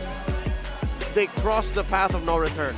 Aurora just couldn't recover from them. And of course, King Kong Suyo just so good at following up, making sure these kills are confirmed. Even with Renegade trying his very best to try to go to the back line, try to do some intercepts, making sure that there's no 5-man collapse happening. It's just, you know, so hard to stop the waves from crashing down. Even Demon Kite's Ling. Don't get me wrong. Demon Kite is amazing, but there was one moment where we barely even caught it. Like, it happened off screen, but King Kong killed Demon Kite's Ling one-on-one. And that's saying something. Honestly, that's saying something considering you can one-on-one a Ling and make it look easy. Here's the thing. When a Ling and a Suyo meet, it's on the Ling's terms. The Ling is just so much faster. The Ling can just go anywhere. So that means Demon Kite went to King Kong, and they decided to fight. It was a decision, right? It's a decision that, all right, we're going to throw some skills at each other. Let's see who comes out on top. And Demon Kite knew that willingly. He walked into it willingly. And about 3 or 4 seconds into that engagement, he regretted that decision. That's right. That's right. So that just, I don't know, maybe it boils down to decision-making of Demon Kite, to how good the micro is of King Kong. Either way, all of that kind of just gelled together into an impossible-to-push lane because of Super Princess Lilia. Kurt just insane right now on the Edith. I think his win rates right now, I think only lost like 2 games or 1 game on I think Edith. puts it up to 5-1 now. Yeah. What makes it all the more terrifying is the fact that Fnatic Onic seems so comfortable in their skin drafting. Whether blue, whether red, the minds of Coach Dexstar and Coach Master the Basics seem to not have a clear answer. It seems like they're forced into a lot of these drafts, honestly. Yeah, at best, Aurora seem okay. Where on the opposite side, it's like FNOP's like, they're smiling at each other. Bro, come on. It's like that's how they look on screen. It seems like Coach Wynot is offering his players 3 or 4 picks per lane. And they just laugh at whatever they pick. Right? That's amazing. And again, maybe stuff like that just makes it so much easier to play if you're FNOP. And making sure that, you know what, we can take him no matter what happens. And that puts a period on to this series. Again, a sweep by Fnatic Onic Philippines. We have a special guest joining the show before we close up tonight here on day 2 of the playoffs. Very special friend of ours from MPL Indonesia. It's Rachel Eterna. Del Praya coming up. Hi guys! So we also have Rockhart and Leo here with us. So Eterna, how are you? I'm good. How are you guys? Busy day, it seems. I've missed you. We've been, since August. We haven't talked a lot. You've been away. Been away for months now. So anyway, you watched the game. So what can you say about the games today? Honestly, I didn't expect things to go the way that it was. I mean, Aurora going 0-3? I mean, after seeing their performance against TLPH, I thought that they would have put a bit more of a fight, but I don't know. I think things in MPLPH right now are as unpredictable as it currently is in MPL ID2. All right, Eterna, I have a question for you. Like, seeing the MPL Philippines, seeing how, how it plays out, who do you think from your region will be able to make it to M6 and possibly face against the Filipino teams? Honestly, there's an argument to be made for all top 4. So as you guys know, top 4, we have RQ, we have TLID, we have Bigatron, and we also have Fnatic Onic. So if you ask a different caster, I think they're going to have a different opinion. But I'm going to go with my bias. I'm going to go. She's ready. Wow. She's my ready. team. May I ask why? I think we know the reason, but yeah, why? Can I phone a friend? Can I phone a friend? Sure. Phone Okay. anybody Hang you on. want. Who could it be? Okay. Who are you calling? Hi, Blue. What do you think? Wait, who's that? Were you guys expecting someone different? That's Blue. Oh, Blue. This is Blue. We were expecting a human. Hey. All right, Rachel. Well, me and Blue, we agree that I think this time around, TLID with the rookies that are stepping in, they've been performing really incredibly. And I understand that they're rookies and they don't have as much, international experience, but it's a double-edged sword, right? On one hand, you have a team that is comprised of new kids, and so there's not much information regarding them except for what you guys can see from MPL ID. But there's also an argument to be made that because they are rookies, they don't have the necessary experience that veterans do offer. Right, Blue? Right, okay, yeah. Talk to us about why you think the rookies are the key players of Team Liquid ID. What do they bring to the table? They bring something new. They bring something fresh. I think for the longest of time, MPL ID have been so caught up in more aggressive kind of gameplays. But the fact that these new kids coming through, I'd actually, make a huge argument for Weedy here. Sure, Weedy doesn't have as much exceptional prowess micro-wise compared to new kids like Fabian and Aaron Shiki. But if you guys watch Breaking Bad and if you guys watch Money Heist, there's always a brains behind an operation, and I do believe that brain is behind Weedy here. So his intelligence, even Mirko mentioned it as well during our cast and even when he does his watch parties, that his intelligence brings something very MPLPH-esque to MPL ID. Yeah, that's really great, Eterna. But now, since you've watched the series today, judging just from the matches for today, right, second day of the playoffs, how do you think TLID would fare against our soon-to-be M6 representatives? I like the smile. I like the smile. Honestly, I'm a little nervous because even from TLPH's match against Aurora, it really did teach me that, experience goes a long way.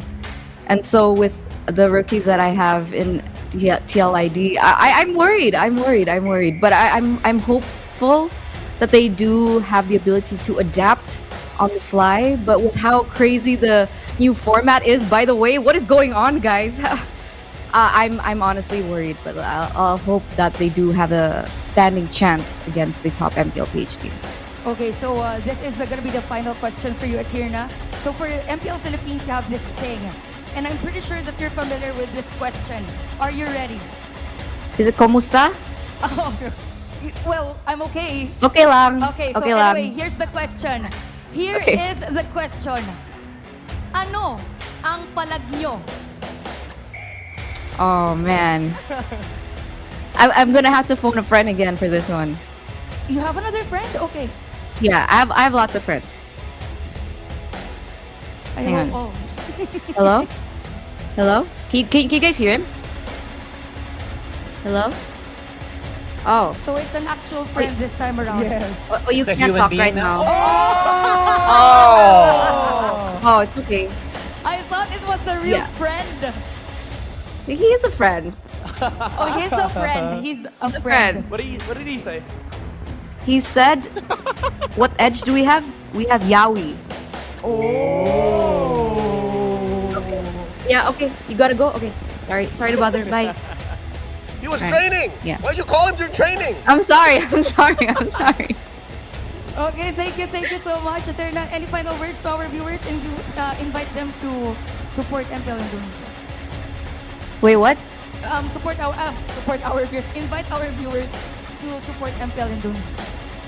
Guys, please support MPL ID because, I think we need all the support we can get. It's been years since, we've had our golden moment. Maybe with your support, our teams can finally make top 2 because a lot of people are saying that MPL ID is not even top 4 right now. So, help us out, guys. We need the support. Come on, guys. Pull through. Thank you so much, Eterna. And also, thank you so much to our English panel, Leo and Rockhart. That has been it. PLID for Eterna. Let's support them in the upcoming MPLID playoffs. So, thank you so much, guys. Thank you. Makasih. Thank you, guys.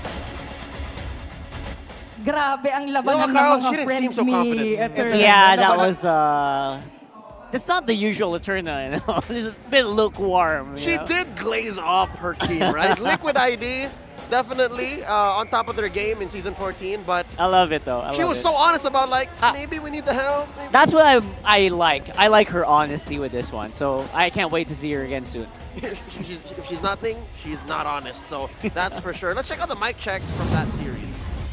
Laban lang. Di makagalaw yan. Easy game lang, boys. Nice boy. Flicker to. Teka, go. Wala ka ulti na to. Aling, maangat to. Power. Nice boy. He said the magic words, bro.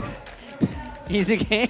Easy game. Easy game. Short and efficient. Like that is the comms. Wow. All you need for Fnatic Onic. Tower, hero. I'm gonna stun this guy. I'm gonna get this. Link's gonna land. Easy game. I mean, these are but moments we see from the hours and hours of training that they do. And it's so streamlined. It's so efficient. That's something you learn about Onic comms is it's so efficient and there's just at least 2 guys just talking. And it's so smooth. They go around the map so information is so good right now for them. It's clean. Clean. That's where I'm looking And that's just in the winning moments.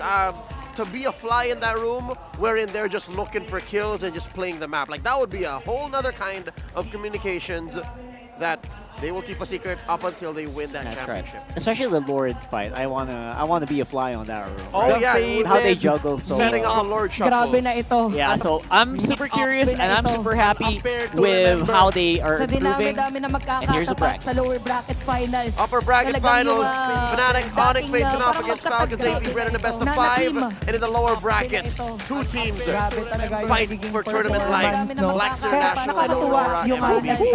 Alright, so a lot of people predicted Blacklist and Aurora to face each other. I don't know if they predicted it would happen this Sa early. dinami-dami na magkakatapat sa lower Epic bracket rivals finals. indeed. Talagang yung I'd say, dating parang magkatagpi na team. Grabe na ito. Grabe talaga yung nagiging performance. It's on a whole other level in the playoffs. Nakakatuwa yung FCAP and FNOP. And right now, Blacklist and Aurora for the lower bracket finals. So if you guys are ready for it, that's happening tomorrow. One of those teams are saying bye-bye. So don't want to miss that. Also going on here at the MPL Arena is the Infinix Fancy Laban playoffs. That's being held at the Community Hub at Green Sun Makati alongside the MPL Philippines Season 14 playoffs. So it's not just our favorite athletes in action, it's you guys as well. The champion will take home Infinix GT20 Pro phones and 25,000 diamonds. Bro, each of them get 1 phone each and 5,000 diamonds. And their brackets are already on the low as well. That's plenty. Top 4, we got Kabarangays, Phoenix Army, the Auroras, and the Cavalry. That's something, man. So we'll see the conclusion, I think, tomorrow for this, right? Should be. Right now, it's a very interesting multiverse, to be honest. And I'm sure they're very excited for that. And again, big prizes in store. And not just for them, for you guys as well. You haven't seen all the booths yet on the MPL Playground, so it's also great to just drop by. And there's also watch parties happening below. Yes. There's a big screen on the playground, so even if you don't have a ticket, I think you can go in. In case you haven't secured your tickets to the next few days, you can come join us still, and it's free of cost. Ladies and gentlemen, we're going to throw over to the stage. It's been an honor to be at your service. My name is Leo. This here is Rockon on behalf of Ingan and Naisu. We hope you had a great evening. Let's go and talk to Marakina to close up tonight. And with that, day 2 comes to a thrilling end. We now have our 2 upper bracket finalists, Fnatic Onic Philippines and Falcons APBren, and our 2 teams who will fight for their lives down the lower bracket, Blacklist International and Aurora MLBB. Oof, things are about to get a lot spicier. Now, who will be the first team to get their ticket to the grand finals and represent the Philippines in the M6 World Championship? Let us know your prediction, because the road to the world stage is getting closer.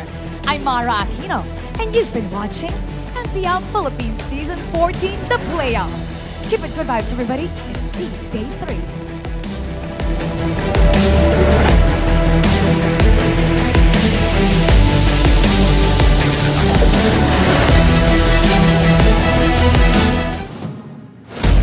14th season of MPL Philippines is brought to you by the following sponsors. Smart, the official telco partner of MPL Philippines Season 14. The official tournament phone of MPL Philippines, Infinix GT20 Pro. Official supplier, EMC Asia and Index Salon. Don't miss any MPL action by following our official Facebook and subscribing to our YouTube channel. Follow MPL PH on TikTok for more content. Experience the Lakas ng Pinas playoffs of MPL PH Season 14 action live at Green Sun Hotel. Grab your tickets now via official MPL PH website.